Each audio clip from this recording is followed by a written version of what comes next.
And welcome to both councillor staff and members of the public for today's council meeting that is for the purposes of hearing submissions on the responsible camping bylaw and the climate change strategy. I'm just going to ask Councillor Pete Rainey to bring the proceedings underway with a karakia, please. Thank you, Mayor Nick. I'll read it in English and then in Te Reo. Let the strength and life force of our ancestors be with each and every one of us, freeing our path from obstructions so that our words, spiritual power, love and language are upheld, permanently fixed, established and understood, forward together. Kia tau ngā manaakitanga te mea ngaro, ki runga ki tēnā o tātou, kia mahea te hua makihikihi, kia toi te kupu, toi te mana, toi te aroha, toi te reo Māori, kia tuturu ku whakamoa, kia tina, huie tai kia. Thanks, Councillor Rainey. Now, just a reminder for elected members that this morning's meeting is being live streamed. I have been notified that Councillor Pakipaki is going to be joining us by Zoom. I've got an apology from Councillor Rollo and Councillor Sanson has advised me that there is an important housing vulnerability meeting later this morning and as chair of the task force I'm sorry? It's this afternoon. Oh, this afternoon. 1:30. I'm sorry. And may need to absent herself for that. I wish to move the acceptance of the apology from Councillor Rollo. Thanks, Councillor Hodgson. That is seconded. All those in favour, please say aye. Contrary, no. That is carried. We come to the issue, has anybody got any interest with respect to freedom camping and with respect to the climate change draft strategy? Councillor Sanson. Kia ora, thanks through the Mayor. Just for the climate change submissions, I believe that my partner Scott Burnett will be speaking for Forest and Bird. I'm not sure if I'll still be here, depending on how the timing goes today in regards to the housing. If you are here, we want you asking very tough questions. Thanks. I now come to the hearing of submissions on our responsible camping draft bylaw draft. And the first submitter this morning we have is Robin Black, and invite to the table. Welcome, Robin. Thank you. We've got a written copy of your submission. We've set aside 5 minutes. If you push that little button, it should light up red. Try one of the two of them. There we are. We're all ears.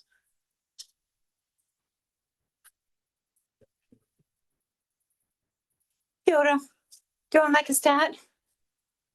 What do I have to be? Thank you very much. Look, we all know that freedom camping, and I note the title of the submission is Responsible Camping Bylaw, but we know that freedom camping, as many people commonly know it, is a misnomer because it's not free. Somebody and or the environment pay. I'm not against it per se. I'm speaking in particular here about Kinsett Terrace, where I have been visiting for quite a number of years to attend a premises right at the back, which is Kindred, the people who run yoga. And my basic argument is that the environment needs to be first here. I took myself down there just as another exercise, even though I frequently visit, as I said this morning, and counted one vehicle in the blue lines and 19 other vehicles and a huge pile of rubbish, huge pile of rubbish near the coast. So if you drive in there, look to your right. Yeah, it wasn't a good scene at all. Now,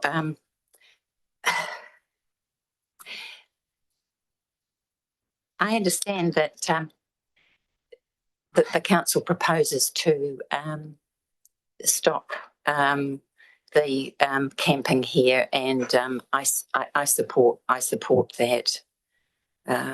I support that recommendation, and that's all I want to say, unless anybody's got any questions.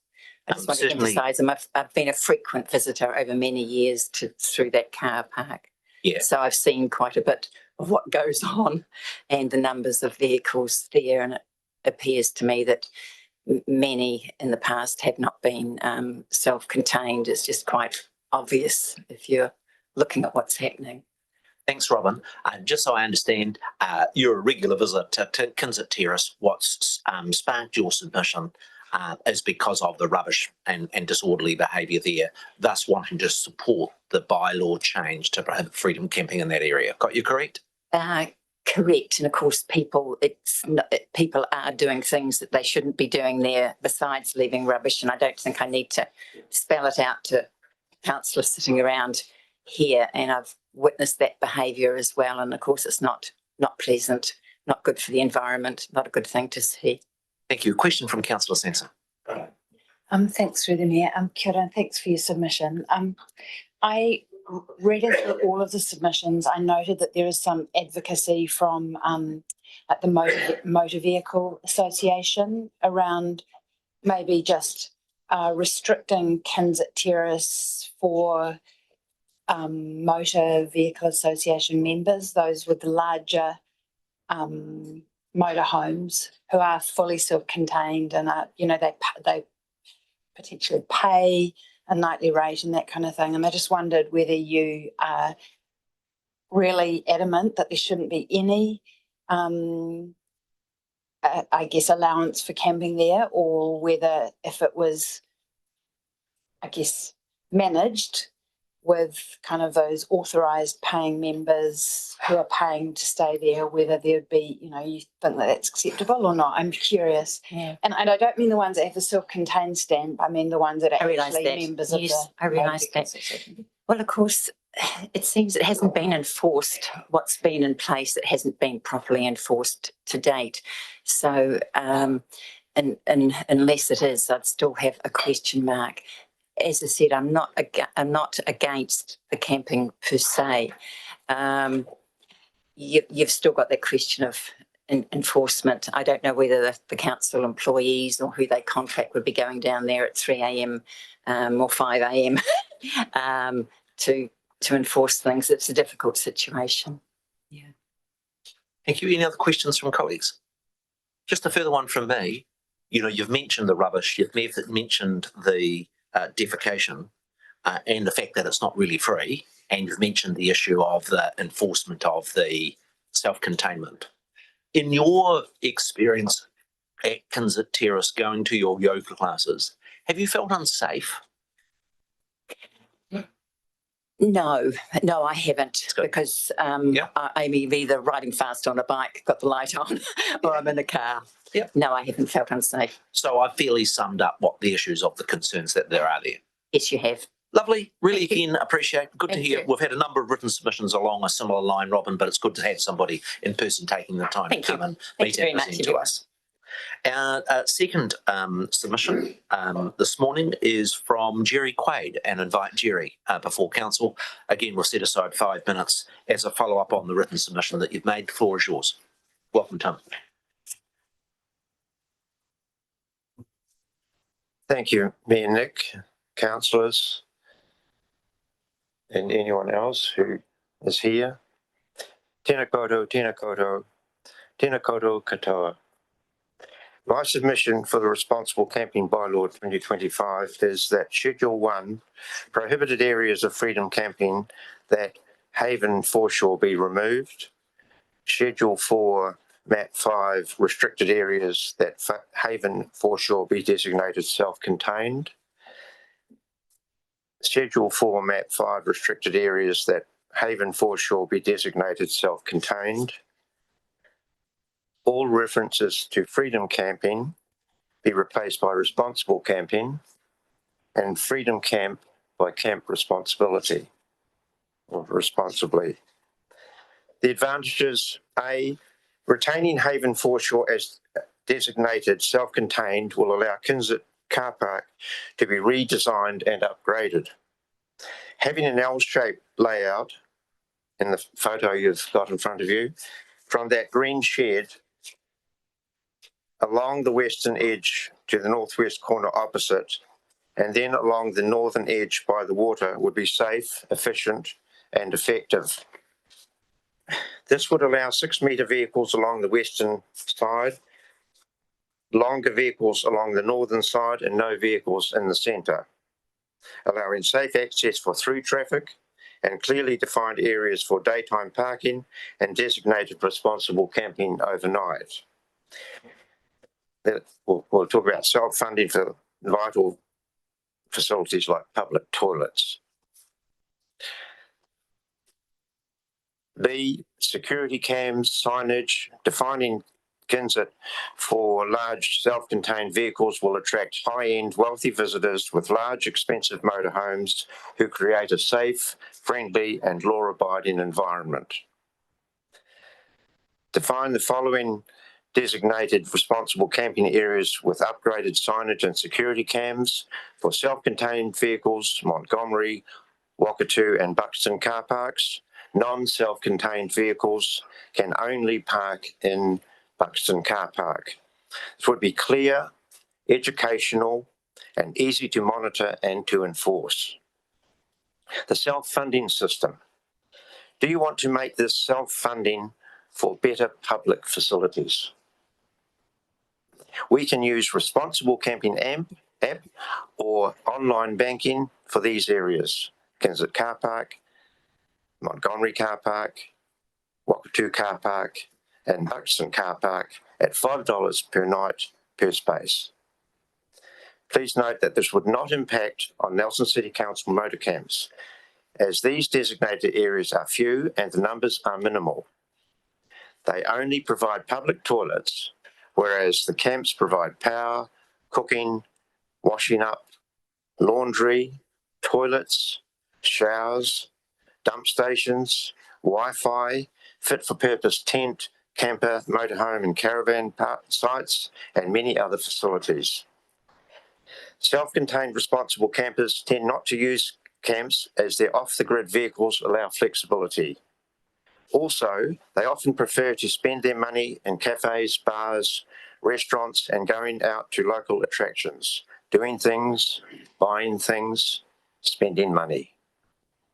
Camps are regarded as more for emergencies, often when weather affects them or they need laundry, power, and other facilities that the camps have. Designated areas are not providing facilities like the camps are. What I have provided is background, status quo information and future planning for implementing the bylaw for Nelson City Council senior staff. By supporting these initiatives, Mayor and councillors, our city mayor and our region will benefit. Replacing problem tourists with high-end visitor tourism money, which has massive long-term social, cultural and financial advantages.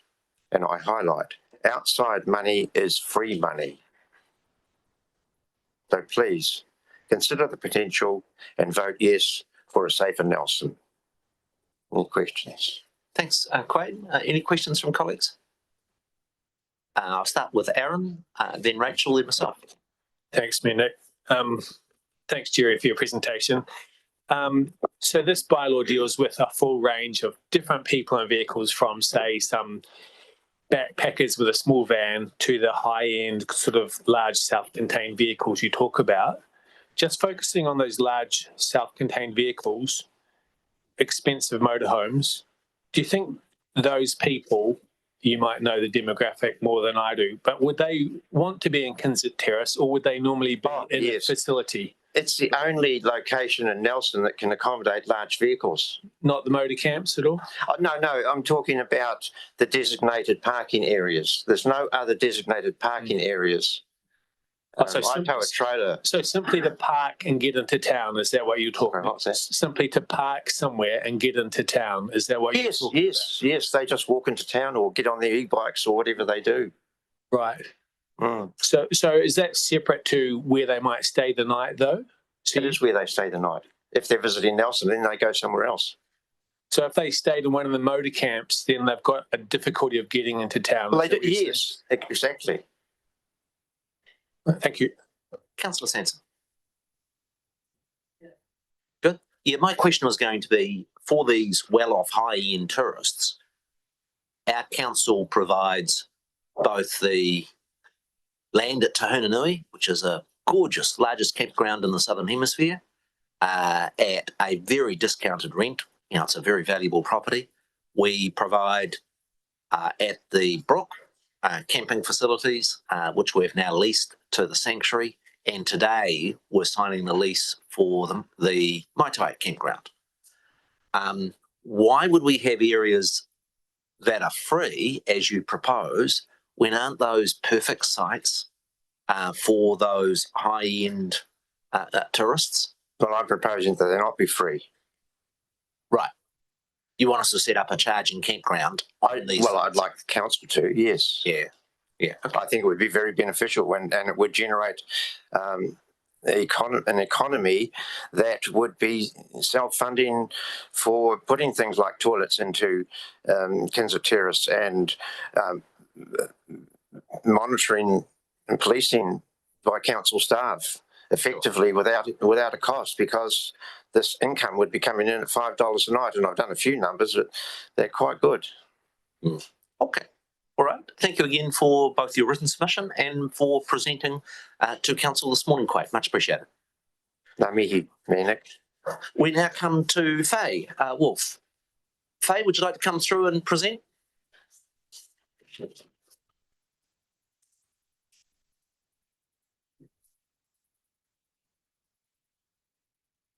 Any possibility we could have the heating turned down? Kia ora, Nick. It's Kahu here. Just before we go on. Did I miss your question? My apologies if I did. No, that's fine. Can you just turn your camera around from the screen that's beside you, or there's something in front of it? You're obscured from the. Hello, there better? you are. Keep going around. There's something half obscuring the view. Oh, just getting my screen sorted. You need some youth tech support. I've got some youth tech support. It's as simple as there's a little cover that goes over the camera so that you don't have to see my ugly mugshot. I'm sure your morning will be much better now. You can see me in full Kahu. Welcome. Thank you. Faye, floor is yours. Good morning, everyone. I won't talk long. My voice is a bit haddock this morning. I would just like to really emphasise that you can't freedom camp. It needs to be well signposted. I'm working in Pioneer Park and I have had several chats to people who are parking there overnight consistently, and they tell me there's nothing there to say they can't. The only notice is a very tiny notice on a big board which says the car park is only for the park users. It's a concern that we have far too many people think it's okay to stay overnight. The latest two who I've pointed out to them that they can't. One was a freedom camper who told me he could stay because he had a green sticker. But what I did notice was his van didn't have a rego, was 3 months out of date, and didn't have a warrant. So obviously he thought by parking around the corner in Pioneer Park, nobody's going to look at him. He moved on after I very carefully explained to him, couldn't stay there. The latest one was a young woman from France who thought it was okay to stay there on her own. We explained to her carefully that we thought it was dangerous. A young woman there on her own. She refused to take her advice, but I noticed a policeman managed to get her to move. We have a problem where people think it's a council problem and other people think it's a police problem, but it's very hard to marry up who does what. I did have a policeman say to me recently, it's a council problem, not ours. And I said, well, actually, I think it's both of you, if you want to put it that way. It's been a very interesting 10 months.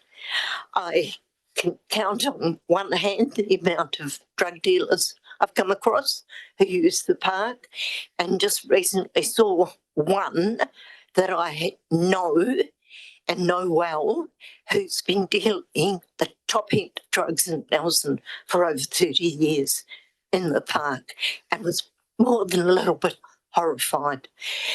When we see these people, we talk to the police. It's been caught on camera, people dealing, but this policeman explained to me the other day, unless they actually are there and catch them in the act, they can't say it's drugs they're dealing. But it's pretty obvious. And one policewoman asked me, how did I know it was drug dealing? And I said, well, I've worked in the community for 40 odd years. I think I know what a drug deal looks like. And it's been a lovely place to be, Pioneer Park. It's gradually changing with us being there every day. Things are changing. We're seeing more happen there. But I had somebody scream and yell at me last week because I'd written down his number plate, and I kept saying to him, mate, just go. But his screaming and yelling frightened a bunch of kids doing dance so much that their teacher called the police. Next thing I knew, there was 3 police cars there.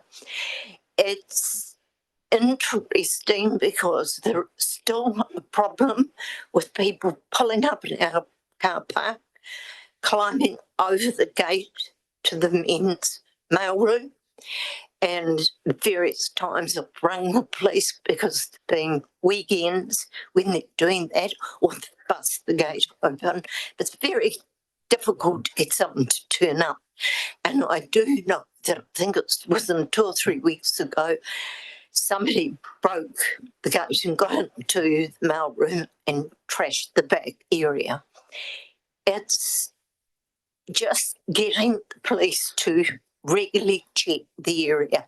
I'm aware from talking to them that they are under pressure, short-staffed and a whole lot of other things, but we as a group just want to see the area change, be people that want to be there, able to reclaim it and enjoy it. Thank you, Faye, for your submission. Any questions from colleagues?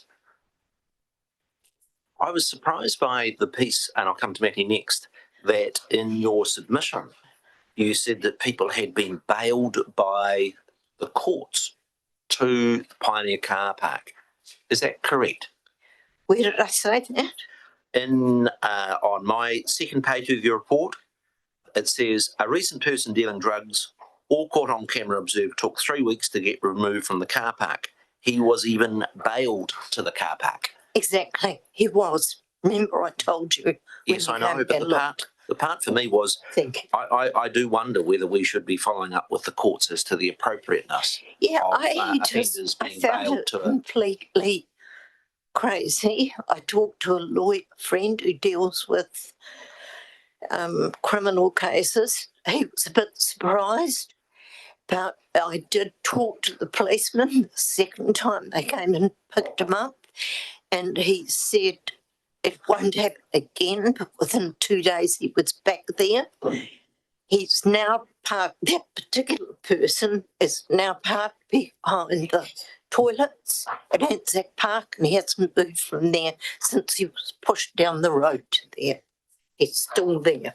So he's still, I'm aware that if people are homeless as such, that it's more difficult to deal with, that the different rules. I did a lot of reading of the law, local law, etc. I'm well aware there is difficulty, but I don't tolerate antisocial behaviour like drug dealing, drinking in the area, anything like that. If they're consuming alcohol, I point out to them there's a thing on the ground that says no alcohol, free alcohol area, and they go, oh, I didn't see it. And I go, oh, maybe I was a bit pleased, but what does need is decent in-your-face signage. Yeah. Thank you, Faye. Councillor Anderson. Thank you, through the chair. Thanks, Faye. Just quickly, can you just give us a quick rundown on the communities that use Pioneer Park, the hall? So not just yourself, the other parts of the building. Like, explain who these vulnerable communities you're trying to protect are. There's a lot of people use the hall next to us, dance studios, etc. But it's also Parapara in the park at the weekend, which makes it quite difficult for us to use on Sundays because there's not enough boarding between the two areas and it's a bit risky. So we don't use it on a Sunday. For us, it's a whole lot of arts organisations, youth. Saturdays we run board games for a whole variety of people, but several of them are people that it's the one day in the week they leave home because they work from home. We watch a lot of kids playing soccer. People are now using it for disc throwing. There's just so many more people than when we first went there trying to use the park. It's good. Pleased. Yeah, thanks. So basically you got a park with families and kids. You got a dance school with kids. Yeah. You've got adult in the park with vulnerable communities that shouldn't really be around drug dealers. And you've got your community neurodivergent to older. So, okay, thanks. And they're very vulnerable. Yep. Okay.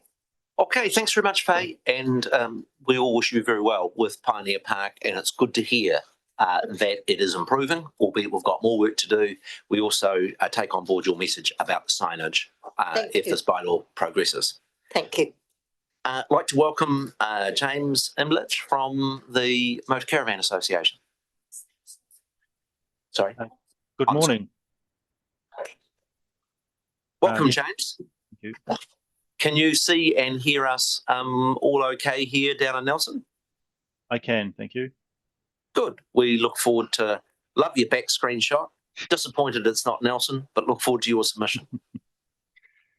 Good morning, and thank you, Mr. Mayor, for the opportunity to speak today. I am presenting this submission on behalf of the New Zealand Motor Caravan Association, and we represent over 120,000 individual New Zealanders who enjoy exploring the country at leisure in their certified self-contained motorhomes and caravans. We appreciate the Council's proactive engagement with stakeholders and acknowledge the effort that has gone into preparing this draft bylaw. And while we don't agree with every single aspect of the proposal, we broadly support the proposed changes, provided that they do not result in a net loss of freedom camping opportunities. We'd like to commend the Council for recognising the financial and social benefits of responsible freedom camping, which are often underappreciated by other local authorities. And we also support the clear distinction made in the statement of proposal between freedom camping and homelessness. In our view, it's vital that submissions that relate to homelessness are not used to try and justify restrictions on freedom camping, as these are actually separate issues governed by different policy frameworks. We'd just like to highlight a few specific issues that we have regarding the site assessments. In terms of Cable Bay, reference to a nearby camping ground with good facilities kind of implies that this matter may have been considered in the assessment, and if so, that could potentially be unlawful under Section 11 of the Act. And additionally, restricting self-contained vehicles used for freedom camping to protect visual amenity, while allowing day visitors and all sorts of vehicles to fill the car park into the evening, seems a bit inconsistent to us. In terms of Kinsett Terrace, now we acknowledge the Council's concerns in its position here. However, the issues cited, such as antisocial behaviour and overstaying, appear to relate more to homelessness than to freedom camping. And if that's the case, we just question whether outright prohibition at this site is the appropriate outcome. In terms of Trafalgar and Rutherford Park, to us, there appears to be a conflict between the bylaw and reserve management plan policies that allow for restricted freedom camping and self-contained vehicles in designated areas. So we're just seeking some clarification that if someone was camping lawfully under the provisions of the reserve management plan, Are they still at risk of receiving an infringement notice for $400 for being in breach of the bylaw if those areas are prohibited? Finally, we just want to support the Council's continued use of the Freedom Camping Act as the primary statutory framework for managing freedom camping. This ensures consistency and provides greater clarity for our members and other responsible campers. Thanks again for the opportunity. Happy to receive any questions. Okay, colleagues, over to questions. Matty? Councillor Anderson. Thank you, through the chair. I appreciate this. So just in your review of the bylaw, it looks like, and really appreciate it, it's like you proofread it for us. Are there any changes, or you're not worried about that? So I see you've pointed some stuff out, which is great, and we can have a look at that. But as far as the bylaw stands, is there anything out there you don't agree with? I think it's a pretty well drafted bylaw. It's really clear to understand where you can and can't go, and the rules that you need to abide by. It's just we obviously had a couple of issues with some of the site assessments that we think if the council was to go back and have another look at it, perhaps there might have been a different outcome. Question from myself. Am I correct in understanding that your association has entered into an agreement with the Brookwai-Marama Sanctuary for some special deal or something that I've read? Have I understood something correctly that the Motor Caravan Association has done with them? And does that have any sort of connection in terms of providing your members with good spots in Nelson to be able to enjoy and visit, James? We've entered into an MOU with the sanctuary who are managing the brook. And as part of that, we were looking at working with them to set up some space for our members to use as an overnight parking spot. We haven't actually got that far yet, Mr. Mayor, because there's been some changes in management. So we need to revisit whether the new management team is still happy to honour the MOU. If not, then the outcomes that we were looking to work together with the sanctuary, they won't happen. Thank you. Good to have that update. I'll have Councillor Sanson, then Courtney. Thanks. I'm actually all good now. My question's been asked and answered. Thanks. Ms. Gold, Mel. Yes, thank you, Mayor Nick. Through you, James, thanks for your presentation here this morning. Can you go back now just to Cable Bay again and just please explain a little bit more about the point that you make there, that part of section 11, the site assessment, may be unlawful. Could you explain a little bit more, expand on that, please? Sure. We just picked up on the reference to the nearby camping ground has good facilities and wondered why that needed to be mentioned or why that was relevant as part of the assessment. And I don't know if the council's aware, but there's some recent case law against Queenstown Lakes District Council's bylaw where the consideration of economic values and support of camping grounds was deemed unlawful by the High Court end of last year. I'm not saying that the final outcome is unlawful. I'm just saying that we've seen in the past where councils have considered the impact of freedom camping on the commercial viability of campgrounds as a reason to not allow camping, and the High Court's made it clear that that's not suitable. The other issue, and I think it's probably more important for this assessment, if I'm reading it correctly, is that the council wants to restrict self-contained vehicles that are used for freedom camping staying in the area to protect the visual amenity of that area. We feel that's a bit inconsistent because it is a place where all sorts of vehicles, including camper vans, can park during the day right into the evening, and there's no issue with amenity values if they're just used for day tripping. We don't understand the logic there. What's the difference if a vehicle is freedom camping at night versus a day versus the car park being used all day by cars and other large vehicles? It doesn't make sense. Thanks, James. Question from Councillor Brand, then I'll come back to myself and wrap up. Sure, thanks, James. I just want to clarify, you said about Kinsett Terrace that if you were wrong, is it basically about homelessness and not the responsible campers that are staying there? Did you get feedback from your members, or how have you assumed that the council has made an assumption that it is the people staying and not homelessness? This is just stuff that we read through the information we got from the council and stuff we've read online through media reports. It just the impression that, and yes, we have received feedback from some of our members as well. The impression that we've got is that the issues are around the antisocial behaviour, which from our experience are more aligned with homelessness than the freedom camping bylaw that exists now, where you can stay for 2 nights. Okay.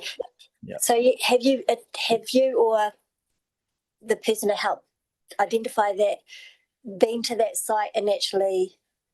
I haven't been on the site, no.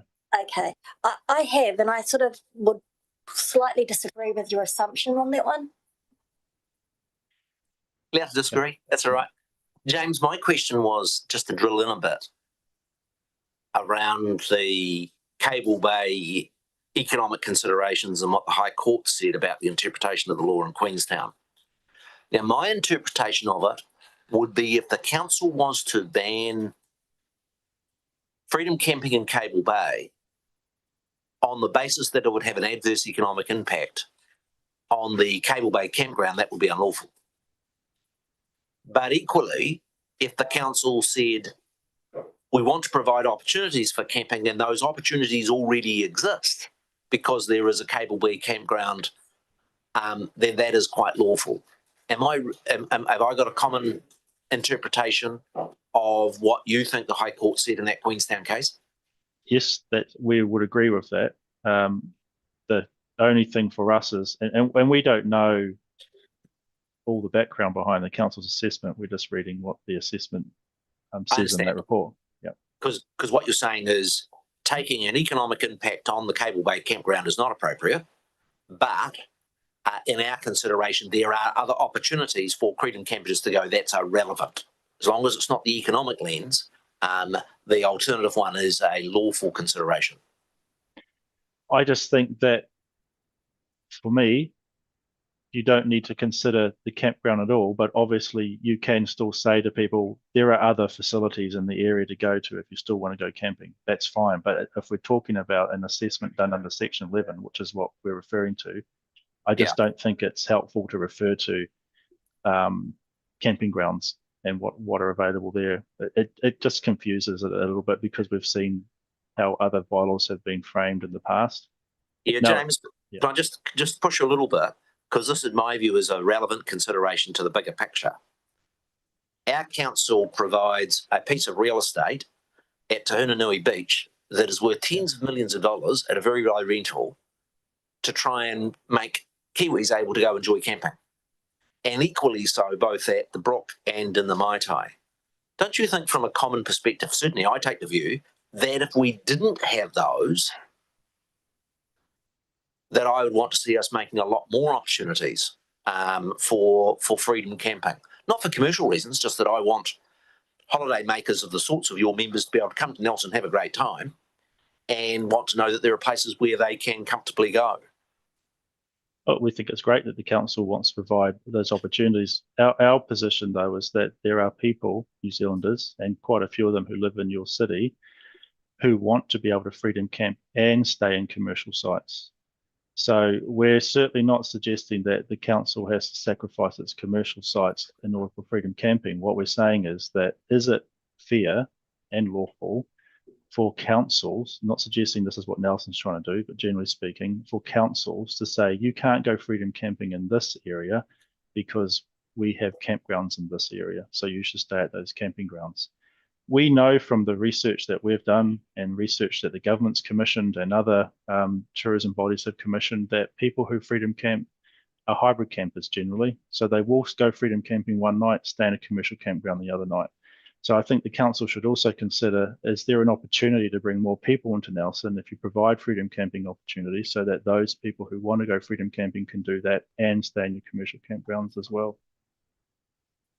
Thank you again, James. And can I compliment the Motor Caravan Association as an extraordinary organisation. It's got a very strong branch in Nelson and does a very good job of actually providing good facilities in our region and many others around New Zealand for New Zealanders and others that want to enjoy the great outdoors. And thank you for taking the time to provide a detailed submission on our proposed bylaw.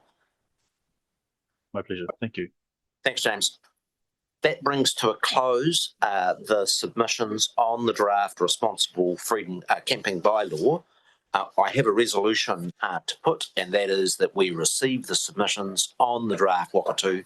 There were 2 late submissions in attachment 3, and it is also that we would accept those. Is a colleague prepared to move that resolution? Thank you, Councillor Courtney. Seconded, Councillor Stallard. Is there any debate? Those are the wrong resolutions.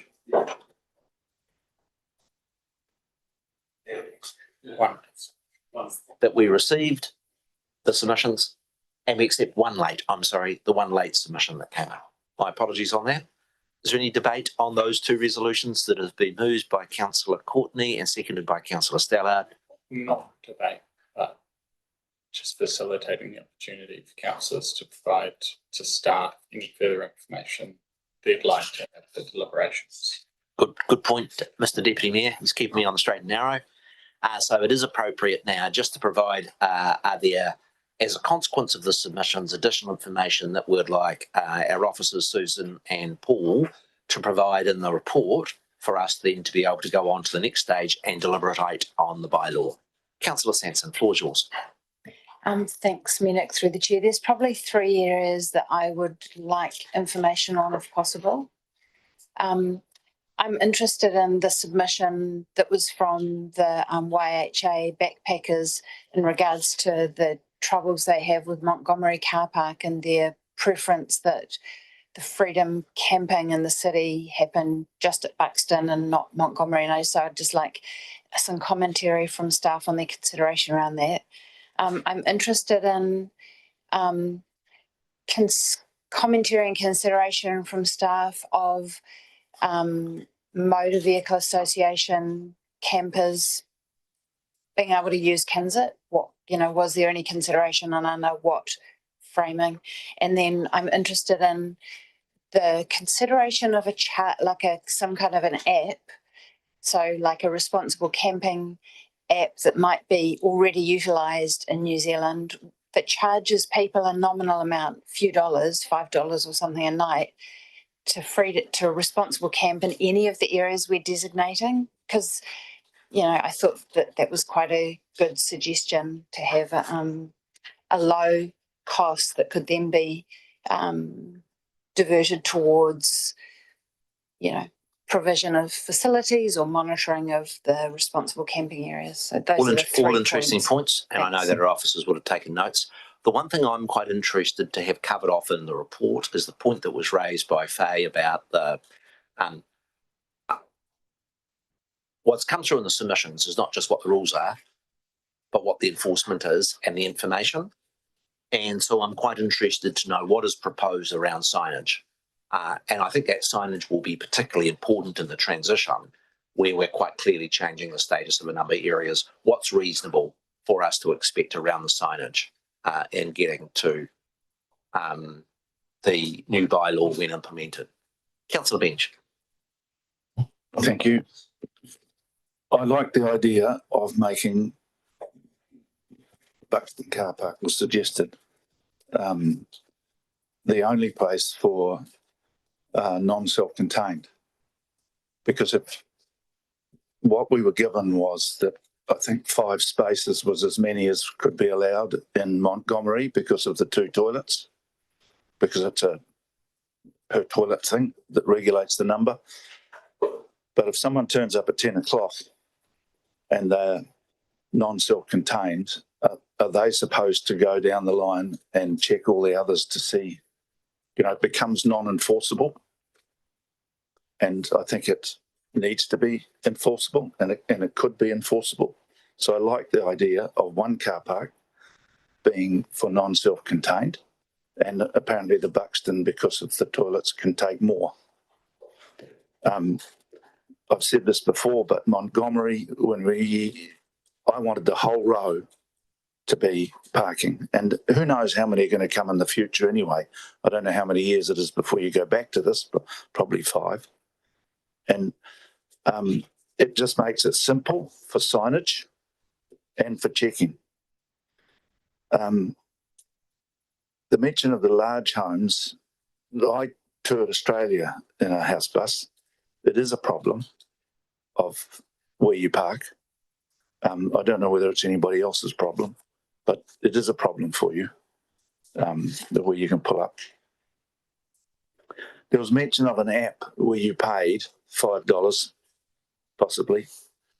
That sounds a very good idea to me. There are poor campers, and they give the rest of them a really bad name. Last Saturday at Montgomery, there was all sorts of junk and rubbish, and just in one car park. You know, they push it under the vehicle, and then they drive off. You know, it's disgusting.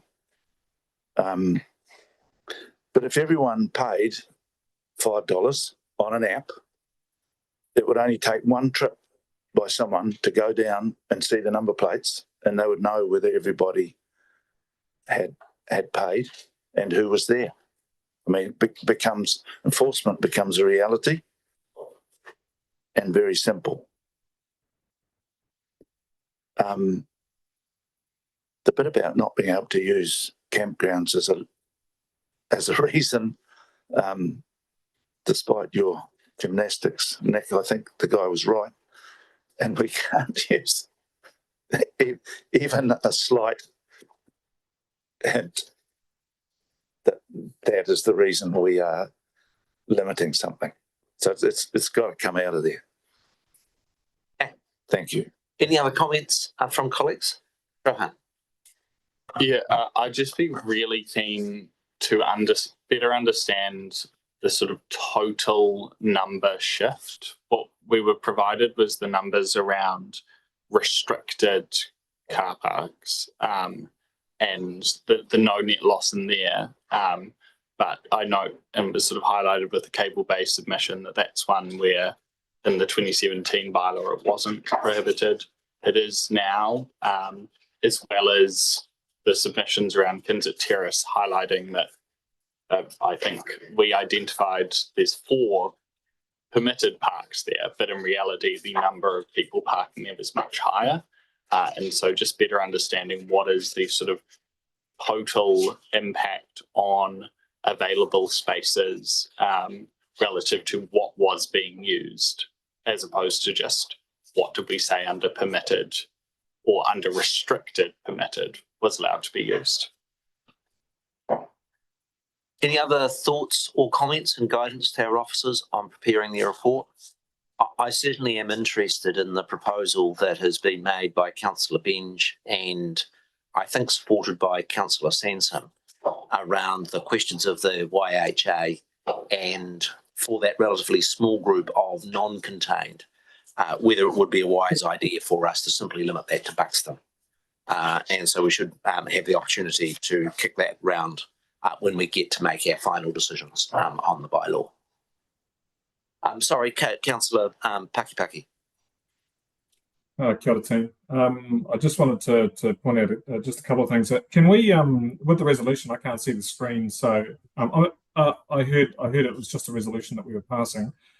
Is there any opportunity for us to have that just quickly shared on the screen so I can see it just prior to us voting? So sure, it's in the agenda notes. All we are doing is receiving the submissions and accepting one late submission.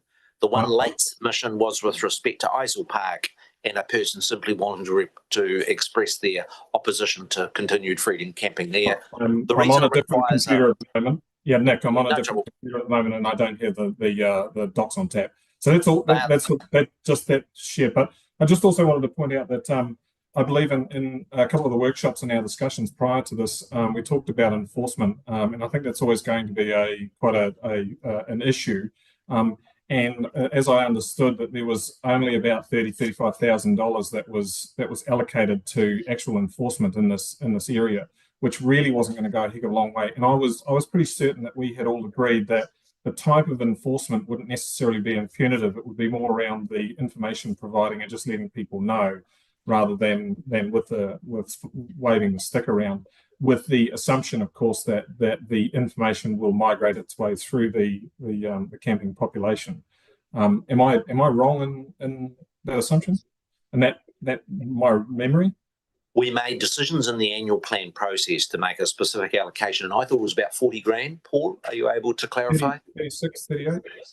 Sorry? 36. I'm sorry, that figure is $36,000 for enforcement in the 25-26 year. I don't recall us giving an indication that we only wanted information. No, I didn't say wanted information. I said that the officers would be providing information to campers to because we weren't going to be able to stretch it that far.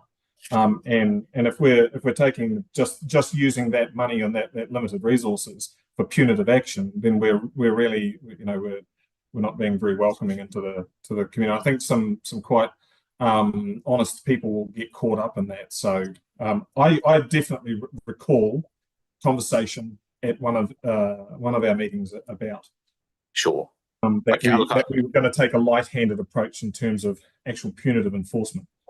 In a strict sense, it is our elected members' job to write the rules, the bylaw, and then we respect our enforcement officers to then make those calls. More than happy to have that discussion, albeit the job today is to finalise the bylaw. Yeah, that's fine. I thought we had already had that discussion, so I'm sure a few other people in the room can remember too. So that's all. Thank you.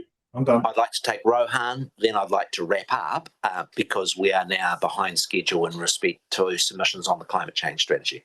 I've already had my go. You've had your go? All right. So I think we're in the position to rock along. And so I'm going to put the two resolutions that have been moved by Councillor Courtney and Councillor Stallard to receive the submissions and to accept that late submission. All those in favour, please say aye. Aye. Contrary, say no. Over the break, if the elected members have got any other issues that they would like Susan and Paul to carry, feel free to do so. We're going to take a quick break to 10 minutes. At 10 o'clock, we will resume with submissions, starting with Jace Hobbs on climate change. Thank you very much, Councillor Gent.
Can I invite Jace Hobbs to present his submission?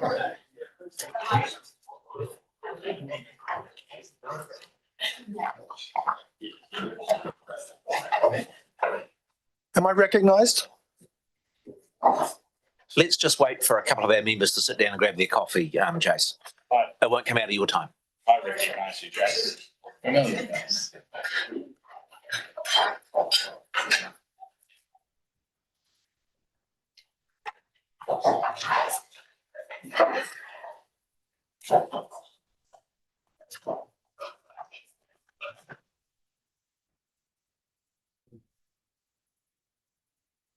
Welcome. Let's get underway. We have a copy of your written submission on the draft strategy and look forward to hearing from you. Yeah. So my presentation is basically going to be a statistical material. And while I won't be able to get through it in quite 5 minutes, I don't think there should be many questions because it's basically the statistics that came out of a report that we made to the Auckland Committee for the transition to a zero emission future that was adopted by Auckland Council some years ago. And so most of this just comes out of that. And I think if you allow me these 3 quick points, very few slides, 3 quick points. My talk is basically about adapting to the climate necessities and the mitigation that must take place to bring a better future for the residents and a healthier future for the residents of our community. I'm basing my materials on this transport plan committee that I served on with the Auckland Council. And all the materials here are from the New Zealand government. And if you get a copy of my slideshow, you will see the references that I make. I want to make 3 quick points about the process our community uses in complying with climate treaties and that our government has signed.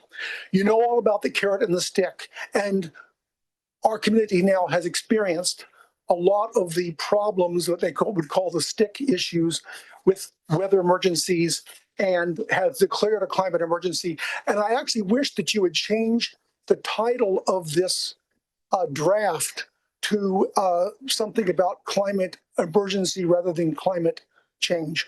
I think climate change is a misnomer at this point. It's a misidentification of the sort of exigency that we're in. And I wish that it was sort of rephrased to be more in keeping with the science, which is now overwhelming. If it wasn't before, we've waited quite long. The 3 main advantages are, and if we could change the slide, the stick part, do I change them here? Yes, I do. Do I change them myself? So we all know about this. We all know about this. Now on to next things. So in terms of the advantages that we will bring to our community by making these changes, chemtrails are real. They come out of our automobiles. We know that there are 32 known carcinogens that arrive in the exhaust of burning fossil fuels in the open atmosphere. The New Zealand government has done a recent reappraisal of the effects on public health from these carcinogens. And because they included a couple of the, in this recent study that they hadn't included before, they've really upped their assessment of the damages it does to the health of New Zealanders.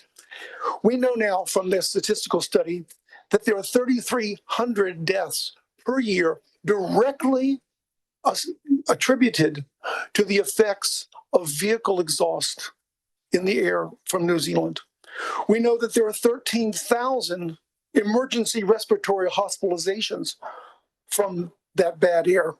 We know that basic math shows us that in our community, there is going to be a certain proportion of those deaths and those respiratory distress situations that we are allowing in our current business as usual model. And we have change. We can make that change. And I'm arguing here that we really need to make the change rather than knowingly sacrificing residents in our community and the distress of the other, we sacrifice them just sort of like the way the Mayans sacrificed people to the gods to bring good crops. We go, oh, for business as usual, we will accept that people in our community will die. People in our community will have respiratory success. And that's not my 5 minutes, I hope. I've got 2 more points I want to bring up. The most vulnerable people in our community actually that are being subjected to the bad air that the automobiles exude is the cyclists and the pedestrians. Now, the studies that we went through showed that the cyclists and pedestrians, by being in proximity to vehicles, inhale many more times the carcinogens than people who are even standing just a few meters back from the edge of the road. So we put essentially a load on our public health by people who are wanting for exercise or transportation, and in a very admirable way, we're still getting they're still getting a detriment to their personal health, and it's an impediment to the kind of transportation model that I think that we would want to see.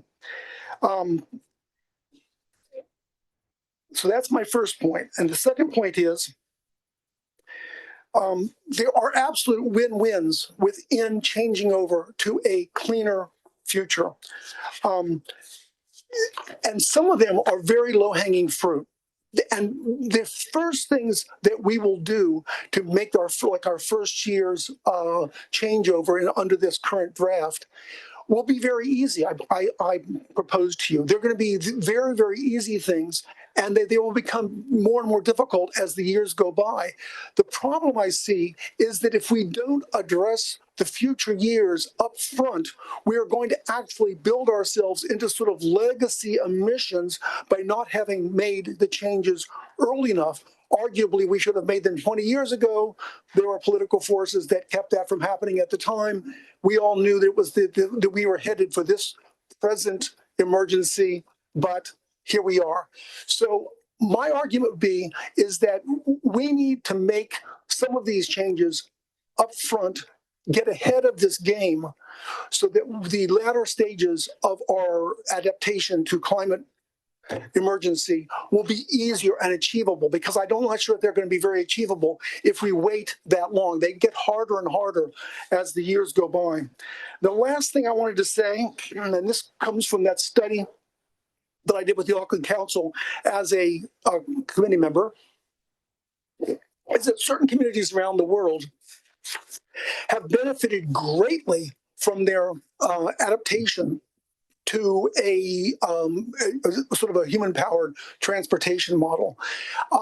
There's certain communities that we studied, and you would know a lot of them, like Copenhagen, Amsterdam, Melbourne, even Washington, D.C. But chief among them, we had the most statistics that came out of it was Portland, Oregon. Now, Portland, Oregon only uses 2% of their transportation budget for sidewalks and bike paths. But over the years, they have delivered, now they estimate, every year $5 billion of reductions in cost to their residents because of that. And they've attracted enormous businesses that want to live in that environment. Creative people come and want to live in those communities that have this kind of a healthful, human-powered locomotion. And so I want to inspire you councilors to take a leadership position in this. I want to inspire you to think ahead to the attractive nature of a community that adopts the kind of reductions in greenhouse gases, but also in pollutants that you'll bring not only creative people and attractive visitors and such, but you'll also bring businesses. You'll bring very good businesses to Nelson that will want to live in this environment, and it will pay for itself. It is a good investment.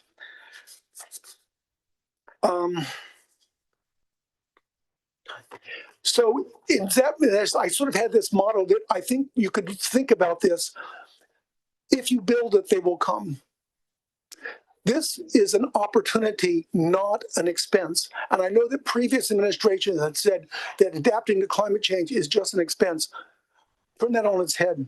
And please consider that it is an investment in a more vibrant, in a better business community, in a more healthful Nelson.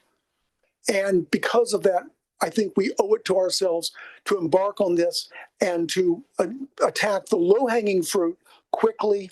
And I have all kinds of ideas of what those might be, but I won't go into it here. Thank you for listening to me. Thanks, Jace. Our next submitter is Catherine Malcolm.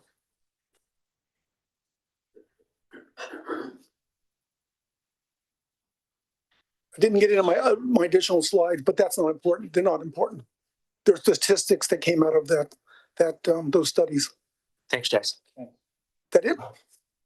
No questions. Thanks. I wonder, Jace, if you could send it'd be nice for us to see those slides somehow, if you could send them to a staff member who can then circulate them. Yeah. Thank you. Yes. Okay. Catherine.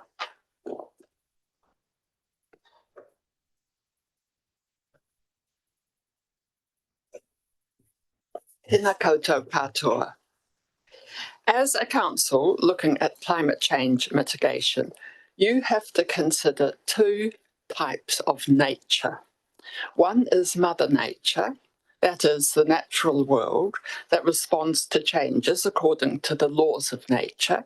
That's where science comes in. You know what the problem is because you've been told by responsible scientists who advance proven scientific facts. The other sort of nature is human nature, and that's more of a challenge for you. Being elected, you have to follow public opinion, but at the same time, you have the responsibility of leadership, especially in the area of climate change, where it's so evident that without strong leadership, nothing significant can be achieved. Put another way, you know what to do, for example, restrict parking in town, but you don't know how to get re-elected after you've done it. I have 3 suggestions that might help. Firstly, downplay long-term targets. Targets with distant timeframes are meaningless to most people. They're not relevant in our daily lives. Having a long-term target may make you feel you have done something, but Mother Nature won't notice it, and human nature can't relate to it. If you must have a target, and I concede you must, express it in fortnightly steps towards the longer-term goal. Make it obvious at any given point where we are in relation to that target. Secondly, emphasize progress. We all know that people respond better to praise than to criticism. And if you do well at something, you want to do even better. If you do poorly, you want to give up. Another way of putting that is success breeds success. So create large billboards to show how our emissions are tracking down. I'd suggest that transport emissions only need to be considered in an urban area. And everyone can change their mode of transport if necessary. Get talented designers who can show exactly how our emissions this fortnight compare to last fortnight. It needs to be more immediate than years. Fortnightly is how often we get paid. That regulates people's lives. Fortnightly is how often you put out our Nelson. We need to look at these billboards positioned alongside arterial roads and changed every fortnight and say to ourselves, okay, I can help with that. I'll leave my car at home tomorrow. Thirdly, reward progress. To a degree, progress is its own reward. When people see emissions going down, they'll realise that their own individual actions have an effect. and so will be motivated to do even better. But also as a council, you could create a reward system, such as Climate Champion Awards, that groups or businesses could aspire to and use to advertise their contribution to the common cause. To recap, downplay long-term targets, emphasize and reward progress, and I bet you get re-elected. Thank you. Thank you for your attention. Thanks, Catherine. Any questions from colleagues?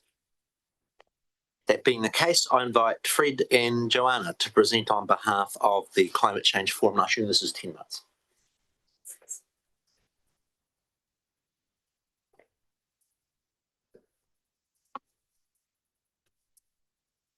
Welcome to you both. Thank you for your work and for your submission, and we look forward to the oral presentation today to complement it.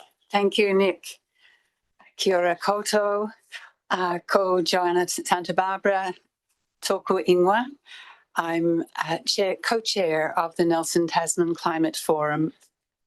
And I'm Fred Overmars. I'm an ecologist and I'm the submissions convener for the Climate Forum. Fred and I are representing the Nelson Tasman Climate Forum, which has 150 members. Following us today will be several of our members who will be speaking to their personal submissions, and then 2 from businesses for climate action. So first of all, thank you very much to all of the people who worked so hard to produce such an excellent climate plan. We do have comments on it, but we appreciate all that's gone into it. We'll focus on a few parts that we'd like to elaborate on, and we'll indicate a few points that we think are important. So 3 from me first. First being decisions on climate action. We greatly appreciate the mention in the plan of participatory deliberative citizens' assemblies. We've been wanting to promote this for ages and have watched while Auckland, Wellington, Gisborne, Whanganui, Porirua have picked it up and run with it. We think it's particularly suitable for the challenging decisions made necessary by climate change. When citizens understand the implications deeply, they're often ready to bite the bullet. So how is this done? Council-supported assemblies put together a randomly selected group of 40 to 100 people who match the general population demographically. They commit to spend a weekend or 2 learning what they need to know about the problem at hand. Then they deliberate in small groups, listening to each other, feeling free to change their minds as they deepen their understanding. We need the... Somebody just tell me how to push the buttons for the slides, please. We'll get that sorted. I'll carry on. That one there. Oh, great. Thank you. Then facilitators bring them to a consensus, and they do achieve remarkable degrees of consensus. Click again. Finally, they deliver their decisions to the council. In our submission, we've recommended that NCC form a working group to look at this. As it happens, a cluster of Climate Forum members have recently formed to work towards this form of decision-making, and perhaps the 2 groups could confer. And then a comment on the periodic review of this plan. The field of action on climate is particularly rapidly changing, with the science developing almost weekly. We recommend that both strategy and action plan be reviewed annually with opportunity for citizen input. Second point is the targets, and we can congratulate you heartily on including the targets. Needless to say, we urge you to land on 8.3% reduction per annum. It's the same as we ourselves calculated a year ago, but new data are due about now, and this figure will need to be revised annually. Of course, it will go down if we act with great energy, and it'll go up if we delay or act half-heartedly. And the high cost of inaction hardly bears thinking about. Third point, our contribution to climate action from the community. For us, the heart of NCC's plan is the concept of acting collaboratively as the community and iwi with council. We're immensely grateful for council's support of the forum and of the brilliant educational program for students. We'll soon launch 2 transport campaigns, Swap One Work Commuter Week for active shared or public transport, and our campaign for healthy school travel, which may include walking buses and biking buses. We'll continue, of course, with our repair cafes, our Climate Action Festival, Take the Jump, our conservation efforts, and our many efforts to raise public awareness. Now over to Fred. Thanks, Joanna. I'm covering here the strategy context of the context part of the strategy and the affordability principle. I'll also address the vision of the document in my personal presentation because we couldn't fit it in here. I'm going to suggest that there's great power to be had by recognizing that humanity shares one atmosphere. And this unavoidably makes climate change an issue of global cooperation. And Joanna, if you could do this. Right. And I recommend there be a section in the document that has specifically addresses global cooperation, its part, our part in that. And here are some suggestions for what might go in there, like the key provisions of the Paris Agreement, the intention of the Brazilian COP30 presidency this November to bring a strong emphasis to subnational engagement, which is what we're about. And also I think the painful reality that Whakatū-Nelson's future climate isn't ours to decide. That our principal leverage, in fact, is to foster the goodwill of our fellow climate decision makers across the globe to reduce their emissions, and by us showing our ambitious commitment to reducing ours. Next one. Yes. Thank you. The title here, affordability, it's a different concept to what's actually in the content of how it's described. So affordability is, I understand, I would expect is a concern for ratepayers paying.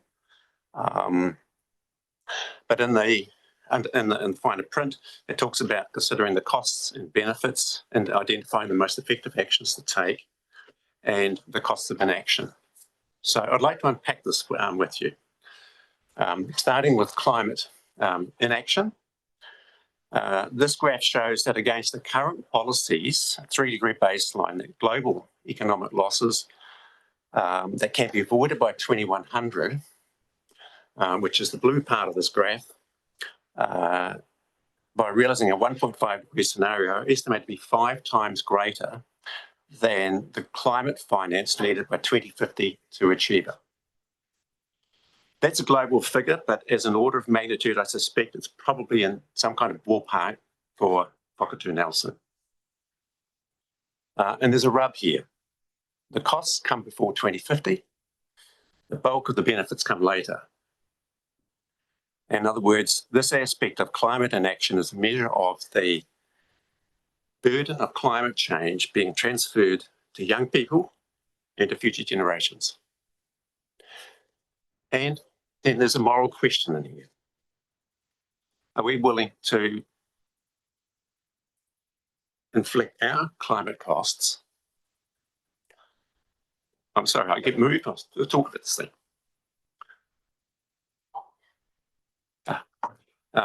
But are we willing to inflict our climate costs onto the many who can't speak for themselves? I just made that. And I can't imagine that anybody here feels comfortable with that proposition. Back in the more rational area, the Boston Consulting Group's report on climate inaction identifies the #1 barrier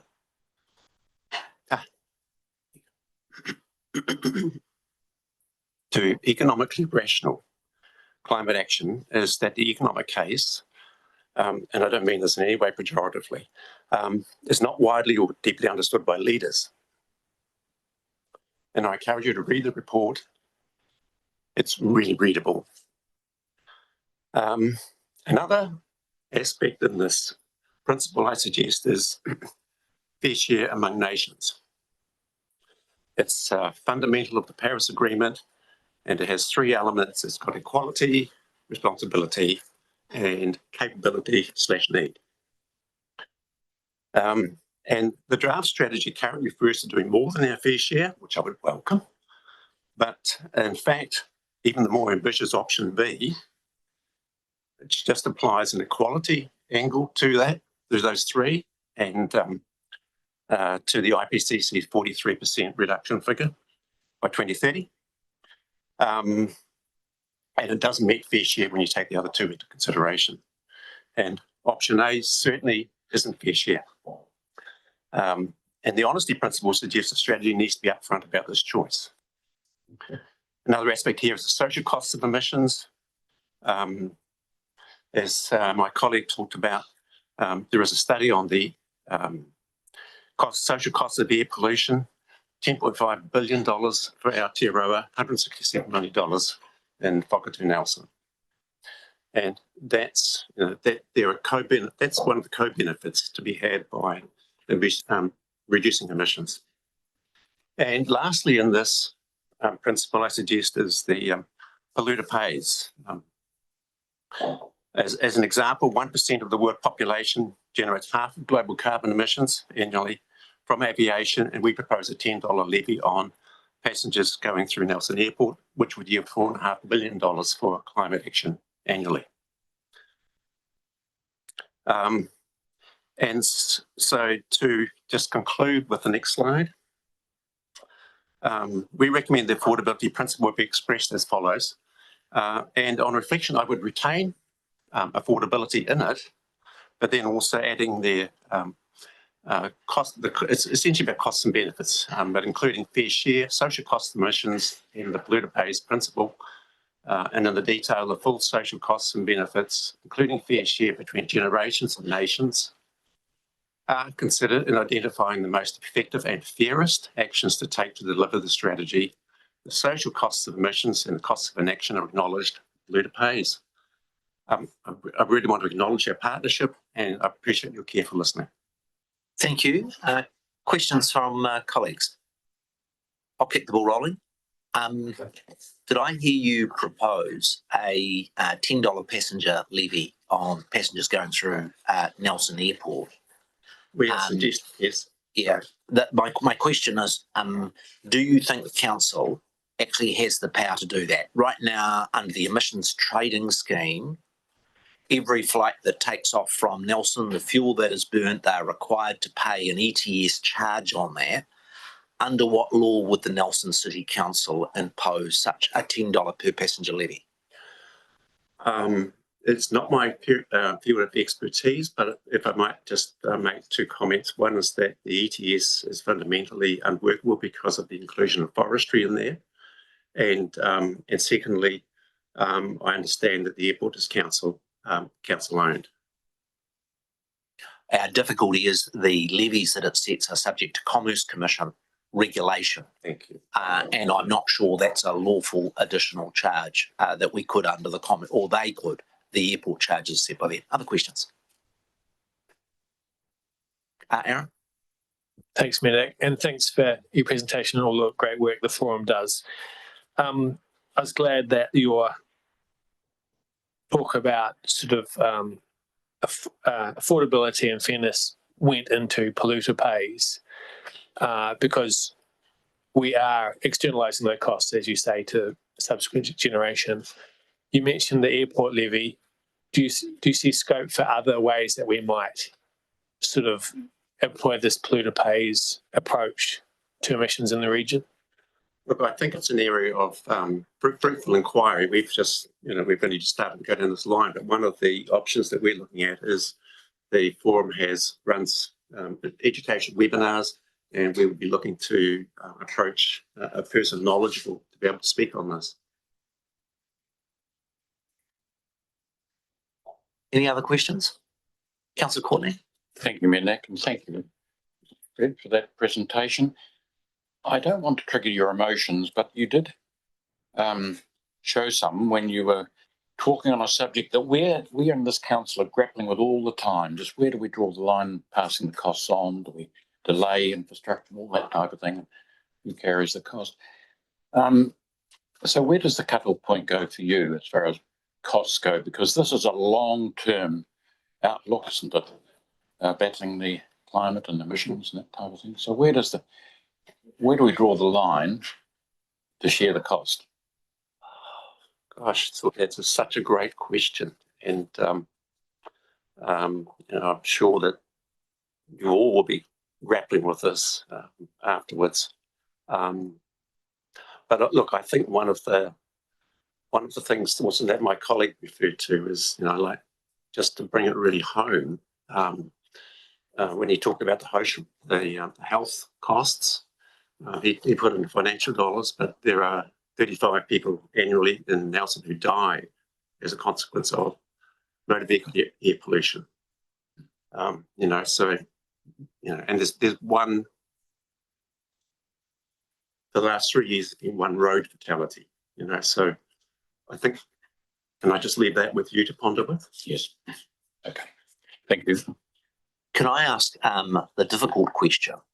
And that is, your submission supports the more ambitious B target, which involves a 21,000 tonne reduction in emissions per year for each of the next 10 years.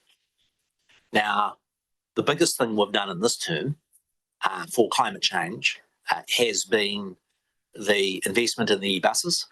It's been a big success, had a few bumps, but it's a good outcome. And it's come at a cost of about $4 million a year, split 50-50 between subsidies from council and from government. But it's achieved a reduction in emissions of 1,800 tonne per year. In other words, you would need to do, to meet these targets, an e-bus scale initiative every month of every year for the next 10 years to meet that target. And my question is, how do you actually, if that gives you 1 month's worth, how do you actually think council can reduce its emissions, reduce our community's emissions by 21,000 tonne a year?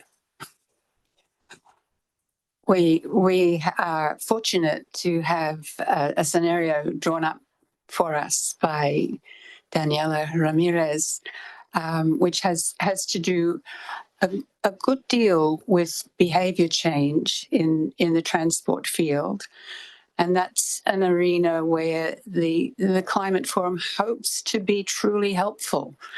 And that the council has assisted us financially with those campaigns, but the campaigns won't be a further cost to the council at all, and they will actually save citizens money, as do a lot of climate actions, changes in transport, diet, what we consume in electronic appliances and so on. A lot of the necessary behaviour changes save money or cost little, or in areas like home insulation, have a capital cost initially and save money later. So a lot of what we need to do will not cost millions or billions. It will actually save money. Perhaps I'll leave it there. I think that our next piece of work as the Climate Forum is to see if we can get people to change their commuting patterns and kids to get to school without using fossil fuels. We hope to make a significant difference that way at a pretty low cost. Okay, thank you. Any other questions? That being the case, we then come free to your own personal submission. More than happy for you to stay there, Joanna. Don't feel compelled. to leave. Frida's Fred next. to occupy the stage. Thank you. Thank you very much. Okay. We've got 5 minutes set aside for your personal submission, Fred. Great. I'm aiming to leave a minute of question time too. I see significant in those slides. Let's have the slide come back up. You're able to bring that up. Thank you very much. My key point really is I see significant educational opportunity in the plan. Let's just work through that.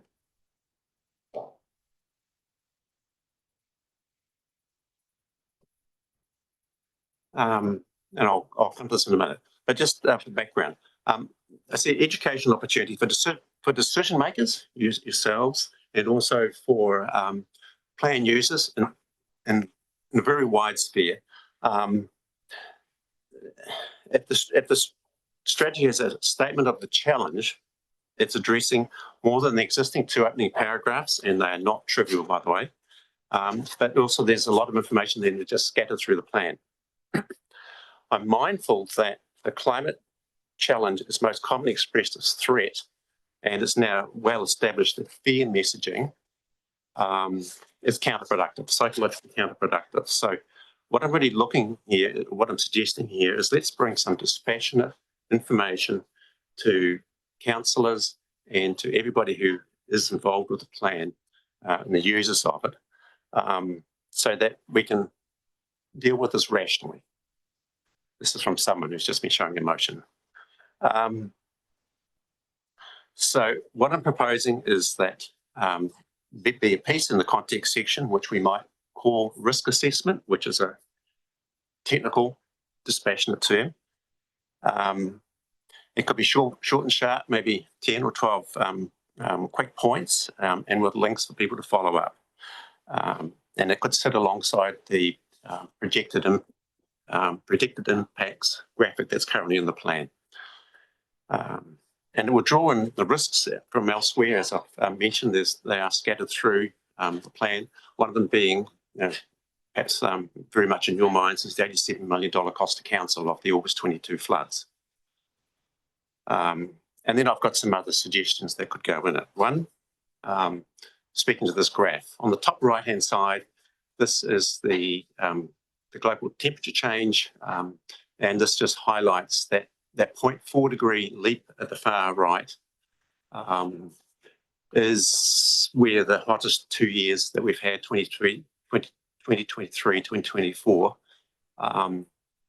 And this is unexpected by climate scientists. And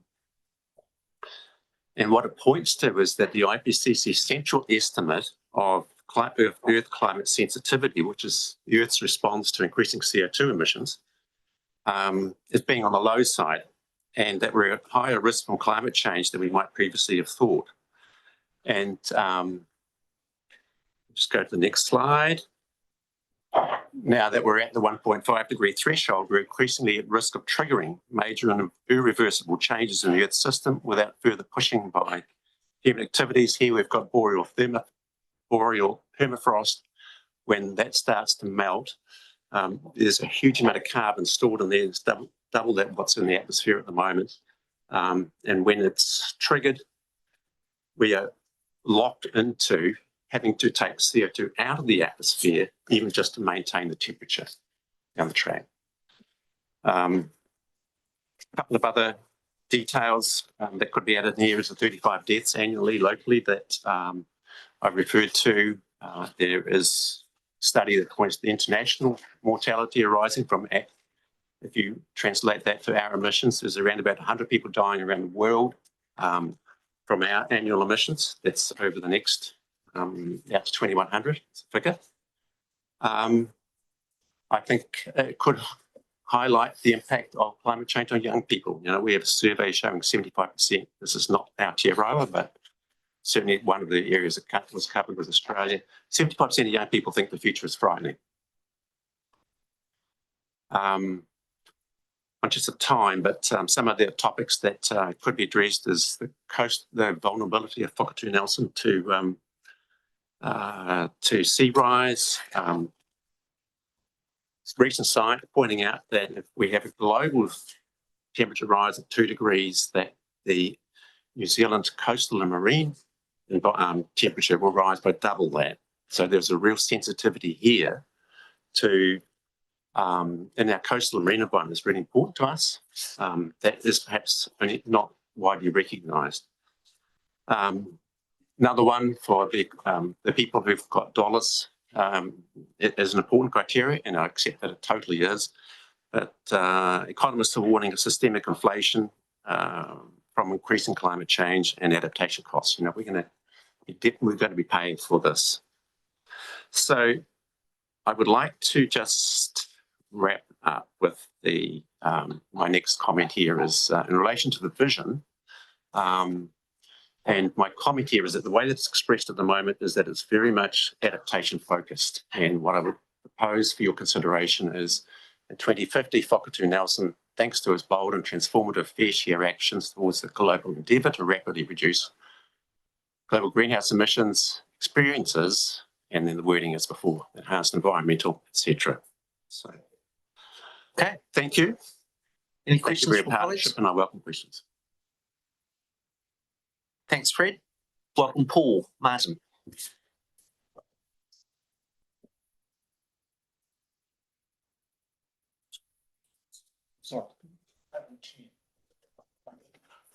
The council standing orders is 5 minutes for individuals and 10 for organisations. That's why the climate change forum received the 10 minutes. Thank you.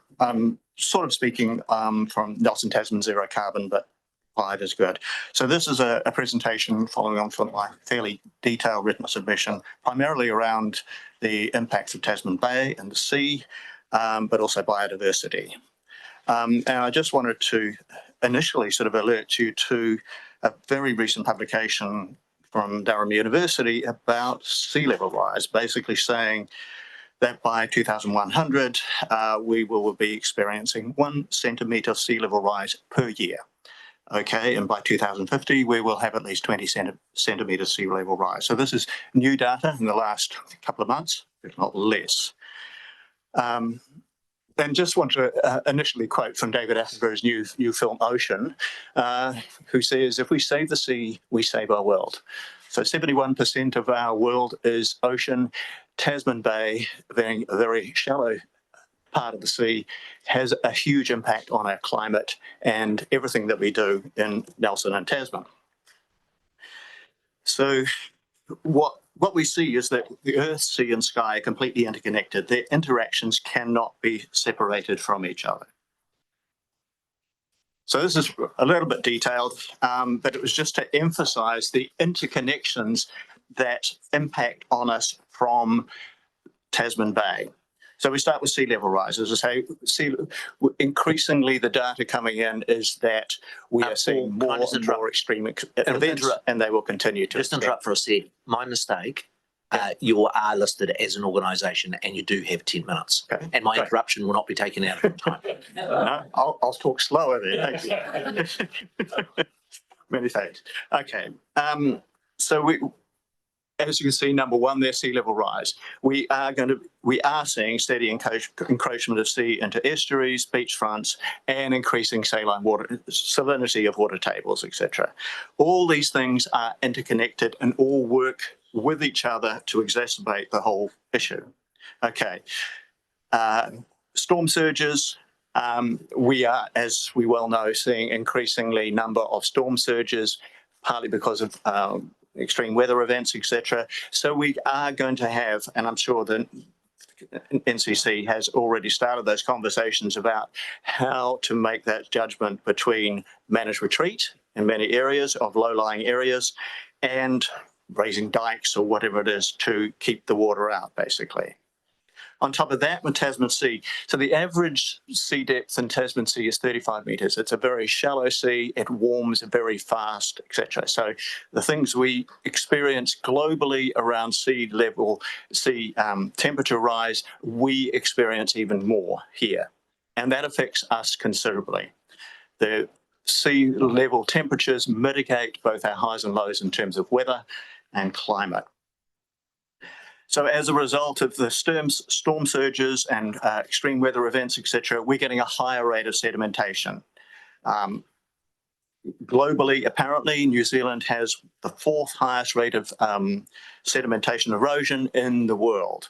Okay, 50 to 30 tonnes per hectare per year in some areas in New Zealand. And part of that is our pine plantations and the fact that they're there for 25 years and then they're clear felled and all the stuff that goes with that.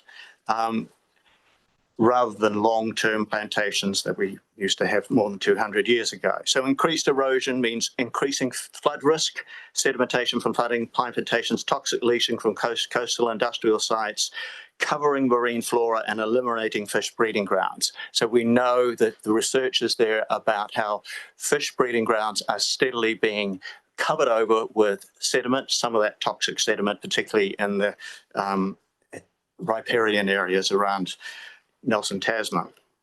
And as a result, we're getting habitat loss. That's a combination of the sea level rise, of the combination of sea temperature rise, sedimentation, etc. All these things are interlocked.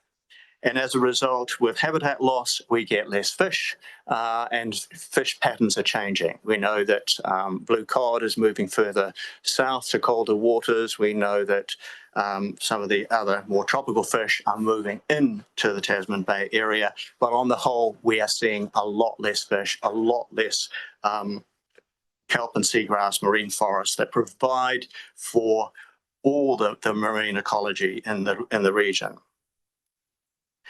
And then biodiversity loss. So that's, if you like, an accumulative thing. We're seeing biological changes like sea urchin expansion and migration of some species, etc.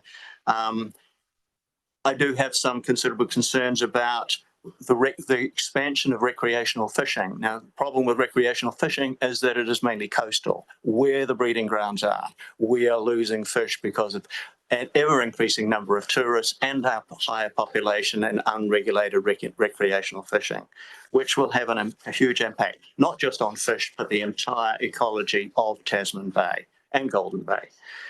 So consequently, marine stock losses, storm surges, sedimentation, increasing marine acidity because of CO2 rises, overfishing, all impacting on fish stocks and exacerbate things like algae blooms, creating a negative feedback loop. And then going to extreme weather events. 10 to 20% increase in extreme weather events, NIWA is quoting, by 2050.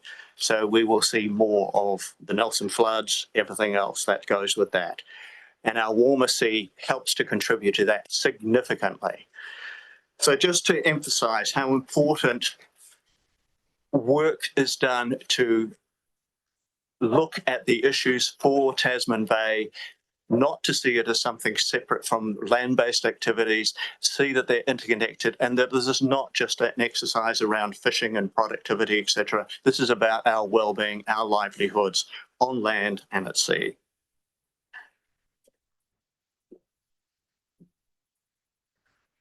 So some of the things that we all could be doing, and obviously Nelson City Council will play a lead role in this, is long-term collaboration Tasman Bay project with Tasman District Council, invite other key partners, fisheries, iwi, Port Nelson, etc., to reduce pollution, restore marine and coastal habitats, reduce emissions and plan for a revitalised Tasman Bay. And I acknowledge that NCC has been doing some great work with the port around reducing emissions, things like electrifying the cranes, all that sort of stuff, but a whole lot more has to be done. And there is a huge amount of pollution as a result of the fishery stuff, particularly in the port. Local body lobbying strenuously for the establishment of an independent Oceans Commission, as recently proposed by the Environmental Defence Society. We need an independent look at all the interconnections in terms of our marine environment. Obviously, Tasman is interconnected with Golden Bay, with Cook Strait, the whole Tasman Sea. And lobbying for more marine protected areas in Tasman and Golden Bay. Work with MPI to eliminate single trawl zones in Tasman Bay. So as I understand it, and I don't have the detail and the complexities of trawling and fishing, that double trawling does extensive damage to the marine floor, as does single trawling. Trying to eliminate the trawling of the floor of particularly Tasman Bay, because it's so shallow, is vital to maintaining the ecology of this whole area. And work with MPI to reduce the damage done by ever increasing number of recreational fishers. As I said, because they are, well, particularly because they are coastal fishers. So in my written submission, I talked about the issues for Boulder Bank. With sea level rise, with storm surges, the risk to the Boulder Bank is considerable. There's a high likelihood that Boulder Bank will be breached, certainly in the next 70 years, if not earlier. It's no longer being replenished by rockfall from Mackay Bluff. That's the current belief as to how the Boulder Bank was formed because of human development. So increasing storm surges rises, maybe up to 1 metre rise in sea level by 2100 will mean that the Boulder Bank breaches are almost certain to occur. And therefore, the safety of shipping in the haven will be increasingly jeopardised, marine flooding of the port area and coastal Nelson. So these things have to be planned for now. We don't have that much time to be able to manage the stuff when those breaches occur, which will be fairly catastrophic for the whole of Nelson when they do occur.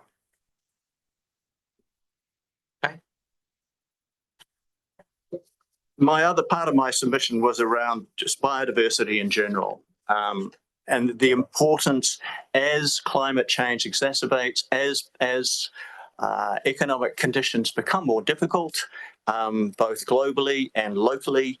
People need to have a greater awareness of their local natural environment, but also be able to be sustainable in their own natural environment. So developing a Nelson Tasman Botanic Gardens is a project, and I appreciate that there are, costs associated with that, but a project can be started, particularly with in an association with local businesses, with NIMIT, with the Cawthron Institute, with community, to establish a Botanic Gardens, say somewhere in the area out by Stoke. Education about biodiversity and the environment, encourage awareness of the need for more trees, research into existing and little known plant species, and provide support and education for many individuals and communities re-establishing indigenous flora in our region. And there are a huge number of them out there. I grow some native plants, and I'm aware of the enormous number of people who do fantastic stuff out there, often uncoordinated with other people, often don't know who else is doing what in their local area. So it provides an excellent growing environment which can nourish both local citizens and tourists. It provides an economic opportunity with the accessible experience of beauty and joy of the living world, which I think is really vitally important. So yeah, over time, Paul, but if you wish to wrap up. Okay. So with all the stuff around increasing climate change, the stuff that Fred and Joanna have talked about, it's vital that we are planning now for extreme climate change. That's a reality. That's reality certainly by 2100, if not sooner. So emergency management, and I know Jenny Easton will talk about this more, working with TDC and all the local communities to ensure that we have places for safety for local communities and developing sustainable small local communities over time, that they have small businesses in their local communities, that they have networks, that they have communication equipment, etc. And just very briefly, all of this centers around this concept of biocentrism, what Māori call kaitiakitanga, a better way of interacting with our living world, that an ethical and philosophical perspective that emphasizes the inherent value of all living beings. We need to keep that in the front of our minds in every decision we're making. How much are we destroying when we have progress, when we have growth? So we need to stop the remorseless exploitation of our living world and cost it into our decision-making factors. So I'll leave it there given the time frame. Thank you, Paul. Like I say, we're about half an hour behind time. If there are urgent questions, I'll take one from Councillor Stallard and Benj. Councillor Paki, who's on Zoom, has just asked me to ask a very short question. Is your reference to the Tasman Sea or the Tasman Bay? Sorry, Tasman Bay. Sorry if I No, that's right. Good as gold, just that clarity. Councillor Stallard and then Benj. Thanks, Minik, and thanks, Paul, for widening the scope of what we're doing and showing the interdependencies between climate and emissions and ecosystems and carbon storage and so on. In that context, do you have a feel for if this organisation is getting it right in terms of joining the dots in the strategy or wider? Or do you think we should be heading somewhere in terms of when we make decisions, and you said we should consider everything with some kind of planetary boundaries framework help, so that we don't focus too narrowly on one of the boundaries, which is climate, and forget the others? That's an awful question. I think it's really important that we, in the back of our minds, keep those global perspectives in mind, but we need to focus locally. I think that's critically important. Focus on our local communities, focus on our local biodiversity, but plan. And, as Joanna has talked about, working collaboratively with community is the way to do it. None of us have all the perspectives on how we're going to do this. We have enormous challenges ahead of us in the next 50 to 100 years that, at the moment seem insuperable. But collaboratively, we can work through the stuff. We can look at how we can manage these problems. I don't know if I've answered your question well there, Aaron. Matthew. Thank you. Just quickly then, you started talking about sea level rise. You started your presentation talking about sea level rise. I talked to who appeared to be a very intelligent scientist, and we only meet people like yourself and so forth on a very superficial level, so we have to really accept that what you're telling us is the truth. I asked this guy, he had spent considerable time, he's a glaciologist and spent considerable time in the Antarctic. Right. And I asked him if the glaciers and ice shelves were going to slide off the land.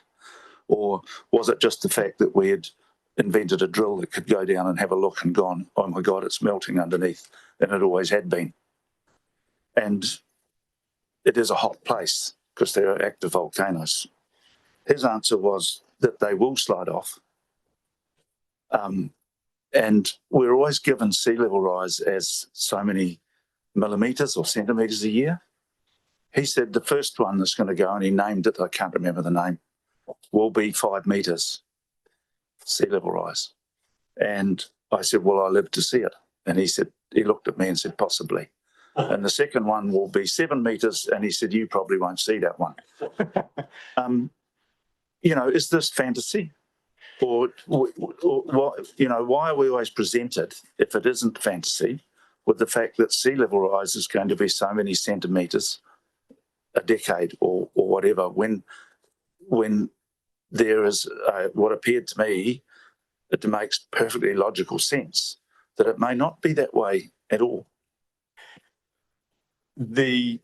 I'm not a scientist, so I am quoting from scientists. I mean, the latest one that I referred to is, if you want to have a look at it, it's by Stokes, Bamber and DeConto from Durham University, published in the last 2 months, I believe, less, talking about a world on track for 12-metre rise.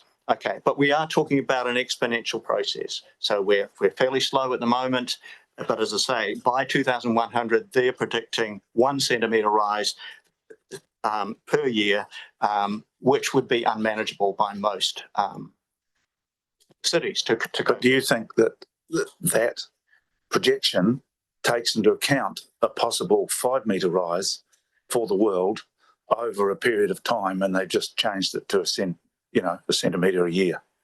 I think it's a bit more sophisticated than that, but I can't comment on the details to say I'm not a scientist. But the increasing amount of evidence, and in the last 30 years, we've seen fairly conservative estimates, say 30 years ago, as we go closer and closer towards 2100 or 2050, those estimates are increasing year by year.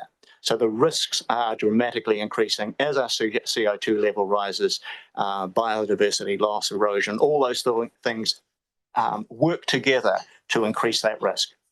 Need to wrap up there, unless it's really urgent, Matthew. Yeah. About half an hour behind. And just for those submitters that have been given a time, you can effectively add half an hour on. It's not my intention to trim others, but it will also mean for colleagues that you need to program to go later. Thank you again for your submission, Paul. I'd like to invite Bruce and Marta from the Business for Climate Action Trust before Council. And as an organisation, we've set aside 10 minutes for your submission. Make sure it's 10 minutes. Thank you. Kia ora and thank you. I'm Bruce Gilkison. This is Marta Carlick-Neal from Businesses for Climate Action, aka Mission Zero, the part that focuses on reducing business emissions. We're trustees of the group together with Florence van Dyk. Our group is run mainly by volunteers with business skills to encourage, inspire and support local businesses to cut emissions. Marta's sustainability and resilience specialist at Tolkien and Taylor. I'm a chartered accountant, often invited to write on climate and sustainability issues for the Australian-New Zealand accountancy body.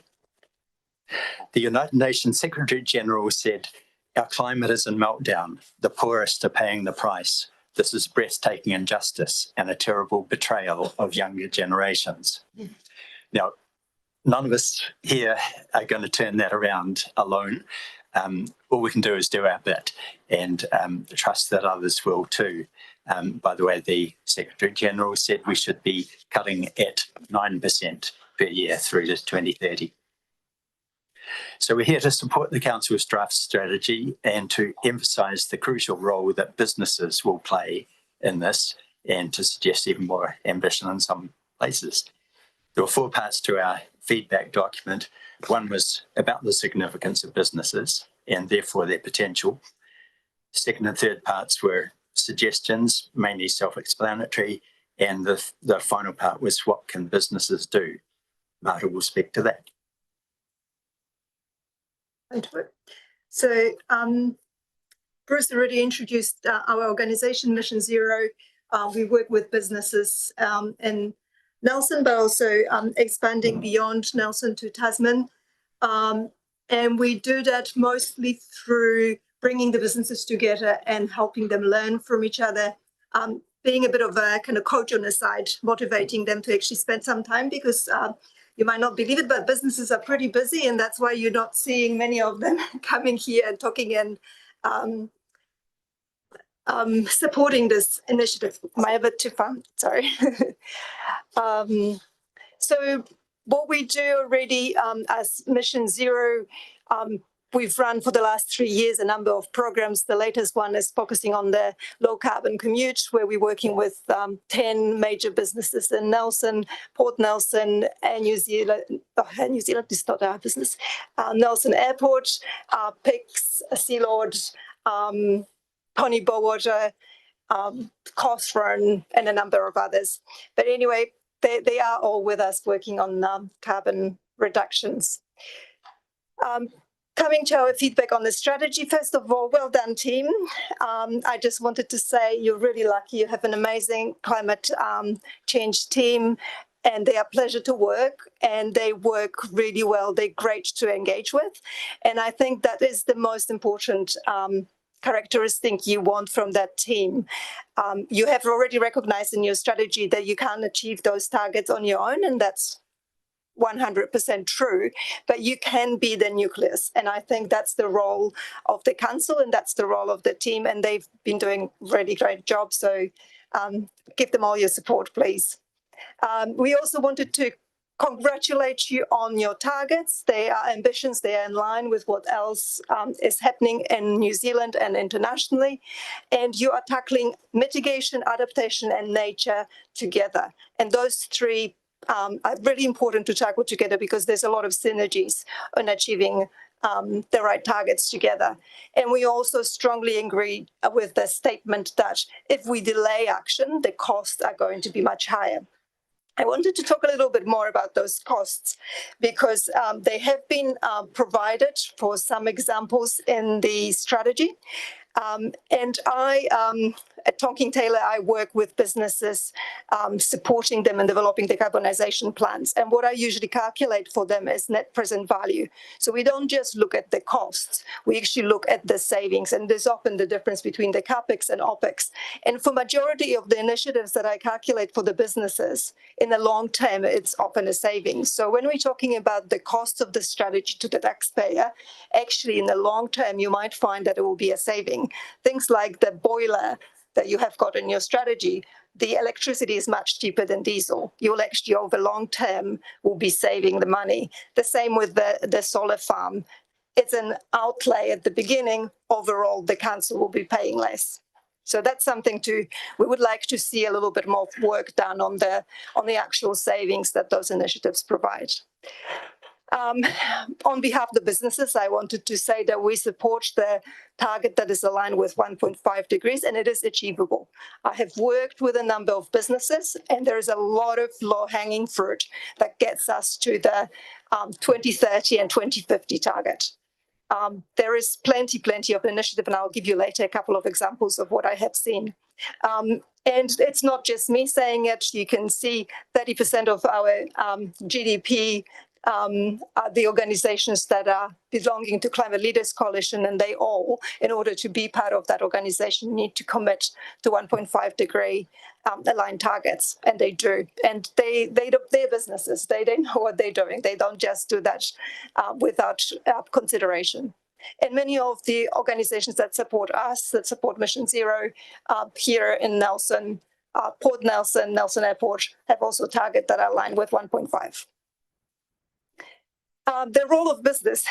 This is something that I wanted to bring to your attention because, as I said, businesses are busy and they don't come here.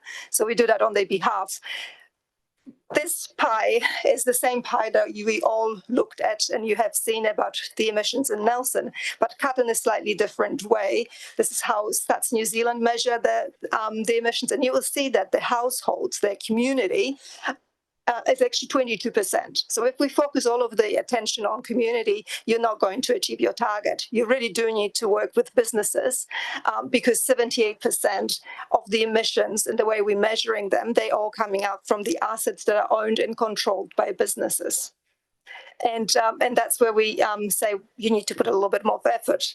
And we do recognize it already in the strategy. So the team has already put it across. We talk about businesses throughout all of the pillars that are there.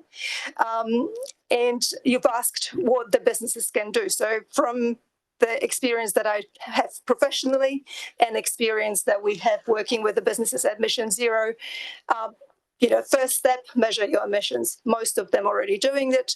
Understand your climate risks and opportunities because there are also opportunities as much as climate risks.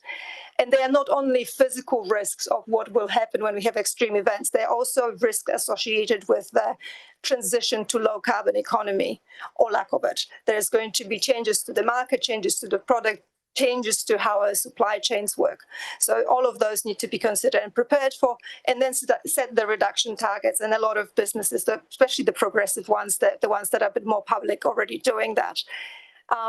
Develop long-term transition plans, which is something that would be aligned with the plan that you have here, your strategy, and then communicate those targets in a transparent way, which is hard because it is a complex issue. It's easy to get muddled.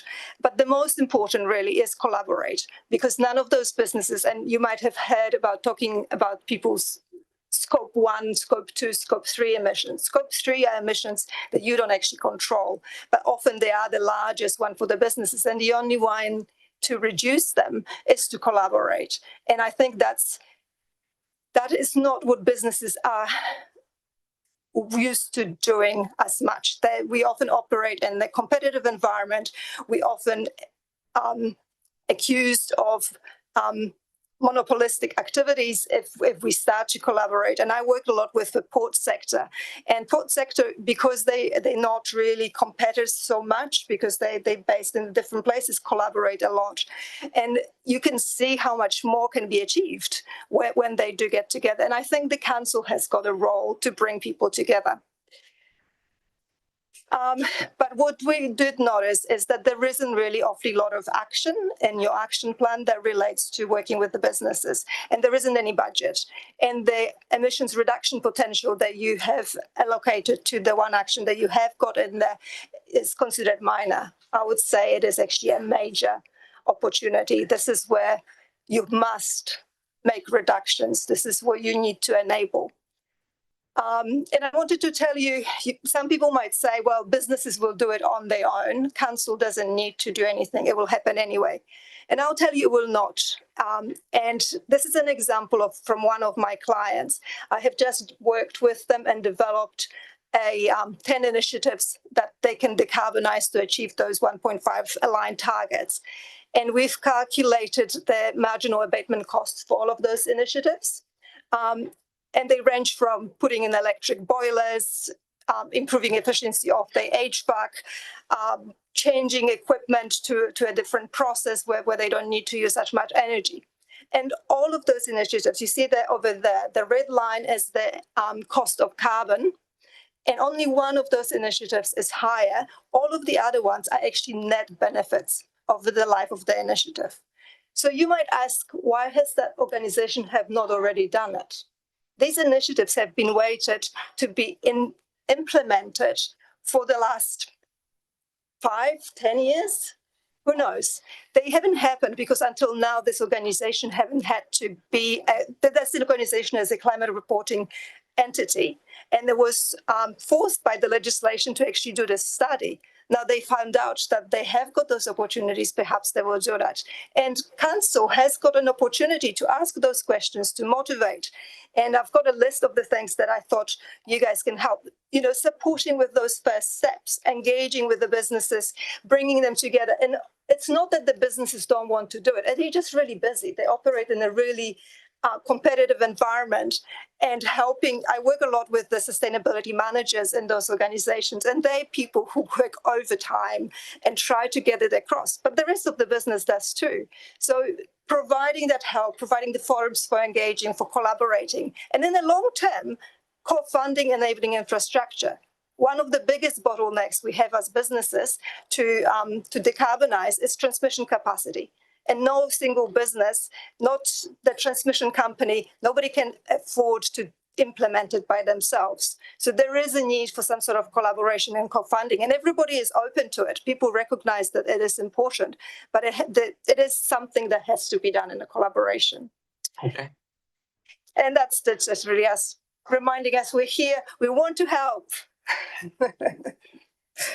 Okay, any questions? A quick one for me. Can you give me a practical example of where transmission wire limitations has prevented a initiative to reduce emissions? Yeah, so if you think about Port Nelson, yep. One of the big emissions associated with the vessels and charging, emissions from the vessels. Yep. And one of the technology that is possible is electrification of the marine fleet. Yep. But that requires big upgrade in the transmission wires that's between right. the network and the That's right. size. Another one is I've worked with the pharmaceutical company elsewhere, not in Nelson. They would like to change their process to electrify. Again, the main thing is transmission cable will cost $1 billion. They can't afford it on their own. The transmission company will not invest. Thank you. Any other questions? Aaron? Thanks, Minik, and thanks so much for your presentation. You mentioned how legislation required companies, some of them, to look at their emissions profile, and that opened the door to, we could save money here. Do you have in mind anything equivalent at the local government level? Because you said council needs to be involved in this. How might that involvement look? So council is an organization itself, right? You have assets and you can reduce those emissions. In terms of your support for the businesses, that what you're asking, I think this not necessarily have to be legislation. It's providing a forum it's starting the conversation, it's asking the questions, because I actually find people often think that the businesses are here just to generate profit. And I assure you that businesses have to generate profit to survive, but that's not their primary purpose. They're here to, to produce the goods that we all want, to provide the services that we all need. And the people who work there, they actually, that's why they go to work, because they believe in what they do. But they're often too busy, and they do need to produce that profit at the end. So engaging with them, providing some support, like what we have been doing with Mission Zero, bringing them together, learning, generating tools.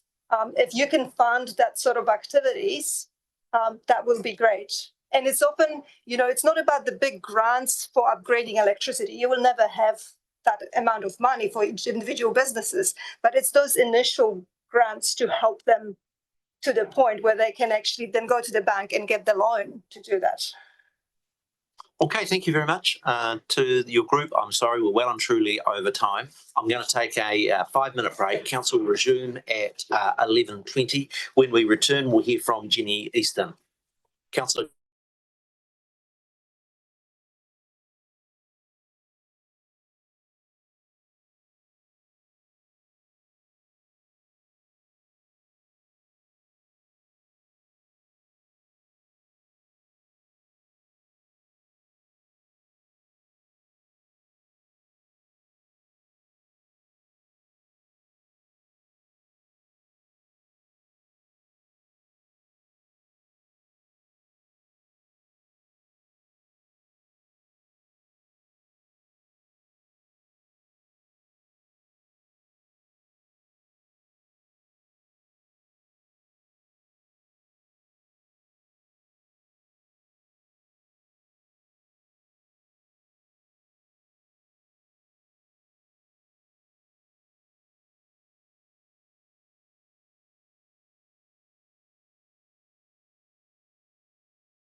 Right, Jenny, welcome to council. You have been here before.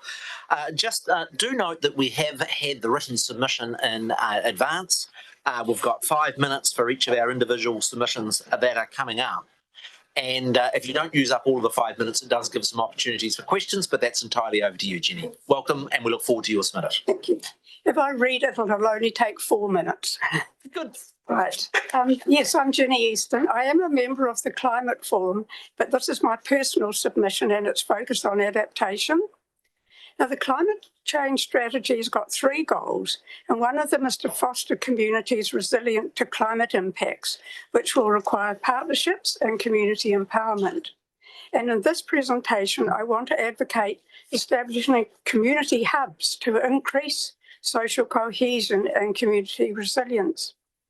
Now, there's always a challenge to get active and enduring participation in community groups because they need a sense of urgency and a belief that they will be listened to with a structure that responds to their needs and funding to pay for a part-time coordinator and administrator to keep the group together. Now, the sense of urgency can come from the threat of the alpine fault disruption. I attended the AF8 roadshow on the 29th of April and the Waimea College Assembly Hall was completely packed. So there is an increasing awareness that the devastation will affect most of the South Island and that there's a 75% chance of it occurring in the next 50 years. And Nelson is predicted to get a magnitude 7 earthquake, and that prediction should provide enough urgency for all of us to want all of our communities resilient and prepared for this. Now, emergency management does have a role to play, but they're a small group of high-level responders, and our region needs communities and neighbourhoods that can respond to the local situation for both the earthquake response and the ongoing climate disruption from flood, sea level rise, and elevated groundwater, fires, heat waves, disruption from supply lines, and economic downturn. We need resilient communities that know and care about each other and be responding to emergencies and local situations with friends and neighbours and not complete strangers. With the current levels of poverty in New Zealand and a third of the households not having enough food weekly, it's unrealistic to assume that each family can be self-sufficient. And that is why we need resilient communities with good social cohesion. Now, the marae will often respond to emergencies, but AF8 is too big and extensive for just one location. So I am recommending that the council trial establishing community hubs in 2 or 3 locations that are vulnerable to climate impacts. These could be in schools or community halls that are high and dry and have the capacity to shelter people if needed. Now, schools have the advantage of involving parents and students who already have networks and with assistance could use deliberative democracy for deciding what type of preparedness is best for that locality, because each place will be different. Creating resilient communities will benefit the council and emergency services. And a good example is Littleton after the Christchurch earthquakes, who was so self-sufficient as a resilient community, they didn't need any civil defence assistance, and that freed up resources for other locations. And my final paragraph is on funding. Neighbourhood support funding has recently been reinstated, and there will be somebody in that role late May. The networking and coordination done by them can be used to assist with these community hubs, but more specific work will be required to achieve community resilience. Groups of local volunteers need to have a funded coordinator to be successful and ongoing. The schools might want funding for solar panels and battery storage, water tanks, communication systems that are compatible with emergency management response system. But it's easier to apply for funding for equipment than it is for coordinators' salaries. Thank you.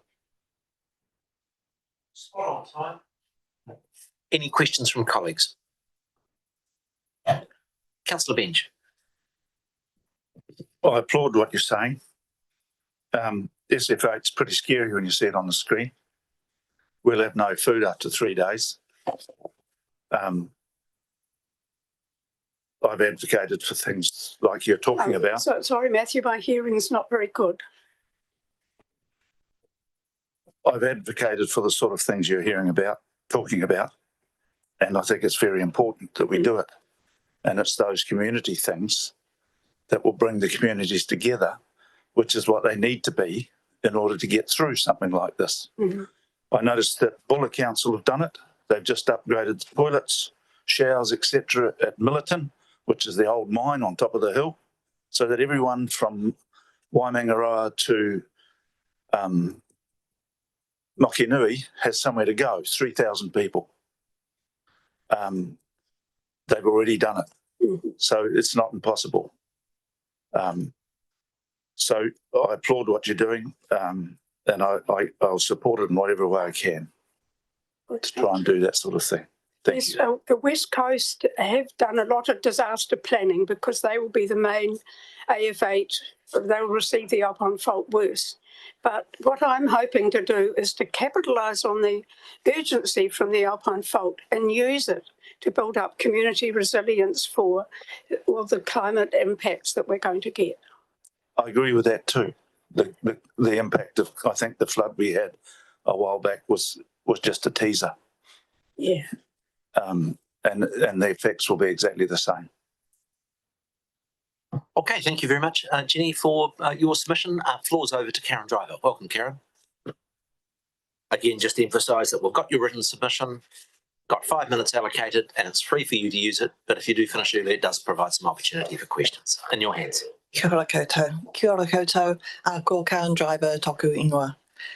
Thank you for the opportunity to speak to my submission, and thank you for developing the strategy and inviting me to be on the advisory group to support its development. I congratulate Council on your climate change team, an intelligent and passionate group of people that I felt went above and beyond in their duty to develop the strategy.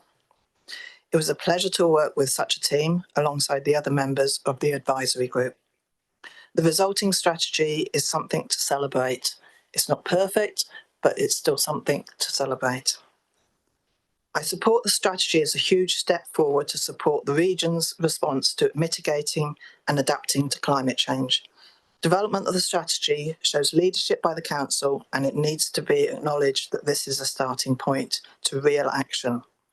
I'm very concerned that both the climate change and waste minimisation teams in Council have lost and are now losing key staff, although some temporarily. One example is that I believe the recruitment for the waste advisors role has been stalled. This has already started to impact our community, with grants no longer being processed for reducing waste at events, for example. I expect the rest of the waste minimisation grants will also be impacted. This is a key role for delivery of the waste management and minimisation plan for Nelson and this climate strategy. It's great having such plans, but without sufficient and experienced staff to facilitate action, the delivery of these plans will stall. Please ensure the continuation of the work that these teams have led. One issue is that the strategy and the action plan and the recent draft waste management and minimisation plan still focus too much on managing waste better to avoid landfill. The focus needs to be on the zero waste side at the top of the waste hierarchy, and so we need to stop generation of waste, and that involves working with businesses through organisations like Mission Zero and with central government. There is still work to do. We know efforts to keep warming globally below 1.5 degrees C are generally failing. The strategy needs to be a living document that is updated to reflect latest advice from the science community, including Hepo Arangi, the Climate Change Commission. The action plan needs the most work. Council actions listed are those already signed off by Council. Some of those may have little impact on our emissions and so may no longer be a priority in terms of climate change. There may be other ways to spend that money that would have greater impact. I realise that the impact of the latest list of the listed action is generally much wider than just climate change. Well, that's obviously critical, and those lenses also need to be maintained. But that feeds into the need for a transparent process of how our ratepayer money is spent. I acknowledge that addressing climate change is a cross-community problem, but Council needs to continue to show leadership, and being the holder for the action plan is critical. To be effective, the process for selection of actions to be included in this action plan would need to have as a minimum a selection process, transparent selection process. I might skip some of this. And I also toko the previous conversations, all of them, but about the community resilience. We need to build community resilience. Other communities, the West Coast are doing it. Auckland Council have done a lot of work in this field, focused on zero waste hubs, but hubs are hubs, and they can be a tool for the community to understand the issues and to gather and be able to talk. And we need to bring the community along with us for climate change. Most people don't understand the impact. They don't understand what's at stake. And until they do, they're not going to support wide-scale action. So we need to be working with community, create hubs. Whakatū-Nelson, we've already got victory in Tahuna Nui. We need more hubs around the region. Ngā mihi nui. Thanks, Karen. Any question from colleagues? Councillor Stella, then Councillor Sanson. Or other way around. Councillor Sanson. Thanks, Minik, through the chair. Kia ora, Karen. Thanks for your submission and all the other wonderful ones so far. They've been amazing. In terms of the action plan, you're talking about having a transparent process for activities that would be included in that. Yeah. My understanding, and I might be wrong, but my understanding is that there'll be kind of community proposed actions, business, whatever, that they are just things that they're planning to do and those would be included. Are you talking about all of those, including the business and community ones, or are you talking specifically about the council funded actions?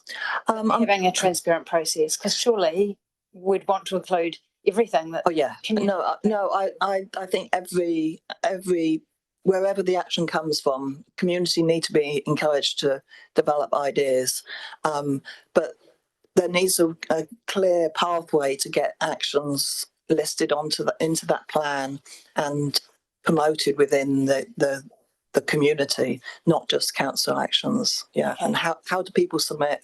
What's the process? Yep. All that sort of stuff. That's really helpful. Thanks. Thank you. Councillor Stella. Thanks, Minik. And yeah, thanks, Karen. And thank you for saying this strategy is a starting point, because it's so true. The work starts from here, and we've been here before as a council. What do you think of that in terms of implementation? Where might we slip up? What are the big barriers to being effectively implementing this strategy? Well, I think one of the biggest barriers is not having a team available to actually do the mahi. It's not all down on council, obviously. There's a lot of work that the community has to do. And as Marta was talking about, businesses can shoulder a lot of that, but they need support as well. But we need action facilitated by council as well, and a strong team here that you've got or you've had. Just you can see by the development of the strategy how important that team was in that process. It wouldn't have developed without that team, basically. So we just need to keep that ramped up and expand it. I think that's a really good use, a good investment in getting some real change happening within the region. Thanks, Karen. And again, thank you for the work that you've put in as part of the group and also with your submission today. Much appreciated. Barbara and Tim Robson.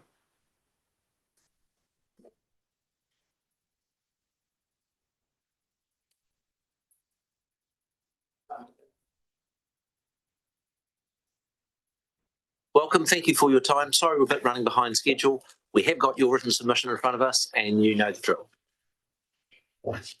Tēnā koutou, tēnā koutou, tēnā hui hui mai katoa. Ko Barbara Robson, aho, ko Jenny Daniel, taku hoa. Firstly, just to briefly reiterate the gratitude that I and many in our community and many I know here today in this forum would like to express to Council and to the tireless and very skilled workers behind you that brought about this plan and brought about the comprehensive consultation process in our community. We value that. I would also like to bow to the expertise from fellow Climate Forum members who are talking about the science today. I'm here predominantly as a very concerned grandparent, and I'm speaking, I feel, for my mokopuna and your mokopuna. And just very briefly, in terms of summarising main points, I will say that it's been well expressed the cost of inaction now and the downstream costs that will be, huge. Secondly, I reiterate the point that your leadership is crucial, and your leadership can go much wider than you might think in terms of our area, in terms of inspiration and capacity to inspire other councils within our country and also beyond. And I will make as my last point before a slightly different piece of submission, say, quote from David Attenborough, who has already been quoted today. The brute fact is that climate change will dwarf any of the episodes of human suffering that have been recorded in history. For this reason, the targets of option B are the only option for us and our council to choose. We need to act now. We need to wake up. We need to wise up. We need to open our eyes and do it now, now, now. We need to build a better future. And we need to start right now. We're on a planet that has a problem. We've got to solve it, get involved and do it now, now, now. We need to build a better future. And we need to start right now. Make it greener, make it greener, make it cleaner, make it cleaner, make it last, make it fast and do it now, now, now. We need to build a better future. And we need to start right now. No point in waiting or hesitating. We must get wise, no more lies and do it now, now, now. We need to build a better future. And we need to start right now. We have to wake up. We need to wise up. We need to open our eyes and do it now, now, now. We need to build a better future. And we need to start right now.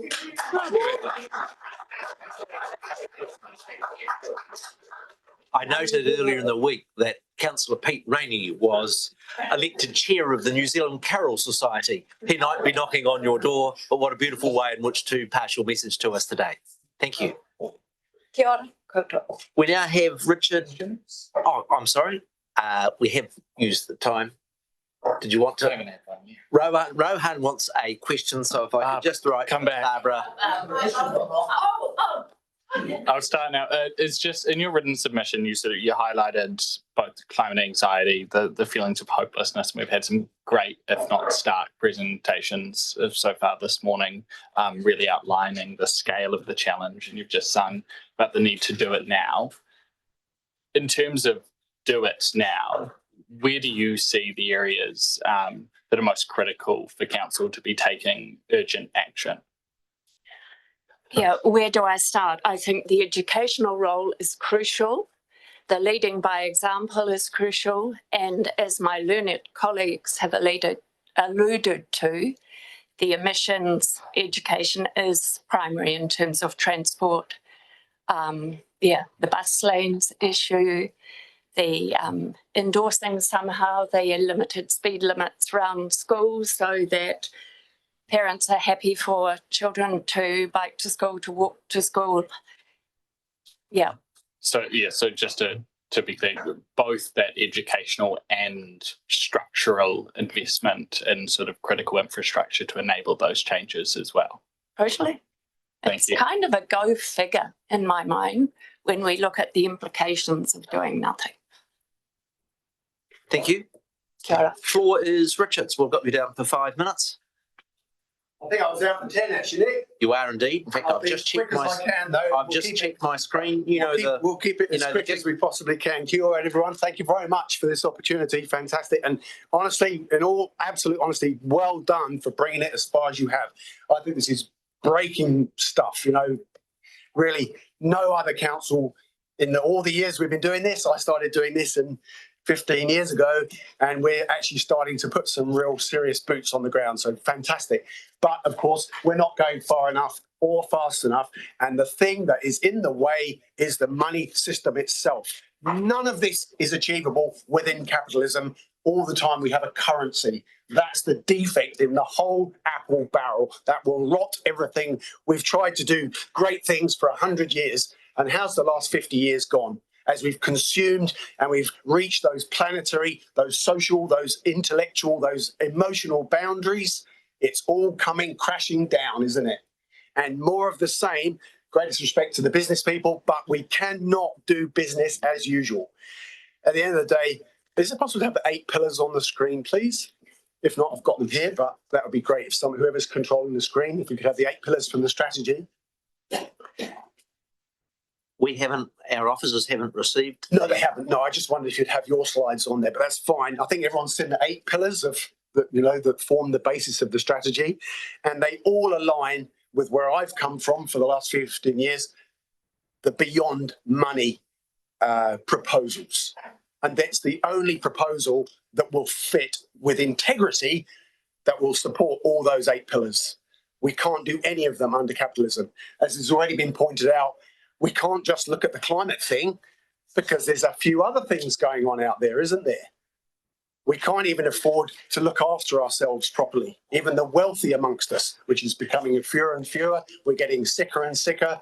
Everything's unbelievably expensive now. Our young people have nowhere to live. We can't even fulfill the first line of Maslow's hierarchy of needs. It is a genuine basket case out there, a slow motion, literal poly-crisis train wreck. But if we abandon the monetary system itself, suddenly we are re-empowered. We get to choose again. And it's in all the 8 pillars. I don't know who came up with that. Magnificent. But it's got to be backed by integrity. If we stop using money, we can essentially abandon about 90% of our business activity. It's not actually essential. I've been 45 years in big aviation, transport aviation, those great big airplanes, operations, maintenance, flying, all my working life. And they have to have integrity. They will not work without integrity. We only do things that have to be done. And in our society, New Zealand exports are a great example. Do we have to export all those logs, all that wine, all that meat, all those milk products? Who can afford them? I believe butter in New Zealand is 65% increase in price in the last year. And the place is, 6 million cows, but no butter for you, my friend. Who's it working for? Who can actually afford it? When I came to New Zealand 20 plus years ago, yes, that culture, we're feeding the starving millions, and we sort of were. But now, niche products, targeted markets, 11 micron wool underpants, the best Sauvignon Blanc in the world, marbled steak of origin. Who can afford that stuff? It's not the Bangladeshis, is it? It's not the Syrians. It's not even regular Kiwis anymore. And that's what is really causing the climate crisis in the first place. ordinary, well-meaning, good, empathetic, decent human beings, which 99+% of us are, trying to get some money tokens to buy things from the other side of the fence. We have an abundance of absolutely everything we need. It can be almost effortlessly produced by volunteers. We love to volunteer. It feels so great to volunteer. The best thing you can do is to give to somebody else, isn't it? It's the best feeling in the world. I mean, all you guys, it's not a great paying job, is it? You've put your whole lives into this stuff because you love it and because you care about other people, and you're walking around shackled, chained, concrete on your feet. Amazing technology, that fantastic farming capability, all our wonderful learnings over the last 100 years, and we can't even feed kids. It isn't working. Everyone wants it to work, and when we get the money out of the way, it will work. We could reduce our production of the aforementioned commodities by 90%, and nobody would be worse off. So effectively, we could all go to work, just round figures, indulge me, we could go to work 1 day in 10 with the same lifestyle. I would suggest it would be a better lifestyle if you only went to work 1 day in 10. All that traffic, all those trucks, all those machines, all that boiling off water to make milk powder, just don't do it. We don't even need any more energy. We don't need another transport link. We don't even need any more houses. I believe there's 40-something thousand empty houses in New Zealand and 18,000 homeless people. I think that was pre-COVID. Why can't you get into a house? It's not hard, is it? What's the barrier to getting into a home in New Zealand? I don't even have to say it, do I? We've got a lot of building materials out there. We've got a lot of empty space. We've got a lot of astonishing machines that can just effortlessly produce things, I mean, almost for fun, you know. But you want one of those things to dwell in? When I started doing this 10 years ago, so now I used to say it takes 2 salaries to buy a home. And then someone corrected me about 5 years ago. No, Richard, more like 3 salaries, mate. You'll need a lodger too. Just to buy some shelter when the materials are produced in abundance in huge factories. 4x2 comes out a mile a minute, doesn't it? Those diggers, those cranes, those nail guns, those laser frame. But if you want to buy one, what's in the way? What would we really do? We don't even have to wait for the government, for approval from Donald Trump or Elon Musk. What do they have to do with Kiwis on the West Coast? We are entirely able to completely empower ourselves to do everything that we need. And if nobody volunteers to do something, then it doesn't matter, does it? There is not a single activity out there that won't be done by enabled, educated, connected volunteers. Of course, I grew up in the UK. We have the word status, but I didn't know what mana meant until I came to New Zealand 20+ years ago. And that's why this system will work, because we want to be appreciated by our community, our whānau, our families. We want to be valued for something we've contributed. That's what makes us feel good. That's why we're called humankind, because we want to do the right thing. All these people and all the other politicians I've come across in the last 15 years, they want to do the right thing. They just can't afford it. So if we get the money out of the way, we can be in utopia. Literally, utopia. This place is utopia. We could have lived anywhere in the world, and we came to Nelson after a lot of review because it's paradise here. And it could be paradise for everybody, not just for the rich. And as we're seeing with the climate situation, even the rich don't get away with it, do they? But currently, we've got a lose-lose scenario with no solutions. Once we get the money out of the way, we have total win-win. Why not aim for utopia, not just the most we can afford? We can't even afford what we've been doing for the last 50 years. And how do we get the money? By scraping our resources off the land and selling them to rich people overseas. We don't have to do that anymore. It's paradise. Much of this, a councillor here, I shan't mention, 10 years ago was in a school class when I was presenting, and those kids, they knew it then. Much of this comes from young people saying, can we do this? Can we do that? And they were right. And they weren't given 50 years of brainwashing by the monetary system that's destroying us. It's very exciting. Thank you so much. I even wrote a book about it because we didn't have an election last year. You get it on Amazon. Thank you very much. Any questions, I suppose? Yeah. Any questions, colleagues? The Deputy Mayor. Thanks, Richard. I remember the class well. Just to sort of put this in terms of the focusing in on climate strategy, as much as I'm sure we could have a very enjoyable conversation about economic analyses and dissecting that, is essentially what I heard was sort of 3 key pillars in your view for meeting the climate crisis, which is a mass reduction of consumption in general, a significant redistribution of resources within as they're currently distributed, and a fundamental sort of pulling away or disconnection from the global economy.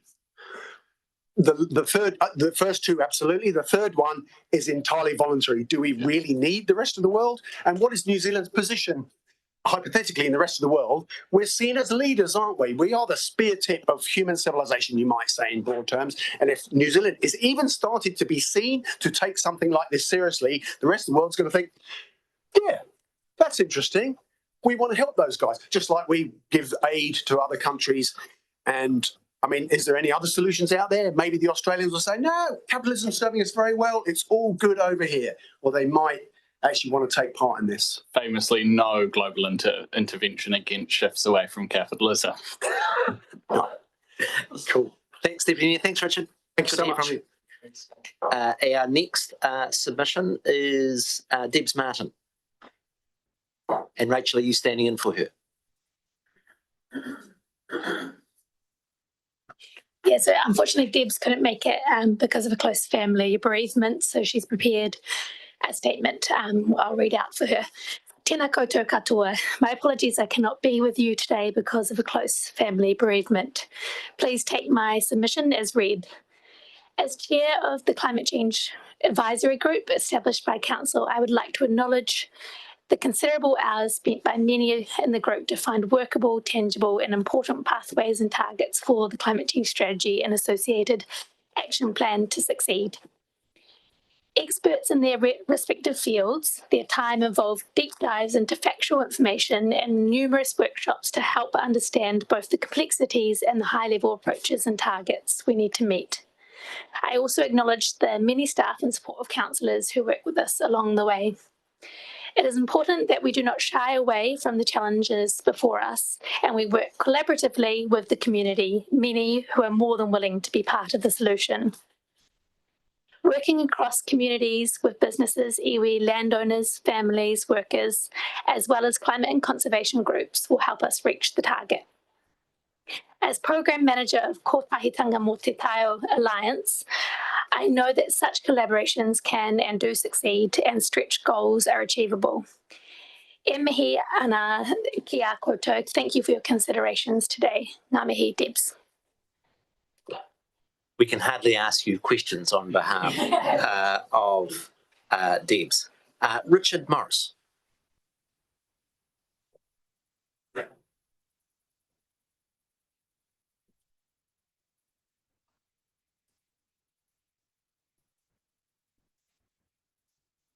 Welcome, Richard. Floor is yours. Good morning.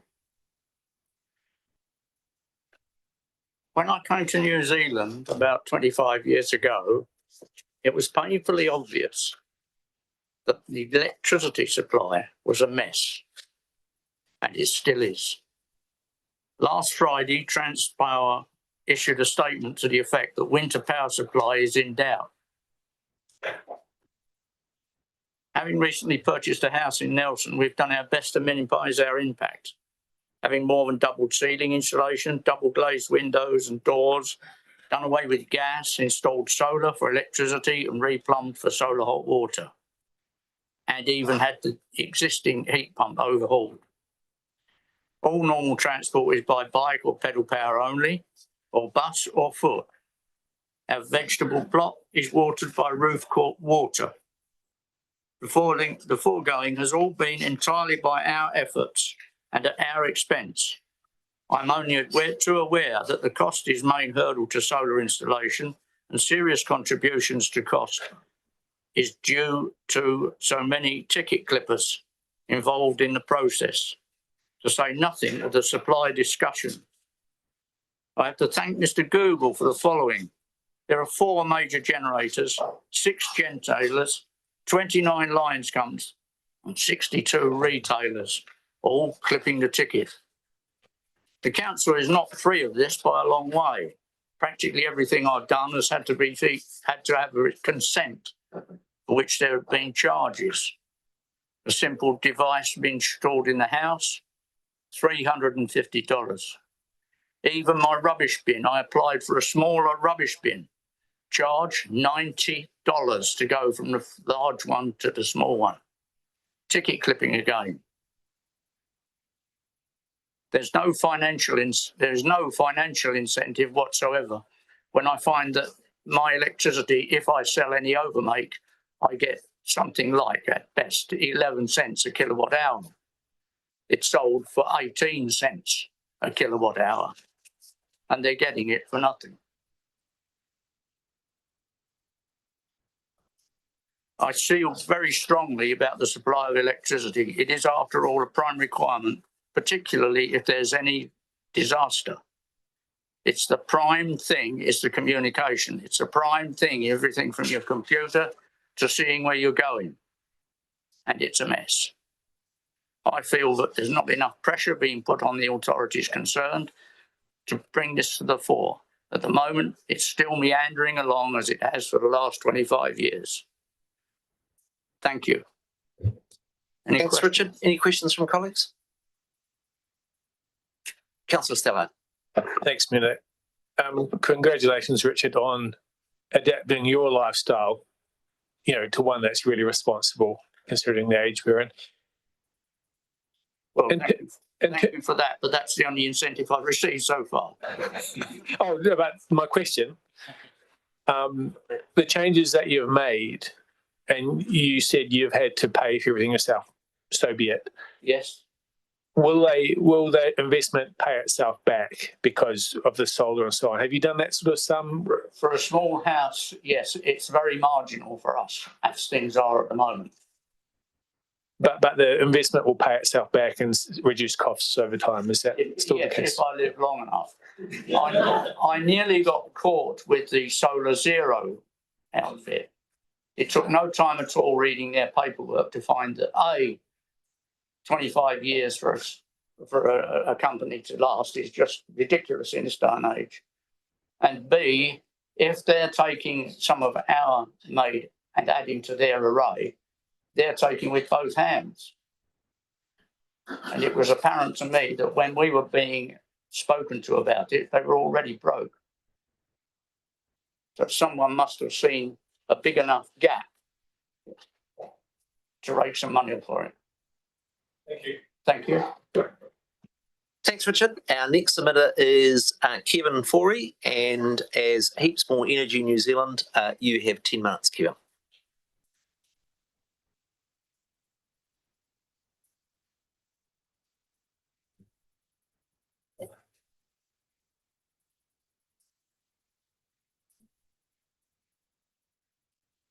Does time start when I start speaking or not get undressed?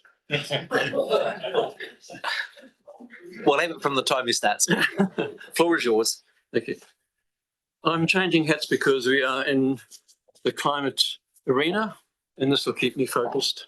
The hat I'm about to put on is one that Lisa Blair sells. She does lisablair.com, salestheworld.com. She's done Antarctic in the reverse, and there's some fascinating items on how plastics have invaded our planet. Can I ask a question of participants now? Who's seen Oceans by Sir Richard Attenborough? Tried to see it last night, but it's still only on at the movies. I think it goes live on Netflix on the 4th of June. Okay. What was your... And how did you feel about it, Nick? Well, I haven't seen it. Oh, you haven't? Because I'm a cheapskate and waiting for it comes on Netflix on 4th of June. Yeah, right, okay. Because there's an ocean of change in the climate area that we need to look at. And just going back in a few years, it hasn't started now. It started quite a long time ago. I remember presenting in this forum in this hallowed place, and the FOMO effect was that the council was about to crash the compost subsidy scheme, and I was in Worms. council wouldn't listen to me because worms are just worms. But when I changed it to waste organic recycle management solutions, I got a hearing. And Councillor Nita Knight, if you remember Councillor Nita Knight, she championed that. And long and short of it was that every council in the top of the south does do compost subsidy.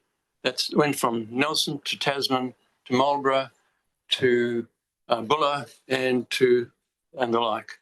So another good thing about what the council is doing is that I was having coffee at Pomeroy's and I saw this lady on an e-bike and she was towing something and it had these canisters in it and I thought, this is right interesting. And I watched her and this is with a green waste pickup. Another tick box for Nelson City Council, that's like getting out and doing it. And I think they pay something like $17 maybe a month or a week. I'm not sure the costs. So it's a continuum. And what I'm getting a feeling is just how the momentous plan that was written up in the council and the Nelson Mail was, and Councillor Stellard was giving it a really good thump in a positive way. Transport is important because it's an active participant area. If you don't drive, you don't contribute to climate change. If you've got an e-bike, well, you're still 80% climate free, but you've got 20% coming off the grid. And if you're old manual like me, well, you know, we got many more brownie points up our sleeves, but it takes us a lot longer to get there. So the biking scenario is pretty important. I wanted to quote here for a couple of things. The question that was raised by Nelson Smith was the fact that in the Katie Jones, this is the one that was in the Nelson Mail. I haven't got the date on it. It was the first one. And it related to the billions of dollars that would be required as an amendment to analyse how much the targets would cost. The Deputy Mayor, Rowan O'Neill, said we need to actually start now. So climate action now is about taking it on the nose and doing it straight up, because the radio show that I run on Fresh FM, plug for the local radio, is that if we have the data, we can form the insights, we can take action. If you reverse that paradigm, no data, you really can't take any action and formulate action and do what's doable daily. In indifference to Mayor Nixworth, the second one was the recycling study on the cards. And the takeout of that was that Mayor Nixworth disagreed with the fact that the plastic should be reduced or the soft plastic should go away. And one thing I took out here was that Mayor Nix said, do not let the good be the enemy of the perfect. Thank you, Nick. So my background is in the solar industry, and I have the pleasure of being able to show you what is possible if you get the data in the right format so the council can project what it's doing. So it's all about education. We can have all the data that we can see on the screen up there, but it's not going to be of a great lot of use if it can't be projected correctly. So in my time in Australia, the company that's on here was the Solar Analytics. This is totally South Pacific generated, by the way. There's no DeepSeek. You won't find it on DeepSeek. There's no AI. It's purely Australian-driven technology, both in the hardware and the software. So Solar Analytics is probably the world's best company for being able to translate raw data, which is like having a big pot of soup, but how does it come out in a form that we can all enjoy the benefits of? So I was contracted by the Tasman District Council because I offered a solution which is called solar showcasing. I did a little survey around the Motueka Library and I asked people, do you know about the solar on the library? And there's no pointer on here, but it's the second one, third one from the bottom. And because it's a facility that the roof has got all the action on it, you wouldn't know that it's there. In one of the presentations I did in Nelson Council, I did some research and I found that there was like not one solar panel being employed in the area of mitigating climate change or producing energy efficiently. Clean energy is everything. So that's the reason why I'm here today. And if I get the clicker right, so my company is we've been contracted to do Richmond Aquatic Centre, which we've got facility producing data. We've got the Tākaka Memorial Library. We have Tasman District Council head office, that's where the AC load is going to the vehicles. Richmond Public Library's got a 20 kilowatt system on it. Motueka's got a 0.975 kilowatt system on it. Bright Water Treatment Plant has got a 40 kilowatt system on it. And the one we're doing in the next couple of weeks is Port Tarakoe has got a new facility going on. So without particularly loading the argument for just because TDC do it, they have done it. And the educational facility is very powerful. So with able help of my assistant, my beautiful assistant, Mary, what's my timeline at the moment? Got 2 minutes left. How much? 2.5. 2.5, okay, moving right along. Maddie's going to bring up the facility that we translate all that data into meaningful outcomes. So when we click down onto my solar generation, yep, and bring it up a little bit more. Screen up, okay. So Richmond Library is now in a net, at this point in time, the solar generation is offsetting part of the electricity reduction or the electricity that's coming out of the library to be used. Motueka Library is, you can see we're in positive territory now, and that facility builds up as it goes on in summer. We're doing like 65 homes. That's what is called a widget. What would X 100 kilowatts of power in terms of homes? There's a Tākaka Memorial Library, probably a bit of a grade A in the Golden Bay, excuse the pun.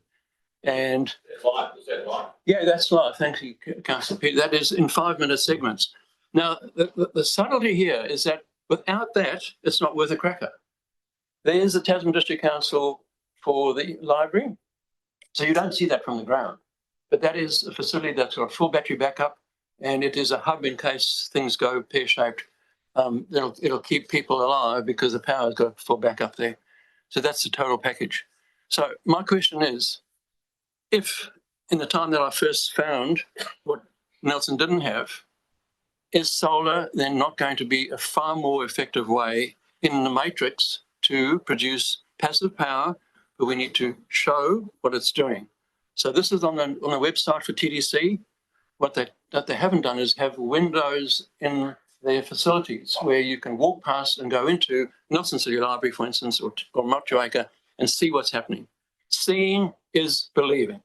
We've got all the data, we can take the action, but if you can't form the insights from it on a screen, it really isn't worthwhile. And a little bit of a wrap up, that facility costs TDC about 65 cents a day across potentially 20 sites. And we've only done 9 sites. So if we were talking about relative cost efficiency and return on investment, the ROI goes right through the roof. So I commend that the Nelson City Council look at how solar showcasing on any facilities that are yet to come. I heard something about a solar farm, but I don't know where that is. Am I out of time? You are. Oh, can I go to the time bank? We don't have time in the battery, sadly. I see a DeLorean for sale in the papers locally. That might be our only hope. Well, happy to have some questions, though, before we wrap up. Pleasure. Councillor Sanson. Thanks, Mayor Nick, through the chair. Kieran, thanks so much for your presentation. Really interesting. And can I just double check? This is live now on the Tasman District Council website. So they've got solar across all of these council-owned facilities, and they've got a dashboard enabling the community to see the generation, and I guess potentially they could modify it to show the cost savings or the cost benefit analysis, because having some kind of financial quantum on there as well, showing the financial benefit to the ratepayers would be amazing. But that's live now on the website. That's right live in 5-second bites. If we went back to a couple of screens, the actual data is being uploaded in 5-second timelines. And there's never been a data breach in 16 years I've been associated with solar analytics. Via Amazon servers, it's a really bulletproof process. So any tech heads, the API facilities are impossible, not to break. That's why Tasman District Council came on. It is all self-generated Wi-Fi, so it doesn't have to lead into any of those Wi-Fi things. But educationally, it's fantastic. People love it, and they just buy into it. I think Nelson's got a wee way to catch up in terms of actually going for solar installation on our buildings. I'm not sure if we have any solar generation. Any office holder able to? No. Do we have any solar generation within Nelson City Council ownership? No. And I know that the amazing climate change. Solar panels on toilets or showers at Te Nui is the question. We do have in the Montgomery toilet, but we don't pay for that. That's right.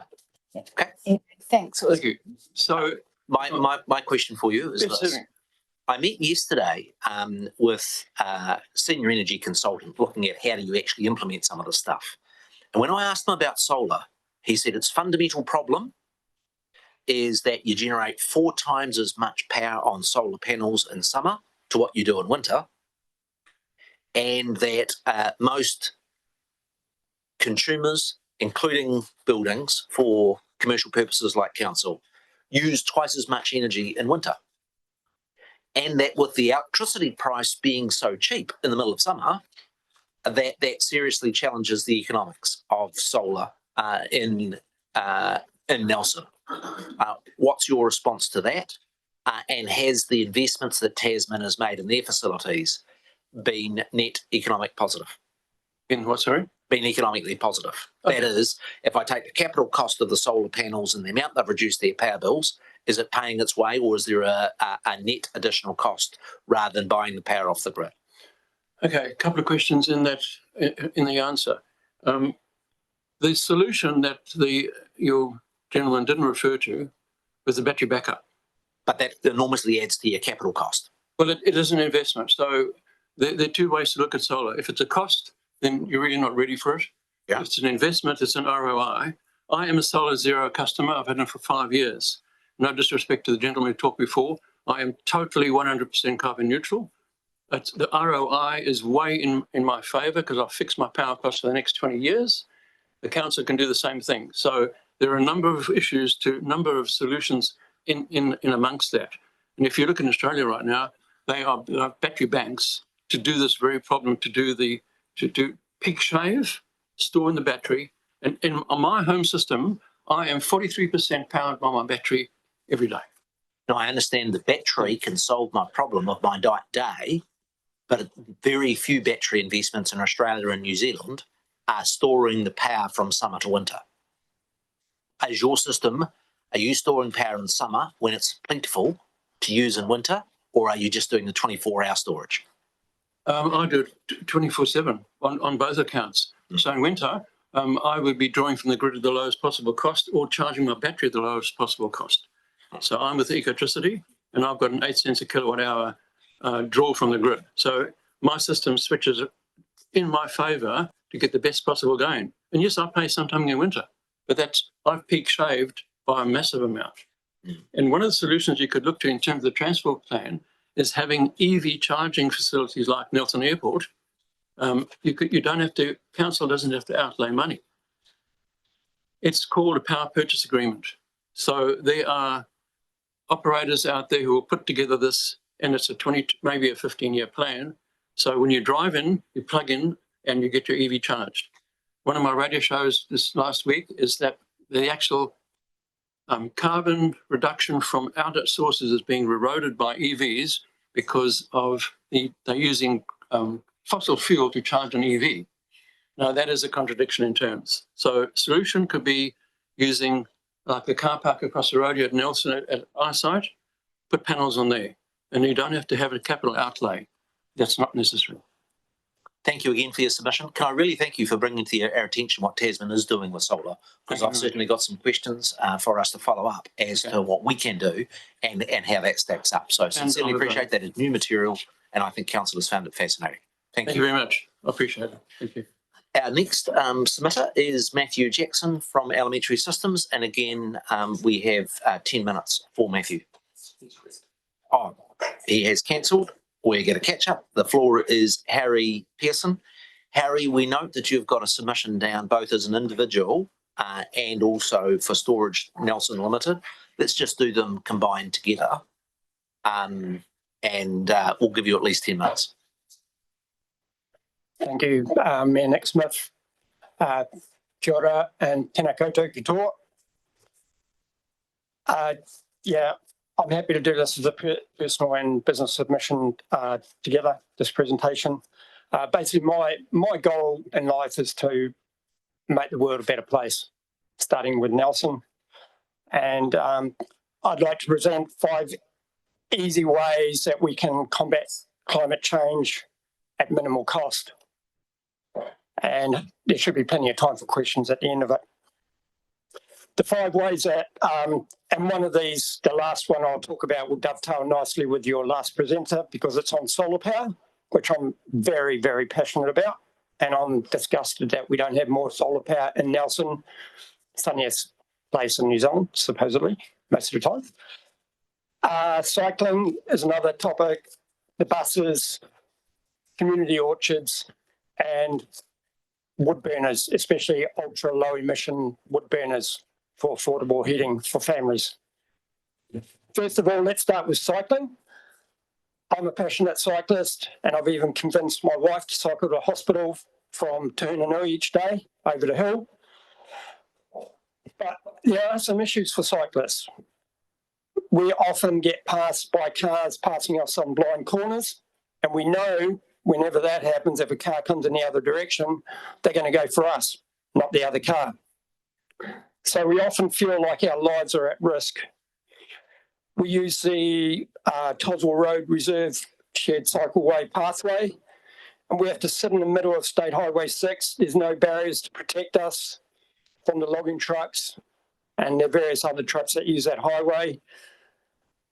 And it's just, yeah, there's a lot of places that are dangerous for cyclists.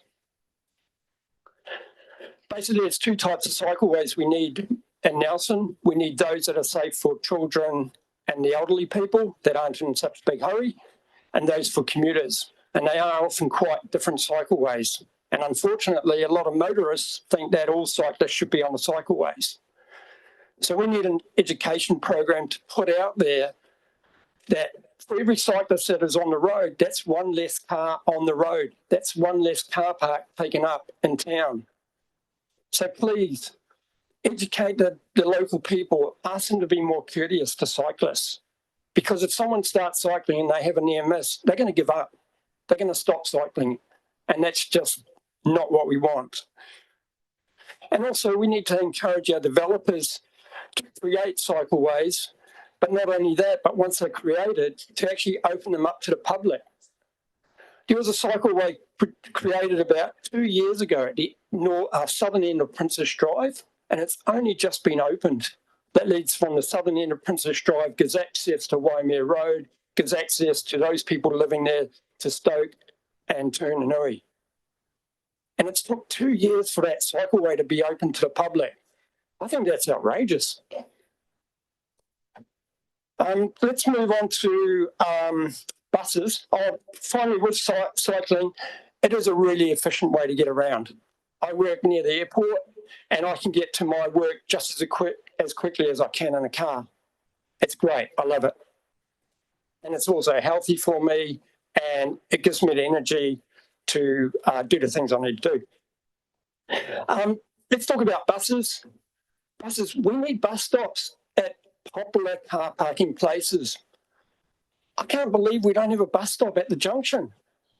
How many cars are parked there every day? How many people go there every day? How many people do you see trying to cross that crossing on Quarantine Road? It's a dangerous place to cross. It's hard to cross there. Cars will often stop there to let pedestrians cross, and they're not supposed to be stopping there. You end up with accidents. So we need bus stops that are really accessible to our supermarkets and our major shopping centres. And we also need smaller buses. We need some smaller buses that can navigate our hilly streets. Smaller buses that are more manoeuvrable, they'll be more efficient. The bus that, when it comes out of Parkers Road onto Annesbrook Drive, it often has to wait quite a long time to get access onto that state highway. But if it was a smaller bus, it'd be able to ease out of there a lot easier and safer. And often the big buses, like on in Turnanui, on the hills there, they're often over the white line. It's just dangerous. Community orchards. I'm passionate about horticulture. I'm passionate about growing our own fruit and veggies. We're in one of the best horticultural places in the whole of New Zealand. By having more community orchards, we can encourage people to be passionate about growing fruit. We don't have to import so much fruit into Nelson. Avocados, $4 each here in Nelson. I pick 2 or 3 avocados a week off my tree all year round. Avocados are so easy to grow here. It's outrageous that people have to pay $4. So community orchards, and if we've got more community orchards, we can show people how easy it is to grow fruit, and it's healthier for them too, homegrown fruit. Ultra low emission burners have minimal, if any, effect on the environment. They are so efficient. They produce a lot of really good quality heat, much nicer heat than any heat pump will produce. I have a few rental properties that have trees on them, and I'm forever pruning those trees. The wood, I have to get rid of it somehow because I'm not allowed to put an ultra low emission burner in for my tenants. So I have to go and dump that wood somewhere. By having ultra low emission burners, we can reduce that energy demand during peak times so that there isn't such a stress on our national grid and our lines power coming into Nelson. So the lines power won't have to get upgraded so early. And it's an affordable way for people to heat their homes. People will no longer be dependent upon electricity and heat pumps. And we know they just keep rising. The cost of running those keep rising every year. Give people the opportunity to produce their own heat for nothing. And finally, solar power. I can't stress enough about the benefits of solar power. So far, I've put two solar power systems in on 2 rental properties, 1 on each one. Each of those rental properties is saving the tenants between $25 and $35 per week. That's $25 to $35 those tenants have in their back pocket to spend in our community. That's money not being sent off to the big power companies. That's money staying within our community. It also gives them resilience. If there's a power cut, they will get at least 2 hours, even though we don't have batteries, they will get at least 2 hours of power each day while the sun is shining, so they can keep their fridges and freezers running. If there's is that a warning or is that an end? Okay, thank you. They will, so they can keep their fridges and freezers running if we have a power cut. As we all know, there's a major fault line. There's a chance that eventually one day there will be a major earthquake. We'll lose power access to Nelson. But there's big barriers to putting in solar. I know this for sure. I tried to borrow $26,000 to do the last solar unit. The Westpac Bank said, no way, you're not having one of our interest-free loans. Eventually, the ANZ gave me $26,000. That I pay 1% on for 3 years, but it's not easy to get those loans. The cost of batteries is quite expensive, and the final thing is the transformers. Our electricity network in Nelson is parts of it are out of date. The places that I'll put solar on, if the neighbours want to put solar on and export it to the grid, there's no way they'll be allowed to do it because it's not the capacity on the lines. So basically, it's first in, first served. So if you're thinking of putting solar in, I'd get in quick, get it done now. Don't tell your neighbours you're going to do it, because especially if you're not going to have batteries. And ultimately, I'd like to set up, I do a off-airport car storage business. I'd like to set up a solar park there, have some sheds, provide undercover parking for cars, and it could potentially be an emergency welfare centre. If we had a major earthquake, you'd have a whole set of sheltered car parks, electricity being produced, water on site, so emergency shelter for people. Please don't tell the airport that I'm planning on doing that. That's all from me. Any questions from colleagues? Pete? Thanks, Harry, for your submission. Your comment about the ULEBs, are you suggesting that we should consider changing the airshed rules? Is that, I'm not quite sure what your... I didn't hear that, Pete, sorry. Sorry? I didn't hear your question. Harry was advocating for ultra low emission burners. Yeah. What's your point? Do you think they should be allowed in the areas of the city where they're not currently allowed? Is that my main concern is I understand there's issues within Nelson Central because of the way the air moves and stuff like that. But in Tahunanui, where we have good airflow, I believe we should be allowed to put ultra low emission burners in Tahunanui, and currently we can't put any in there at all. I think that's airshed B2 or something. Yeah. Thanks for that clarification. If there are no other questions, thanks very much for coming in with the submission today, Harry. Thank you. I've just got a bit of a question for colleagues about going forward, and here's my suggestion. We've got 5 further submissions that are 10 minutes each.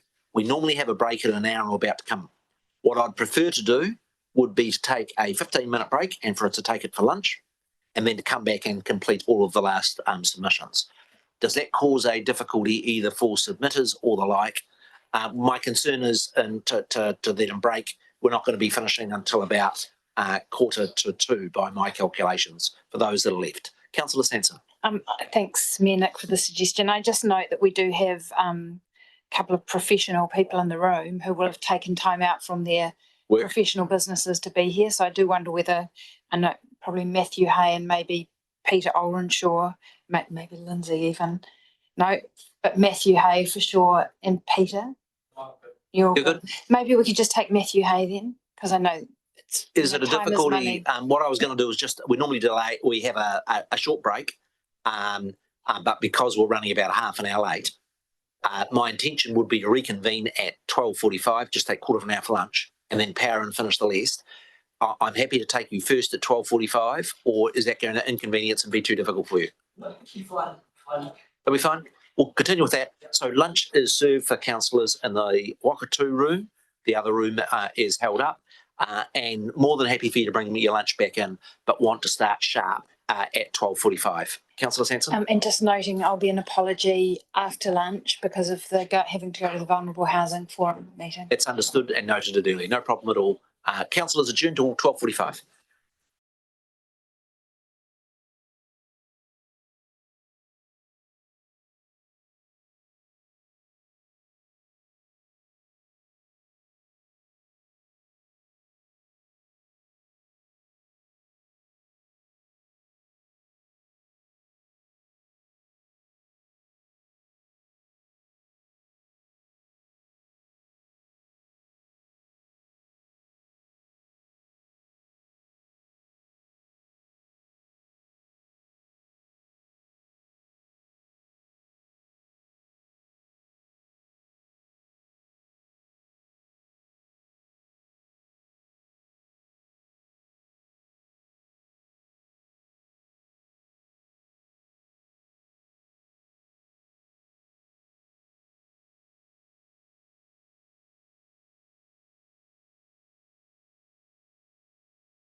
before us.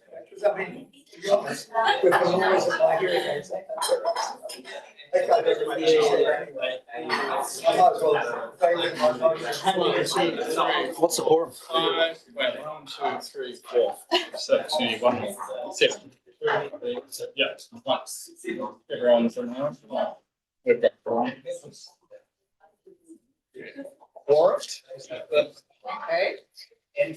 Matthew, my apologies for delaying you with enabling the troops to get their lunch. We've got 10 minutes set aside for your presentation and look forward to your contribution. Cool, thank you.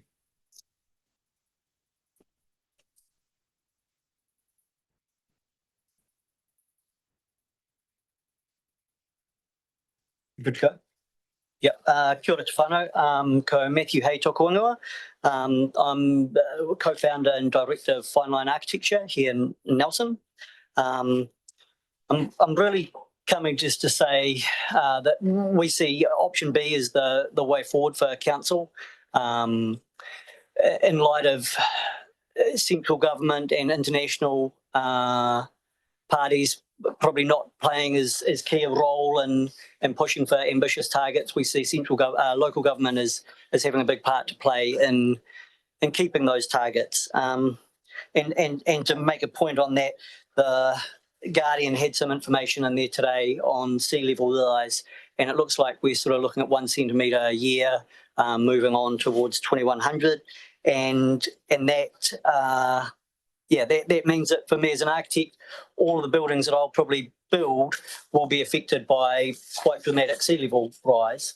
And so I think we need to take this as a really important message around trying to design for adaptation and resilience within our community.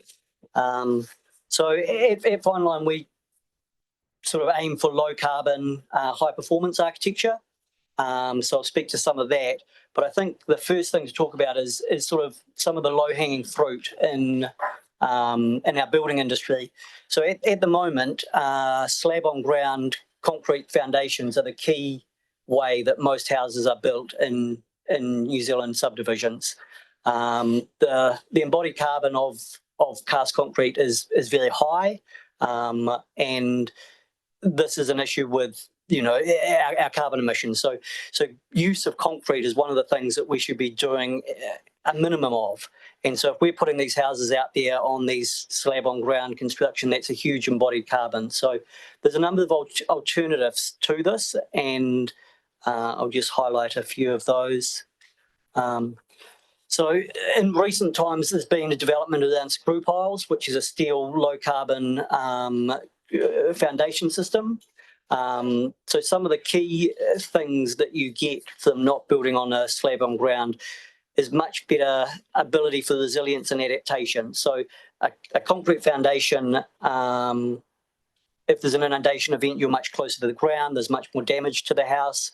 If that building was lifted up 400 or 500 mils on a raised foundation, there's much more chance of the house coming out unscathed. There's also the ability over time for that building to be lifted. You can easily lift the building, jack up the piles, and have a much more resilient building. So it also sort of leads to, if we're talking about sea level rise, some of our communities, and even some of the modern suburbs that are being put in there, may have to look at managed retreat sometime in the future. The buildings we're putting in now are going to be there in 2100, so we should be designing them to be resilient in 2100 rather than problematic in 2100. So that's some of the thinking that we, and I guess it's as a council, how can we think about our building consent process? How can we think about the way that these subdivisions are being rolled out? How do we incentivise moving away from concrete as a foundation system? The central government had really good, clear pathways for carbon calculation and carbon budgets. Brands has done a lot of work on this. So housing could have carbon budgets attached to it, and that would then incentivise people to not use cast concrete because their carbon budgets would be blind. So it's a way of using a lever. Of how do we create a lever to get housing? How do we get how does council create these levers to get better outcomes for the future of building? So screw piles also allow for less damage to the topsoil. So if we do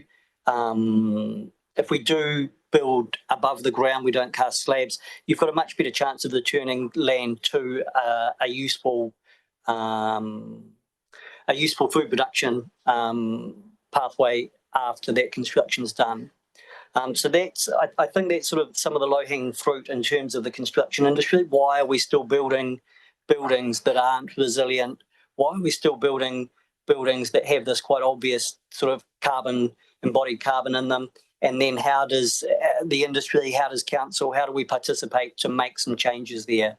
The industry has been schooled up on calculating carbon, so there is industry knowledge around how when we put a building consent together, how to actually attach spreadsheets that actually show how much carbon is in a house. So how can we, as a building consent authority, how can we participate in that as a lever? And one of the things could be that you incentivise, if you can prove that you're a low carbon building consent application, there may be a discounted rate for that consent or something like that.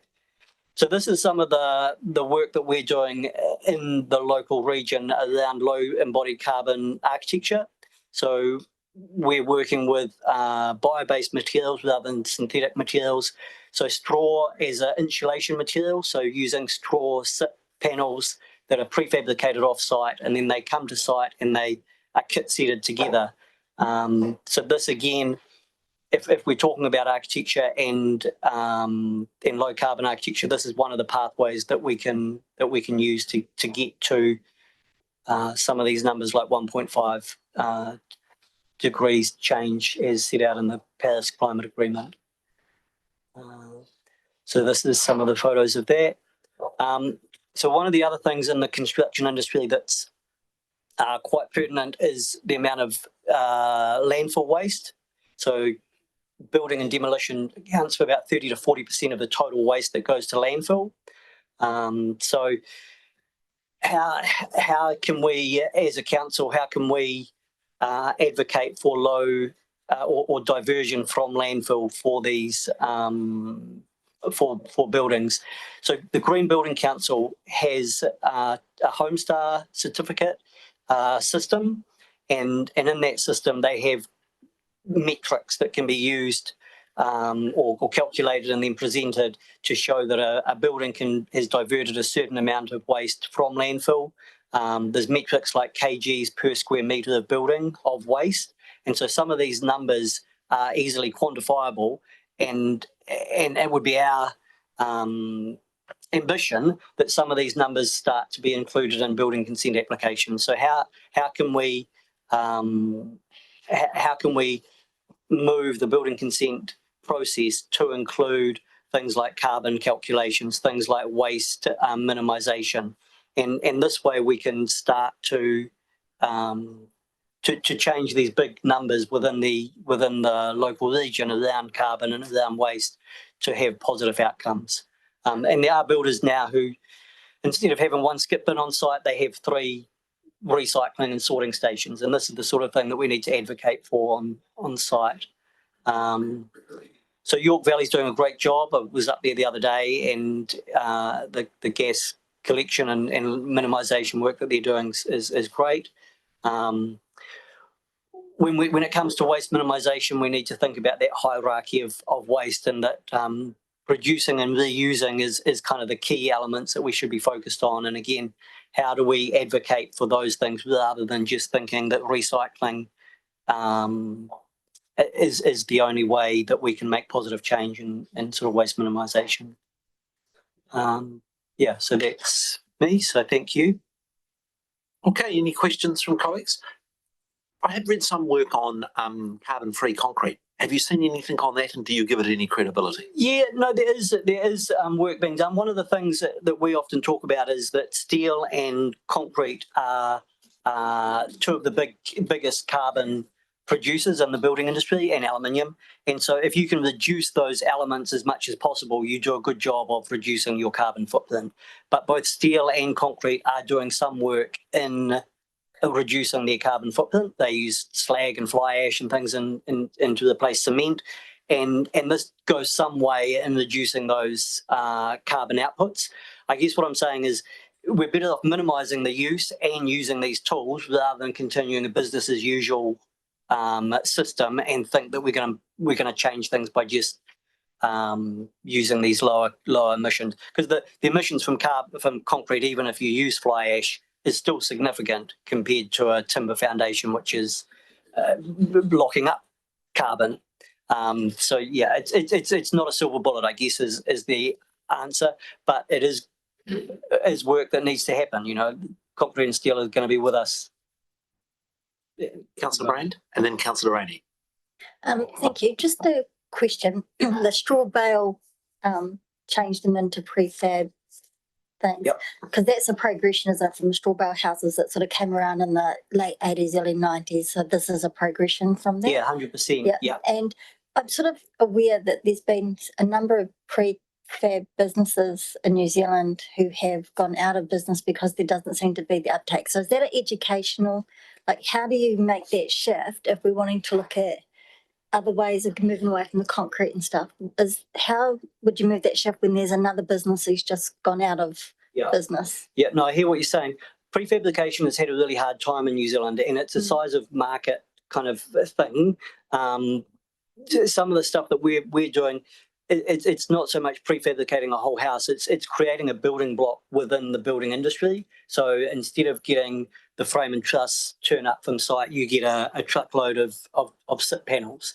And so yeah, I do know what you're saying.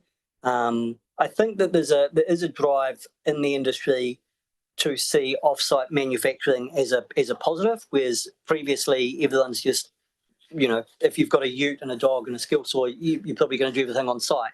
Whereas now people are seeing efficiencies and in waste minimisation of doing things off-site.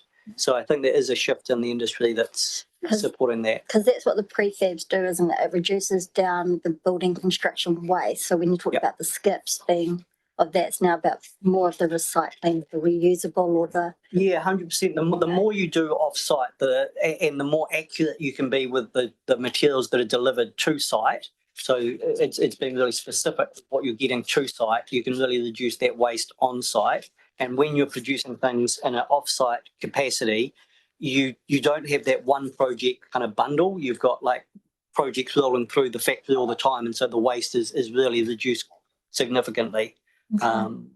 Yeah, but yeah, sites are hopefully moving away from just one skip to multiple sorting stations on site.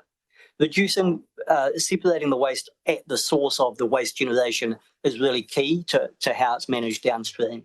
So site's really good. The other thing on waste is that we should be looking towards product stewardship. So people who produce things should be responsible for how the waste is then disposed at the end of life. And I think if you introduce product stewardship, then the way people design those things, including the packaging and things, will change. And so that's, you know, if they're responsible for the waste, they'll change the way that they're waste. And if councils and us are responsible, they'll not change. Yeah. Cool. Councillor Rainey, and then we'll wrap up. Thanks, Matthew. Are screw piles made in New Zealand? Do you know? I'm not 100% sure. I mean, I think that it's a great product and a great idea, but if we're having to transport tons and tons of screw piles into the country, it probably would be. Yeah, look, I'm not sure. I can get back to you on that. Oh, no, don't worry. No, that's fine. I just wondered. Okay, thank you. Okay, thanks very much. And interesting to get a specific sector like your own building sector to give a perspective, and that's very helpful to our work. Next, Peter Olenshaw, we've got you down for 10 minutes, Pete.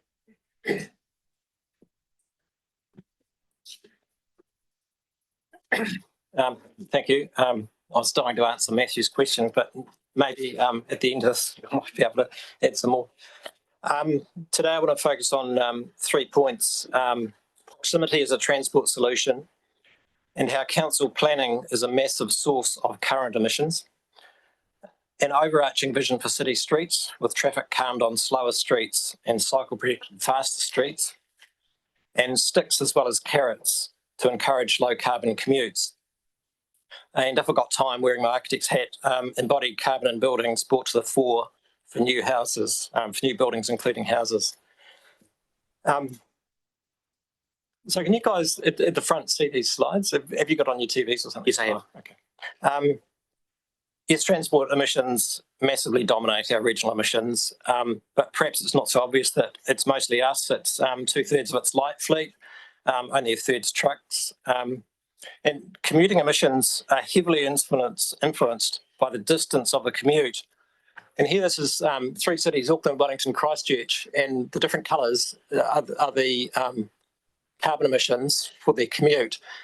And you can see there's people living near the centre have much lower carbon commutes. But what's not so obvious here is that the difference between like yellow and yellow-green is a doubling of emissions. So small colour change, big difference in emissions. Urban form massively influences modal share. So this is it's jargon, but it's the transport mode you use. So in Berlin, 68% of the people are using active in public transport. In Houston, not such a huge difference in the population, only 8% are. Proximity as a transport solution is completely missed in the strategy, even if it does get a minor mention in the action plan. It's a really significant way of reducing travel demand, and so reducing the number of kilometres driven per day, increasing the viability and use of both cycle and bus commuting. And it needs to be suburban density, not just the CBD. The CBD is a lazy, ineffective target and is unattractive to most Nelsonians in 2025. In fact, the percentage of commutes done by active and public transport suggested in the document are very unlikely if new housing is in peripheral areas rather than through intensification of existing suburbs. And council was responsible for most of these emissions. This pie chart in the document's wrong in saying that transportation is only 5% of emissions caused by council. Not caused by council, that actual council. Pardon? That chart that's in the book is not emissions caused by council. These are the actual Nelson City Council direct emissions, Peter. Okay. I'm sorry to interrupt. I just I know that. Okay, so it's a semantics thing perhaps, but planning rules have mandated sprawl by refusing to allow intensification through imposing low density zones close in. This is the bottom of Shelbourne Street, and I'm sorry I've shown this slide so many times, but this is the normal density that should be in these close-in areas and was being built until planning stopped it 50 years ago. This is completely illegal now. And sprawl is bankrupting councils. This is not a picture of Auckland buildings. This is actually a representation of rates revenue per infrastructure cost. There's a much better ratio of revenue to costs in the city of the centre of the city, and the sprawling suburbs are very poor performers. This is another compelling reason for building in rather than building out. Just doing one thing, allowing 3 dwellings per section, opens up massive cheap embodied carbon new dwelling supply. For the council, it is also low carbon and low cost in terms of infrastructure requirements and maintenance liabilities into the future. This slide shows an example of a new dwelling created for less than 120,000 back in 2022 through partitioning of an existing house in Seymour Ave. And just to repeat that, that's 120K, including building, including the land for a new dwelling created. That's affordable. The second thing is to allow a townhouse donut around the CBD, like Hathaway Court here, with townhouses with 2-storey high sidewalls touching. And I note here that the Plan Change 29 didn't allow for this, 2-storey high sidewalls touching. And areas are much less than the 300 square metres often suggested in higher density residential zones. I don't know if you can see that, but 150 or 165 square metres in Hathaway Court. So we ask you to change the action from provide residential options in the city centre to providing residential options around the city centre. Sorry, not sure what that is. We're also asking for an overarching schema for city streets, that they either traffic calm to 30 kph or they're 50 km/h with protected cycle paths. And there's nothing that's not either of these two things. The reason for this is that we can't expect to have protected cycle paths on every street. But if they're only on a few streets, there's no network. And if it's not safe, and until we have a complete safe cycling network, we can't expect significant uptake. If it's not safe for an 8 and 80-year-old, it's simply inadequate. Here is an example of a threshold between a traffic calm streets and 50 kph ones. This makes it clear when you're crossing from one zone to the next. Sorry. And another thing of traffic calming is having trees in every street. These have multiple benefits, including carbon sequestration, 4 degrees summer temperature reduction, and biodiversity corridors. As we increase density, trees are less appropriate on private property, so we put them on streets, and we should have trees in every street. I don't think I'll have time for that. Sticks as well as carrots. I'm sorry. Yep. Sticks as well as carrots to encourage low carbon commutes. This is a screenshot of a TED talk on congestion charging in Stockholm, and shows the massive difference in congestion the day before and the day of congestion charges being introduced. And these charges were only €1 or €2. We suggest that half the charge be based on emissions of the vehicle, both CO2 and NOx. This would encourage those who really want to commute by car to use an EV. Oops, sorry. The second stick we ask for is peripheral parking charges to be implemented, so that everyone who car commutes into the CBD pays for the privilege of storing their personal possessions, their car, on public property roads. Here in Nelson, close suburbs are still very walkable, and many people car commute and leave their cars there for the whole day for free. Significantly, these new peripheral parking charges, plus the existing ones within the CBD, should have half the charge based on the emissions of the vehicle, both CO2 and NOx. We already input the number plate when paying for parking, and from this, emissions are known. This would discourage people from bringing high-polluting vehicles into our urban airsheds and incentivise EVs, as well as making biking and buses an attractive option. The EV numbers suggested in the document are very unlikely without council intervention, such as differential congestion charges and parking rates. This is what EV numbers have done since the government crashed the market. Going from 2% to 80% in EVs in 5 years needs strong incentives, not just more charges or wishful thinking. Now, briefly on embodied carbon in building. Resilience is good, but completely missing from the strategy and mentioned only inadequately in the action plan is significant reductions in carbon emissions possible from swapping materials ready to use in both residential and commercial construction.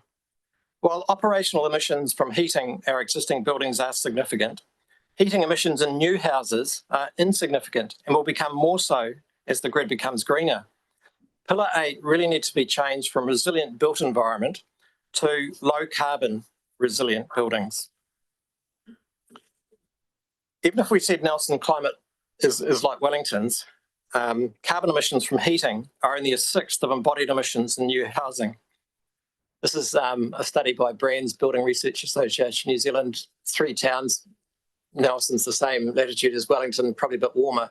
But you can here you can see that the blue is the operational, the heating emission, life cycle emissions.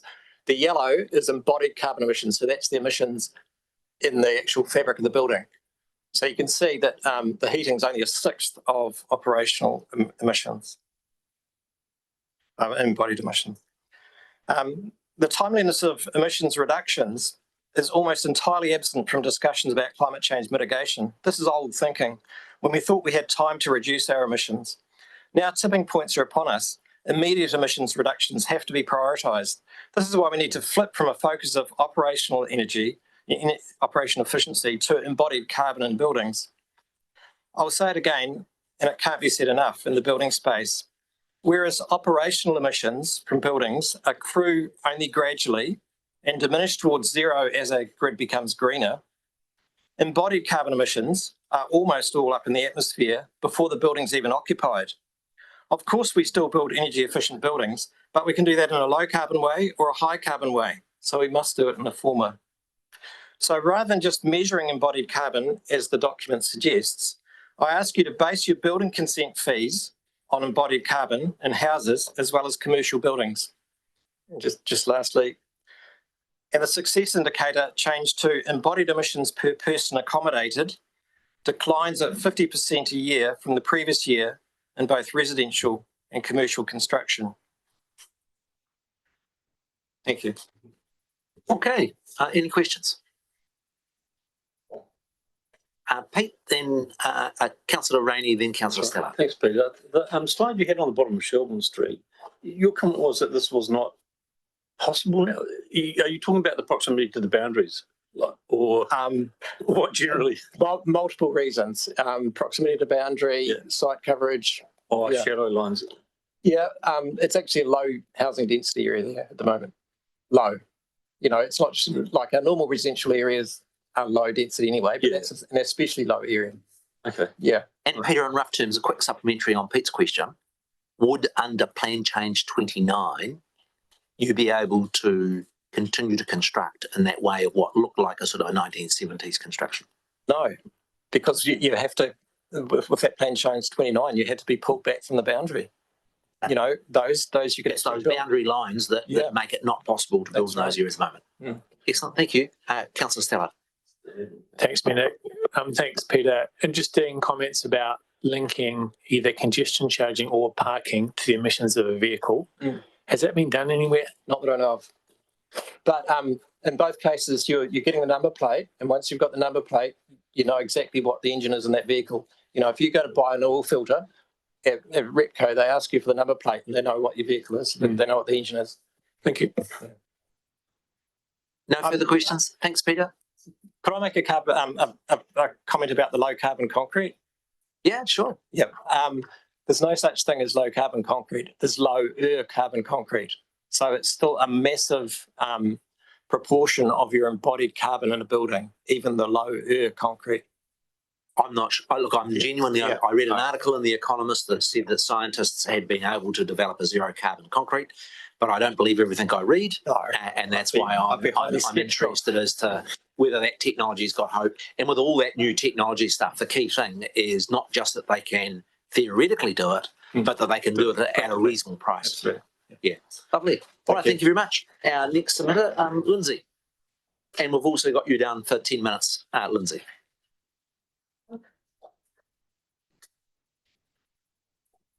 Kia ora, Mayor Nick, and kia ora, councillors. Lovely to see you.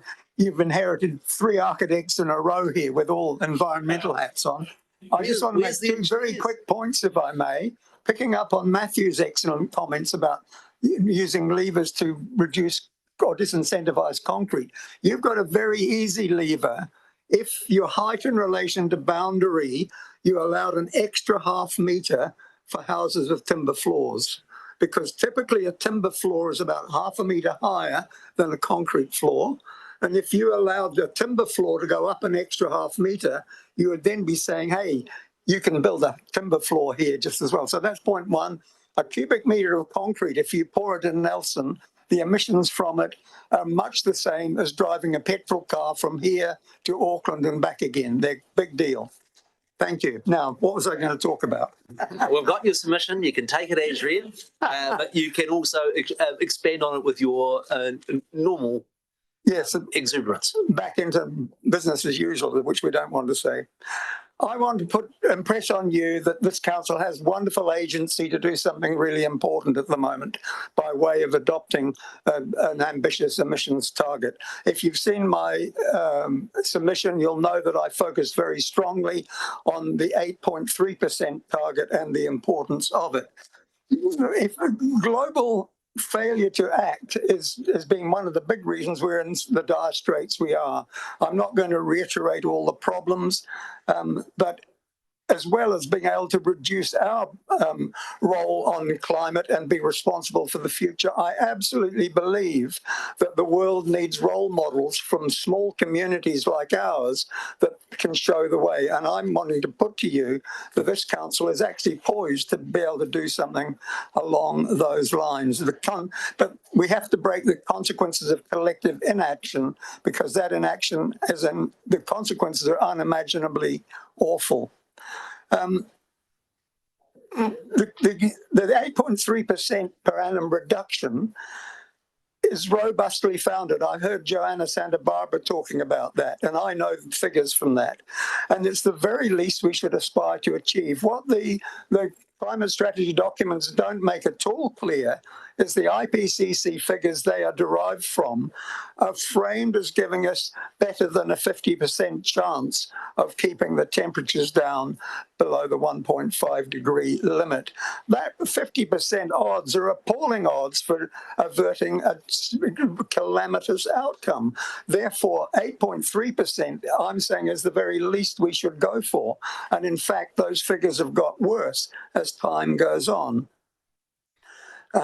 It's also important that we target gross reductions and not net reductions. That, i.e., we just have to pull down our emissions for two reasons I'm going to put to you.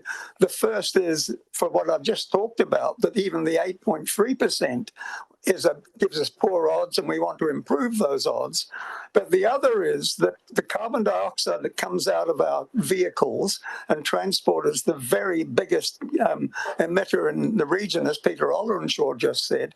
The carbon dioxide is staying up in the atmosphere for centuries. If we're planting trees to supposedly offset that, then those trees have to be looked after for centuries as well. And I don't have a system that will allow us to do that.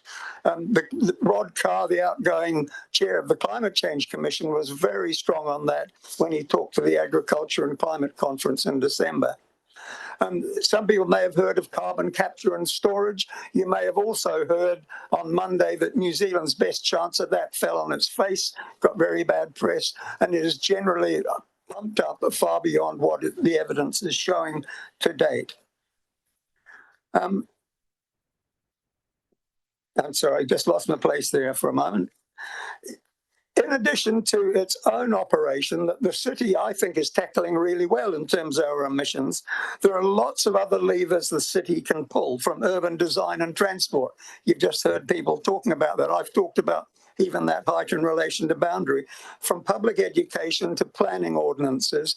And you will have heard several speakers today talk about education. That's a recurring theme, and I really want to encourage you as well in that direction.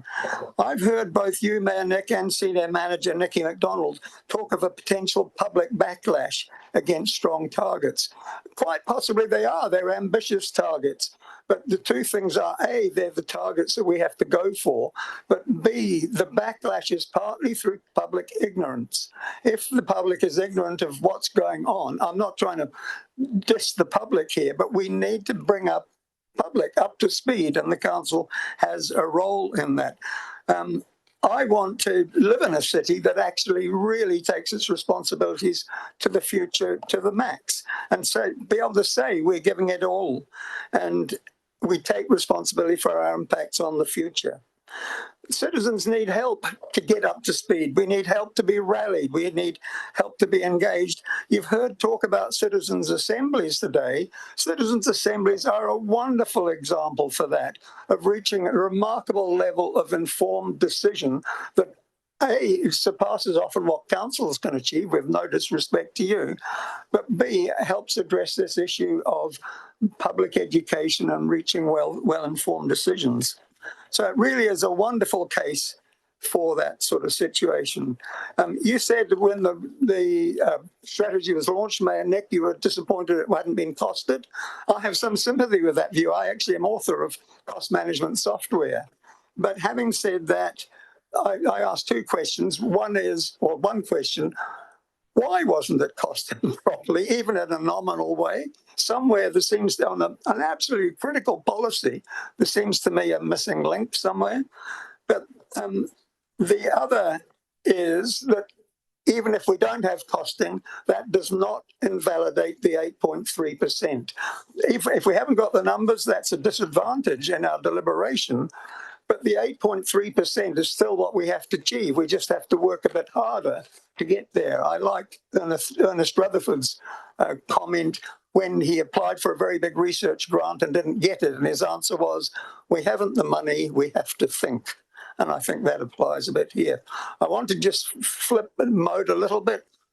Some of you know I used to go to Hamburg regularly. In 2016, I first visited the Hamburg airport and the sustainability manager. I had several visits to him. To my surprise, Udo Bradesson, the first thing he said is, I'm going to take you for a coffee, which is not what I expected. He sat me down, and while we were waiting for the coffee, he looked me across the table and he said, first word, persistence. And then the second word is CEO buy-in. He said, and if you don't have CEO buy-in, then you sure need more persistence. But they said that's the order they come in. I don't see any lack of persistence around here. We've got a terrifically committed climate team. You've heard lots of good things about them. We've got an excellent climate forum. We've heard submitter after submitter over years talking a bit like I am about trying to lift the bar. Even council's got its own policies. Nelson 2060, still current policy, I believe. It's years old. So I'm putting to you, this city is really ready for you to exercise your agency and putting this across the line.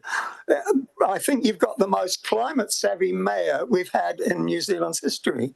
You've got great political expertise, Mayor Nick. You know Nelson like the back of your hand. The city's declared a climate emergency. It had and still has a great climate team, the envy of some cities and the best community climate forum in the country, in my view. So in short, it's hard to imagine a city more suited to exemplary climate strategies. And so I would love to see you exercise your agency and go for that. Mayor Nick, I do want to say one thing. I don't know if you realise it, but you come across as always pouring cold water on this strategy. I get the feeling that the persistence is there, but the leadership, you may believe in it, but it doesn't come across that way. And I'm going to encourage you. I'd love to see you rally our citizens and say, hey, we really have to go for this. We're going to try and inform you how. But at the moment, the feeling is you really would rather not be associated with that strategy. A couple of years ago, you told me you believed in transparency, and I have to say there's a big scope for improvement in transparency on strategy. If you try and find the Climate Change Advisory Group or the Climate Change Task Force online, that you'll struggle to find anything about them. If you want to find anything about them, the council says you can go through Lagoima, the legal process, to get information. That is not transparency on climate. The last page of my submission, I quoted the global climate guru, Johan Rockström. And he was talking about strategies, and he said the only option is exponential change. He was talking about the fact that we have to be ramping up our strategies. So I urge you to take note of him. I really urge you to use the agency you've got. Go for this strategy. It's not going to be easy, but then we're facing a really serious challenge. Kia ora. Thank you for your time. Thanks, Lindsay. Thanks for your passion. I'm going to fire up with the first question, and it's simply this. The council that's been the boldest around climate change in New Zealand has been the Wellington Council. I'm sorry, I missed the council then. The council that has set the boldest climate change targets in the New Zealand context is Wellington, and they set a goal of reducing their emissions by 8% per year. They did that 6 years ago. They've achieved 0.4% per year, 0.4, right? The reason I'm questioning it is because I do not know what will be done in the financial year 25-26 to be able to achieve the goal that you promote of an 8% reduction, which is 25,000 tonne. And I am yet in my questions to find either a council official or a submitter that can tell me what are you going to do to reduce emissions by 25,000 tonne to meet the target next year. And I say quite genuinely, and that is I've been around this issue since I went to the Rio Summit and the Framework Convention was signed in 1991. I've seen over 1,000 targets set, not one met, and I want to learn from that, and I'm not prepared to buy into a target without a clear plan of what you're going to do. So my question, what are you expecting council to do that can credibly reduce emissions by 25,000 tonne in the next year? That's a fair question, Mayor Nick, but I think behind that question you have to say, is the 8.3% wrong? And the answer is no. It's been very well founded. The figures have been checked. I know when I was working on it, we checked it with the Climate Change Commission scientists. So the first point is, if we're not doing 8.3%, we're not doing our bit. We're packaging more problems into the future, and goodness knows they've got enough problems coming. Coming back to the question of what do we do about it, two things. I would say, first of all, I don't think it's my problem to do the council's job, but it's a fair question. And I would put it that we know transport is the absolute make or break in Nelson. If we can't decarbonise transport, we can't actually get anywhere near our goals. If we had the spine as a council to go for it, we would have an integrated transport strategy. We would have a strategy that said, okay, we're actually going to cut down the amount of traffic on the highways each year. We all know in school holidays, suddenly the congestion disappears. There's round about 13 to 15% of cars drop out there. If we had systems where people, if they came in a single occupancy car, they had to park a kilometre away. If we committed to buses, and I know you've said some strong things about electric buses, to be honest, we'd be better to run diesel buses and get people out of cars and into the diesel buses than to let them keep running in their cars. I think also the EV change is carrying on. Peter Olrenshaw has talked about putting charges on EVs. It may be that you have parking zones close to the city which are for EVs, and if you're in a petrol car, you have to park further out. It needs an integrated strategy. I think it really needs spine. You're going to get pushback, but that's again where something like a citizens' assembly would be a wonderful vehicle to explore this. How can we solve this problem? We have to get to 8.3% as a least. It's really hard. Your point is exactly made, Mayor Nick, that it's very hard, but we have to find a way of doing it. And instead of having a city that's divided between people like me saying, yes, go for it, and others saying, like, no way, maybe we need that big city discussion in a well-informed way to get there. Long answer to a short question. Good question and good answer. Any other questions from colleagues? That's right. Okay. Thank you very much, Lindsay. Kia ora. Thank you all. Now I'd like to invite Will Stovall from the Climate Change Learning Programme.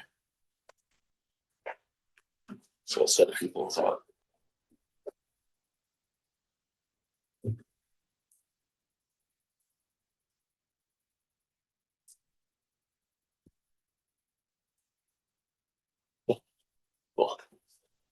Thank you, Mayor Nick. I am not used to being in the hot seat, and you guys will have to forgive my extra nasally voice. My nose is a bit blocked, so I sound extra American today. But yeah, so most welcome. Thank you. I have had the amazing privilege of being able to facilitate the Climate Change Learning Program in schools throughout Nelson, Tasman, and Marlborough schools for the past year.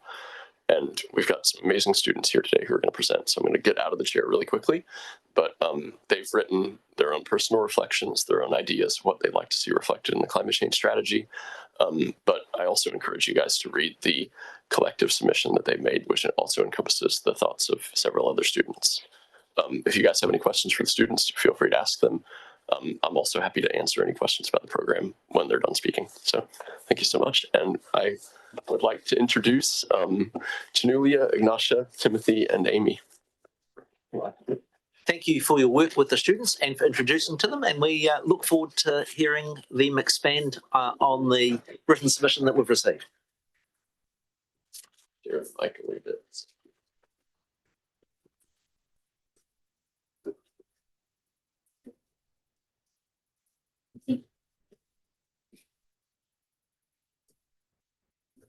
Welcome, and we're all ears.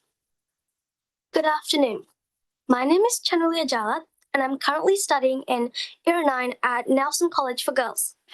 I am very grateful for this opportunity to participate in climate change strategies hearing at Nelson City Council. I have learned in school that climate change is an urgent and pressing issue, and that young people and future generation will be affected by its long-term consequences the most. This understanding has motivated me to take action outside the classroom because I believe it's my responsibility as a citizen who deeply cares about environment to contribute to its protection. I would like to share my ideas around 3 of the climate change strategy's 8 pillars that can represent children and young people the best. First, I believe when addressing social issues like climate change, learning and knowledge sharing, or pillar 2 of climate change strategies is vital. It is scientifically proven that early learning experience builds solid foundations. Therefore, it is extremely important to encourage children's curiosity to promote early thinking about climate change and environmental protection through understanding of systems as well as what people can do to their everyday lives. Secondly, there is much that young people can do to work towards zero waste society discussed in Pillar 5. For example, students can play an important role in promoting soft plastic recycling in schools through school newsletters, classroom notice boards, and informational leaflets. This would help us develop a habit of collecting plastics and encouraging our whānau to be more conscious of what we purchase and throw away. Last but not least, I would like to discuss Pillar 6, Thriving Biodiversity and Nature. There is an incredible value bringing like-minded young people together from across schools to share ideas, and doing this in a natural setting where we can directly interact with the region's beautiful environment would be even better. I'm very much looking forward to our trip to Mistletoe Bay in September, where we will meet students who have taken part in climate change learning program in Tasman, Marlborough, and Christchurch. And I would love to be part of more opportunities like this in the future. It is a great privilege to have my voice heard here today. Thank you for your valuable time and attention. Thank you. Kia ora koutou. My name is Ignatia and I am a Year 8 student at St. Joseph's School. We all know that climate change is one of the biggest struggles humankind is facing today, and it's not going to be the older generations that will have to live with the consequences. The sad thing is, so many people know little to nothing about climate change, especially children and youth, who are the ones that will be affected the most throughout our lives. I knew very little about climate change before Will came to visit my school. His lessons completely shifted my perspective and understanding about our world's issues. During my time participating in the workshops and attending events outside of school, I have found much purpose, hope, and genuine passion to continue my learning. I also took note of the people around me and how it may have influenced them. Something I noticed is that not only do young people love learning and exploring serious topics, but they also find inspiration to actually make a change. I observed firsthand how these programs encourage us not only to learn about serious environmental topics, but to become advocates for change ourselves. Learning and knowledge sharing outlined in Pillar 2 of the climate change strategy is so important for people of all ages. It's crucial that the climate change learning program continues to support our schools, not only because it has taught me to make positive changes, but because it will continue to inspire others and develop informed and conscious citizens in our region. Our goal is to be heard in a safe space where we don't feel judged, and we are grateful for the opportunity to participate in extracurricular workshops and events, as well as presentations like this one. By supporting such programs, you enable more young voices to emerge and participate, and to feel valued in the Nelson community. Our perspectives should be taken seriously, not only for our benefit, but for older and future generations too. Thank you very much for listening, and we look forward to answering any questions you may have. Thank you. Hello, my name is Timothy Abraham and I am a Year 8 student at Proctor Intermediate School. I'm here to talk about climate change, as you already know. I have one main opinion on climate change, and that is I think we should be trying to make plans, trying to adapt ourselves from climate change instead of trying to make it adapt to us. I would also like to talk a little bit about some points from pillars that I think are important. First, I would like to talk about regenerative economy. I want to see people reducing the amount of fossil fuels they use, and younger people such as myself may be more educating in this area so they can make better decisions with the amount of fossil fuels they would use when they're older. I would also like to talk a little bit about zero waste society. I would like to see less packaged food and more people growing their own food. This also links a little bit into sustainable and resilient food systems. I would like to see people recycling glass and plastic, and I want to see more events where younger people can get involved, whether that be cleaning up trash, planting trees, and there are so many other things that could be done.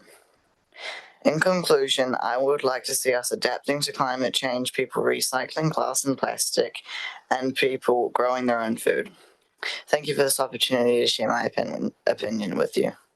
Thanks, Timothy. Amy.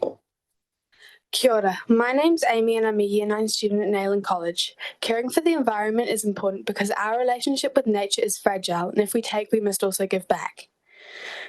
In order for the Earth and in turn humanity to not only survive but thrive, we must end our dependence on fossil fuels and change our mindset from quick fixes that only benefit part of our society. As a young person, the issue of climate change is especially important. The decisions you make now will affect us the most. It is only right we get to be part of those decisions. Regarding the Nelson City climate change strategy, the pillars that stand out to me the most are low emission transport, thriving biodiversity in nature, and zero waste society. Transport is the largest cause of emissions in Nelson, therefore investing in active and public transport is crucial. Not only does it lower emissions, but it also improves the accessibility, air quality, and enjoyment of the city. I mean, who doesn't want quieter roads and cleaner air? In New Zealand, we are fortunate to have a unique and precious ecosystem, one that needs protecting. Nature should be a priority during decision making as it is essential to our survival. A thriving biodiversity is vital to our food systems, our health, and our well-being. Currently, the way we produce and consume products is wasteful and unsustainable. It is important that we manage our resources and focus on decreasing waste. We need to move into a circular economy. Disposing of organic waste in the right way is important, as when done incorrectly, it can be harmful. It is important that we focus not only on sustainability looking forwards, but also working to reverse the effects that are already happening. Nelson has an opportunity to be a leading city in the face of climate change. We need to be bold, show leadership, make bold decisions, and act now. Thank you for the opportunity for myself and my peers to speak here today. We appreciate that you understand the value of our perspectives and look forward to answering any questions you may have. Thank you, all four of you. Any questions? Questions from Councillor Courtney. Mayor Nick, and thank you everybody for presenting today. Very, very interesting. Amy, I'll pick up on your remarks. The lower transport emissions is one of your top points that you made. So that means public transport and promoting that. Have you got any thoughts for us as a council, for us around the table? Because we're your representative. You've got to tell us any thoughts you've got about attracting people, more people onto public transport. I'd like to see lower bus fares because it's quite a lot of money to get to and from school on a bus, and also promoting and making cycleways more accessible. Thank you very much. Councillor Anderson. Thank you, through the Mayor. Thanks for turning up, guys. A lot of previous submitters from personal submissions and groups, a lot of them did mention education. So I've got a couple of questions. Firstly, have any of you guys been involved in enviro schools? No? Okay. And you did mention how you guys are advocates for change. So have you done any, I'm assuming you take some of your learnings home. Do you have any examples of how you've got possibly your families to change the way they behave, or some of their patterns around what they do, being a little bit more ethical around how they shop and travel? Answering your question a little bit, my family does do some things. So we figured out that the cost of trying for my mum to come home from work and then take me into an event I have in Nelson would cost more and produce more carbon than me taking the e-bus with the fare of $1.05 to Nelson. And we also try and recycle as much as we have and buy a lot less packaged food.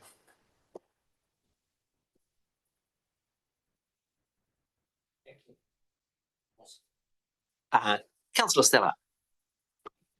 Thanks, Mayor Nick. Welcome. Thank you so much for your presentation. I'm just interested, I think it was Ignacia who mentioned how it's been quite a positive experience being involved in this work and finding out, and this is an important topic around hope and anxiety and so on. In your personal experience this year and working with Will, do you find you are more hopeful and less anxious as you become better informed? Or the opposite, do you find you're less hopeful and more, like, how is your personal well-being sort of developed as you've come to understand more about the issue and what the solutions might be? I think it's kind of a mix of both. I think before, like, not knowing anything is quite stressful because you know that like climate change is like actively happening, but you don't like know like what you can do to help. But I think learning about it is definitely better because at least like even if you know more details about stuff like that, it's like you like know like little ways you could help and things you could do to make a change. Okay. Again, thank all four of you for taking the time, both for the submission, of which I thought was super interesting and very well presented. And can I also acknowledge Will for the work that you have done with the students at the schools in preparing the submission. Thank you very much. Thank you. We have our last submission online from Nelson branch of Forest and Bird, and welcome Scott Burnett by Zoom. Kia ora koutou, Mayor and Council. We've set 10 minutes aside for you, Scott, and if there's any spare space, we may wish to ask some questions. Sure. Well, tēnā koutou. Thanks for the opportunity to speak to our submission, and apologies for not being able to join you in person today. First of all, Forest and Bird commend Nelson City Council for acknowledging the urgency of the climate crisis and for developing this strategy. We appreciate the inclusion of the thriving biodiversity and nature as a key pillar, the emphasis on partnerships, the inclusion of nature-based solutions, and the focus on gross emissions reductions. Our submission strongly supports the more ambitious option B. The reasons for this are that due to the scale and urgency of the interconnected climate and biodiversity crises, they require decisive action. We believe that framing climate action primarily through short-term costs is a mistake. The economic risks of inaction are significant, and a decisive transition presents substantial opportunities. In addition, the costs of not taking action are high. Weather events like Cyclone Gabriel, exacerbated by climate change, have resulted in billions of dollars in damage. Research indicates that climate change damages to GDP are predicted to be 6 times higher than the cost of limiting warming. We simply can't afford not to reduce emissions decisively. There are also clear long-term economic benefits to a decisive transition. Global analysis supports this, suggesting rapid transition could add trillions to the global economy, while unchecked climate change could cause massive losses. In this, Nelson Whakatū has an opportunity to demonstrate leadership. Ambitious local action contributes to our national targets and can help strengthen New Zealand's global advocacy. In our submission, a key point we make is seeking greater alignment with Tasman District Council on climate planning. We recommend the strategy explicitly outlines current alignment and identifies a pathway toward greater integration with TDC.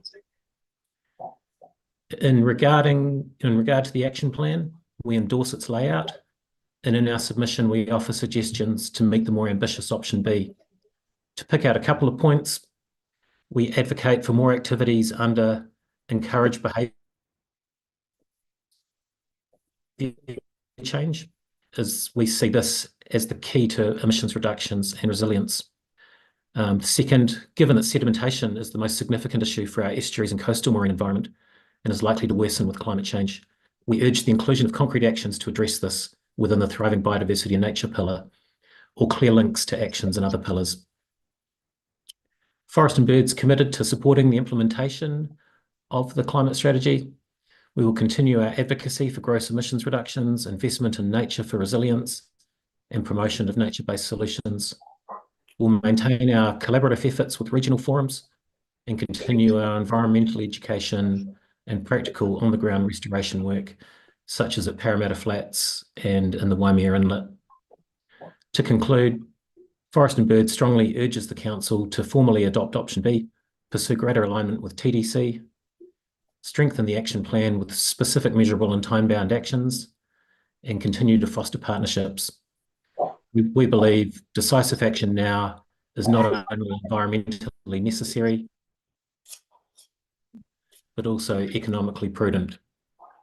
Thank you. Thanks, Scott.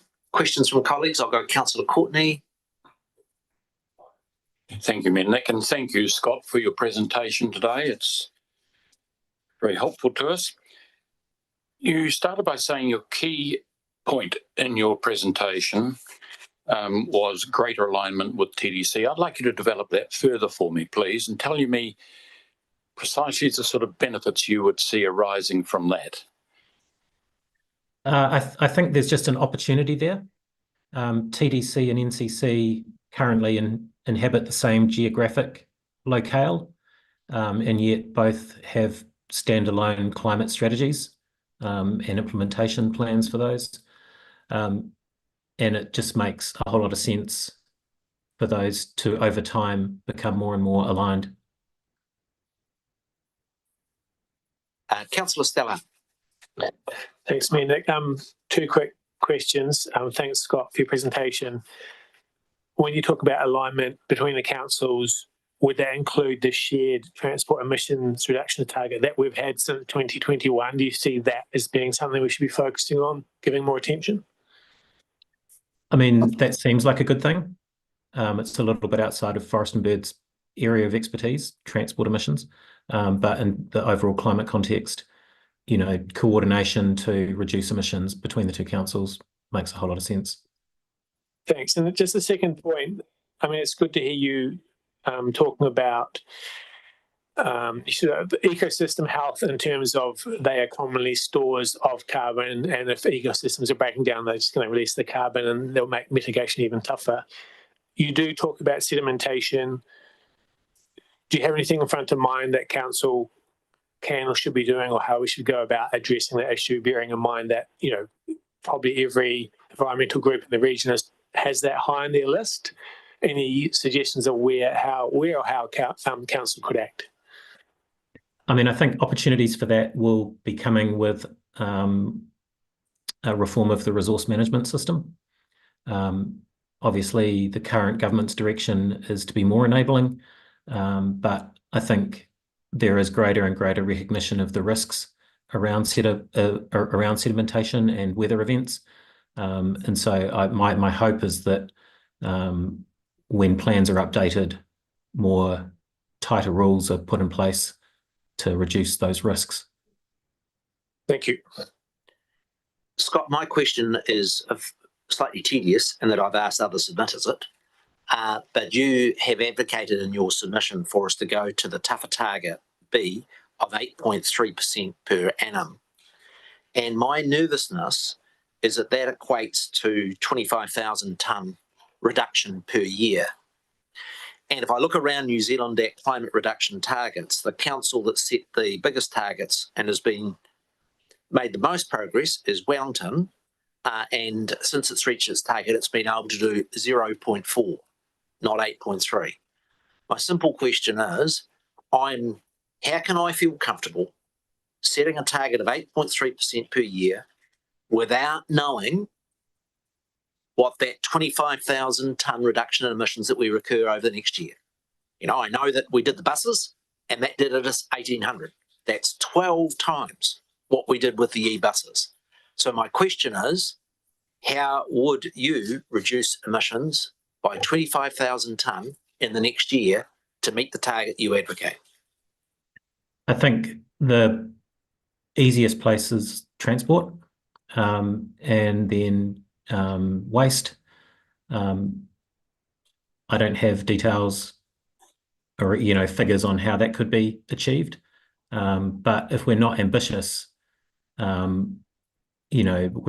we're risking not only our children's future but our species' future. I totally agree with you that transport's the big item. If we look at the data and there's some great data in the strategy, it's the big lion's share of our Nelson emissions. But I just still struggle to find where is the realistic measure that council can have with its levers within 12 months to reduce emissions by that amount. I've seen the campaigns to promote people to get on the buses, and I've seen the promotions at work, and the numbers are just less than 1% of what we're proposing to do in the next year. Understand my worry? Yeah, I do. And I also think that ambition is good. Because if we lack ambition, we're going to be too late, is my feeling. Where does ambition become unrealistic dreaming? Well, that's probably a council staff working through options initiative. Okay, any further questions? Thanks again, Scott. Acknowledge the work of Forest and Bird. Wonderful to have you there for the reintroduction of Kiwi at Brook Waimarama, and acknowledge Forest and Bird's contributions and work in the long journey of that reserve. And thanks for your submission specifically on the subject. Thank you, Nick. Thanks, councillors. All the best with your deliberations. Okay, we've got two steps as I understand here now, and that is we have the resolutions to accept the submissions and specifically the two late ones. I'm happy to move that from the chair, but this is also an opportunity just to flick around the table if in moving through to deliberations there are any particular issues that have come up that councillors would want our officers to do some further work on. Aaron? Thanks, Nick. Just a question. Aaron, would you be prepared to second the resolution? Oh, yes, second that as well. Thank you. Sorry. So am I moving it or seconding it? You can happy to move it. You've done the lead work on this. It's appropriate you to move, and I shall second. Yeah, moving it. Great. And just while that's sitting yet, let's just put around the table if you've got questions for officers to do further work. Sure. A question: when a submitter has presented and said, I would love to have this in the strategy or this change to the strategy, will all those basically be considered by staff already, or are we meant to sort of highlight them now? My expectation would be that the officers will have looked at the submissions. They've been here today and they'll take that on board. I think this is an opportunity if you have got particular issues that have been highlighted by the submissions. I'm happy, Rachel or Nikki, to take guidance as to how much do you need from elected members for you to be able to do the next stage of finalising the strategy.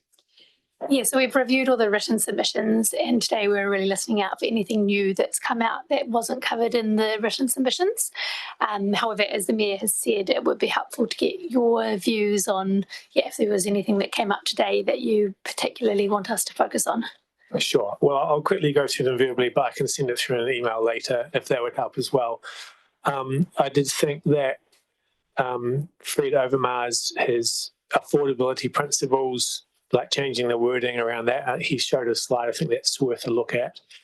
Then raising the question about some kind of departure levy at the airport and some debate or discussion about whether council can even do that. If we could have some information about the sort of scope council has for some kind of polluter pays levy.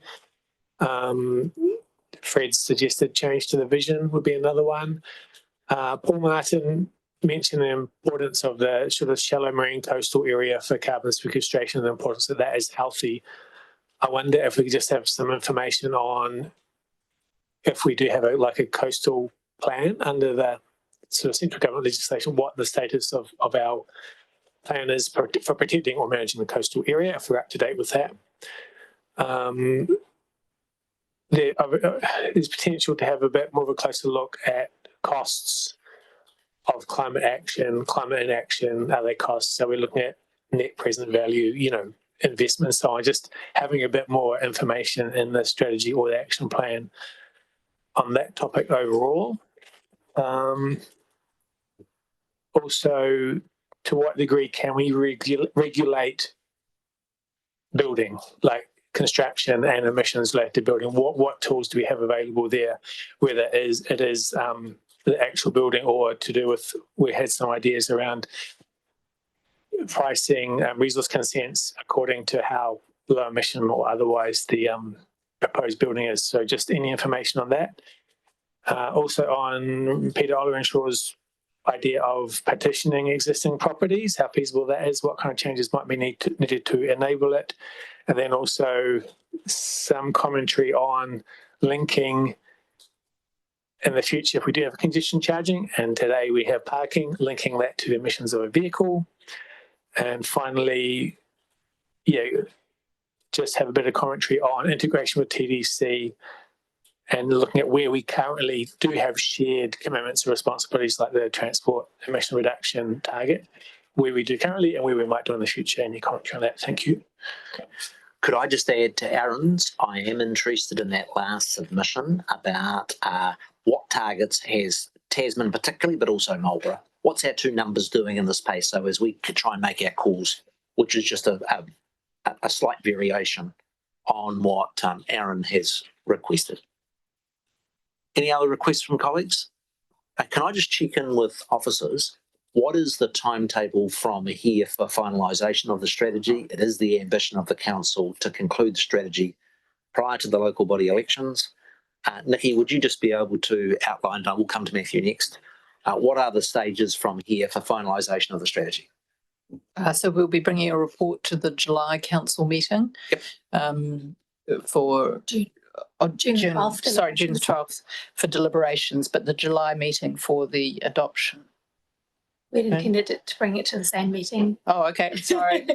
Rachel, all right. Is it June or July? 12th of June is a special meeting for deliberations for a couple of sessions, ours and freedom camping, which you've heard this morning. If we can, then we can adopt the strategy at the same time. But July would be our last chance to do it before the pre-election period kicks in. Look, I want to get it done. I suspect with the amount of work, and I might just have an offline discussion with the chair of the task force as to whether June or July. What further process do we want from here to finalise the strategy? So we'll take that offline, but it's still useful now for colleagues to provide any further guidance on information they'd like to cover in the officer's report. Councillor Courtney. Thank you, Nick. One that resonated with me was education and progressing from the stage of the strategy and the plan, which are excellent, but educating the community, the public generally, and then they went on to talk about being inclusive and community, and that's got to be alive too right through this process. And I just wondered whether they seem to wrap that into a package with Citizens Assembly, and I'm just wondering whether those could be considered as part of the education, and whether a Citizens Assembly establishing one of an establishment like that would help in the area of education and inclusiveness and community involvement, because we all know strategy and the plan will only survive through a whole of community approach. Okay, so a bit of comment there on Citizens Assembly. I think that wraps it up. I'm now going to allow, the Deputy Mayor. A few from me. One is I note that this is one of the first times we've collected age data in relation to submissions, so some analysis on that basis would be interesting. In regards to the option A and option B in terms of the target, we're talking about it in terms of a percentage reduction, and we've also had submissions talking about the need to recalculate it each year based on what we're actually achieving. And so just clear advice on, is the target that we've consulted on the percentage annual reduction, or is it the total reduction required by 2030 in each of those cases, or 2035, I should say, in each of those cases, and just whether we have the option on the basis of the consultation material to make a decision on that. And then finally, the proposed relationship between this strategy and other key planning documents and decision-making documents by council. I'm thinking things like the long-term plan, infrastructure strategy, including what our options are for deciding where this sits. Just as a quick point of clarity, and it's relevant to the timing issue, is the strategy intended to come into effect on the 1st of July 25 or the 1st of Jan 26 or something more different? When we talk about the years and the recording and the targets, what's officers' intentions at this stage? Yeah, as soon as it's adopted, it will come into effect. Right. So July. Yep. If it's adopted then. Councillor Anderson? Thanks. I'm kind of on the same page as Mel, quite interested in Citizens Assembly's education, specifically around our youth. I was quite surprised that they didn't know what enviro schools were. I'm sure they do, but maybe under pressure. And I was interested in Lindsay's at 0.5 metre to buildings with under floors. Okay. So there's a bit of a mixed stuff there on that sort of building regulation stuff that would need to come through in the report. If there's nothing further, I'm going to wrap up. Oh, sorry, Councillor Bench. The three architects interested me, Peter, Otter and Shaw, in particular, with his comments about the building. There's a massive amount of carbon goes into building, massive amount. I live in an 85-year-old house, which is as straight as a die and has never leaked, ever. It's been through the Murchison earthquake, the Ngangahura earthquake, and all the ones in recent years. It's two-storied. I just built a room on the side of it. It's smaller than this space in here. It's going to cost me over $100,000. I wanted it to be on piles because I like the fact that the house can breathe, and I wanted to be able to get under the house if I needed someone to change a wire or a pipe. The builder didn't want to do it. It had to be a concrete slab. In the finish, I said, well, I don't want a concrete slab. He said, well, I won't build it because I won't be able to get it through council unless you pay for all the extra costs, because they want it on a concrete slab. Now, concrete and steel are two of the 4 pillars that are a problem. And there is a massive amount of concrete. There's more concrete in that little building than my entire house. There's more polystyrene, more plastic in that little wee thing than my entire house. So I just don't get why we have to go to this. I know the Christchurch earthquake made a big difference, and I have a very good friend who's a builder in Christchurch, and he said the best houses that were ever built were the state houses.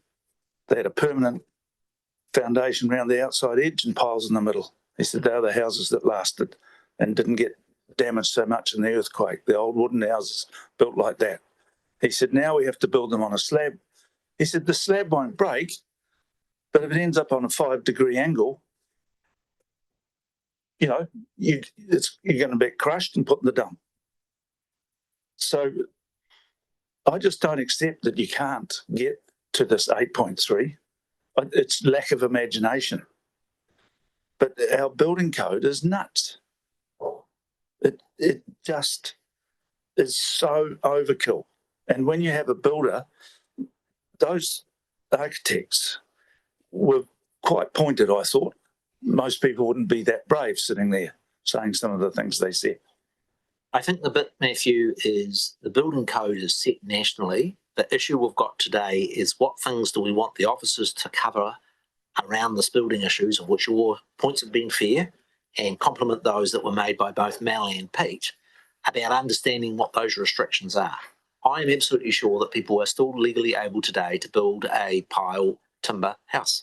Well, I've had a builder who simply refused to do it because that's his three choices of builder as to what he would like to do. It is, but advocating for more sensible rules would be one of the things that we could do.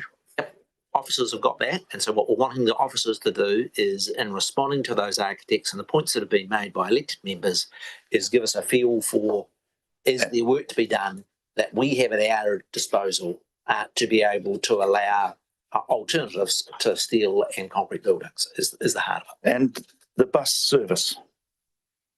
We have a few electric buses. I don't consider we have a bus service. And as Lindsay Wood said, we'd be better off even if the buses were diesel, if we actually had a bus service so people could get to work wherever they work. And the buses don't even go down Nayland Road with all that industrial estate down there. They go to the bit at the end. As it's been pointed out, they don't go to the Mitre 10 area and stop. I think I would like to look at what it would cost to put in a bus service. They don't have to be electric. We don't have all the associated costs and damage to the roads. So that people could get to work, because it's for so many people, it's not an option. At around 5 o'clock in the morning, between 5 and 5:30, there's a whole row of cars go past my house and they're changing the shift at Nelson Hospital. There's no buses. They've no other option.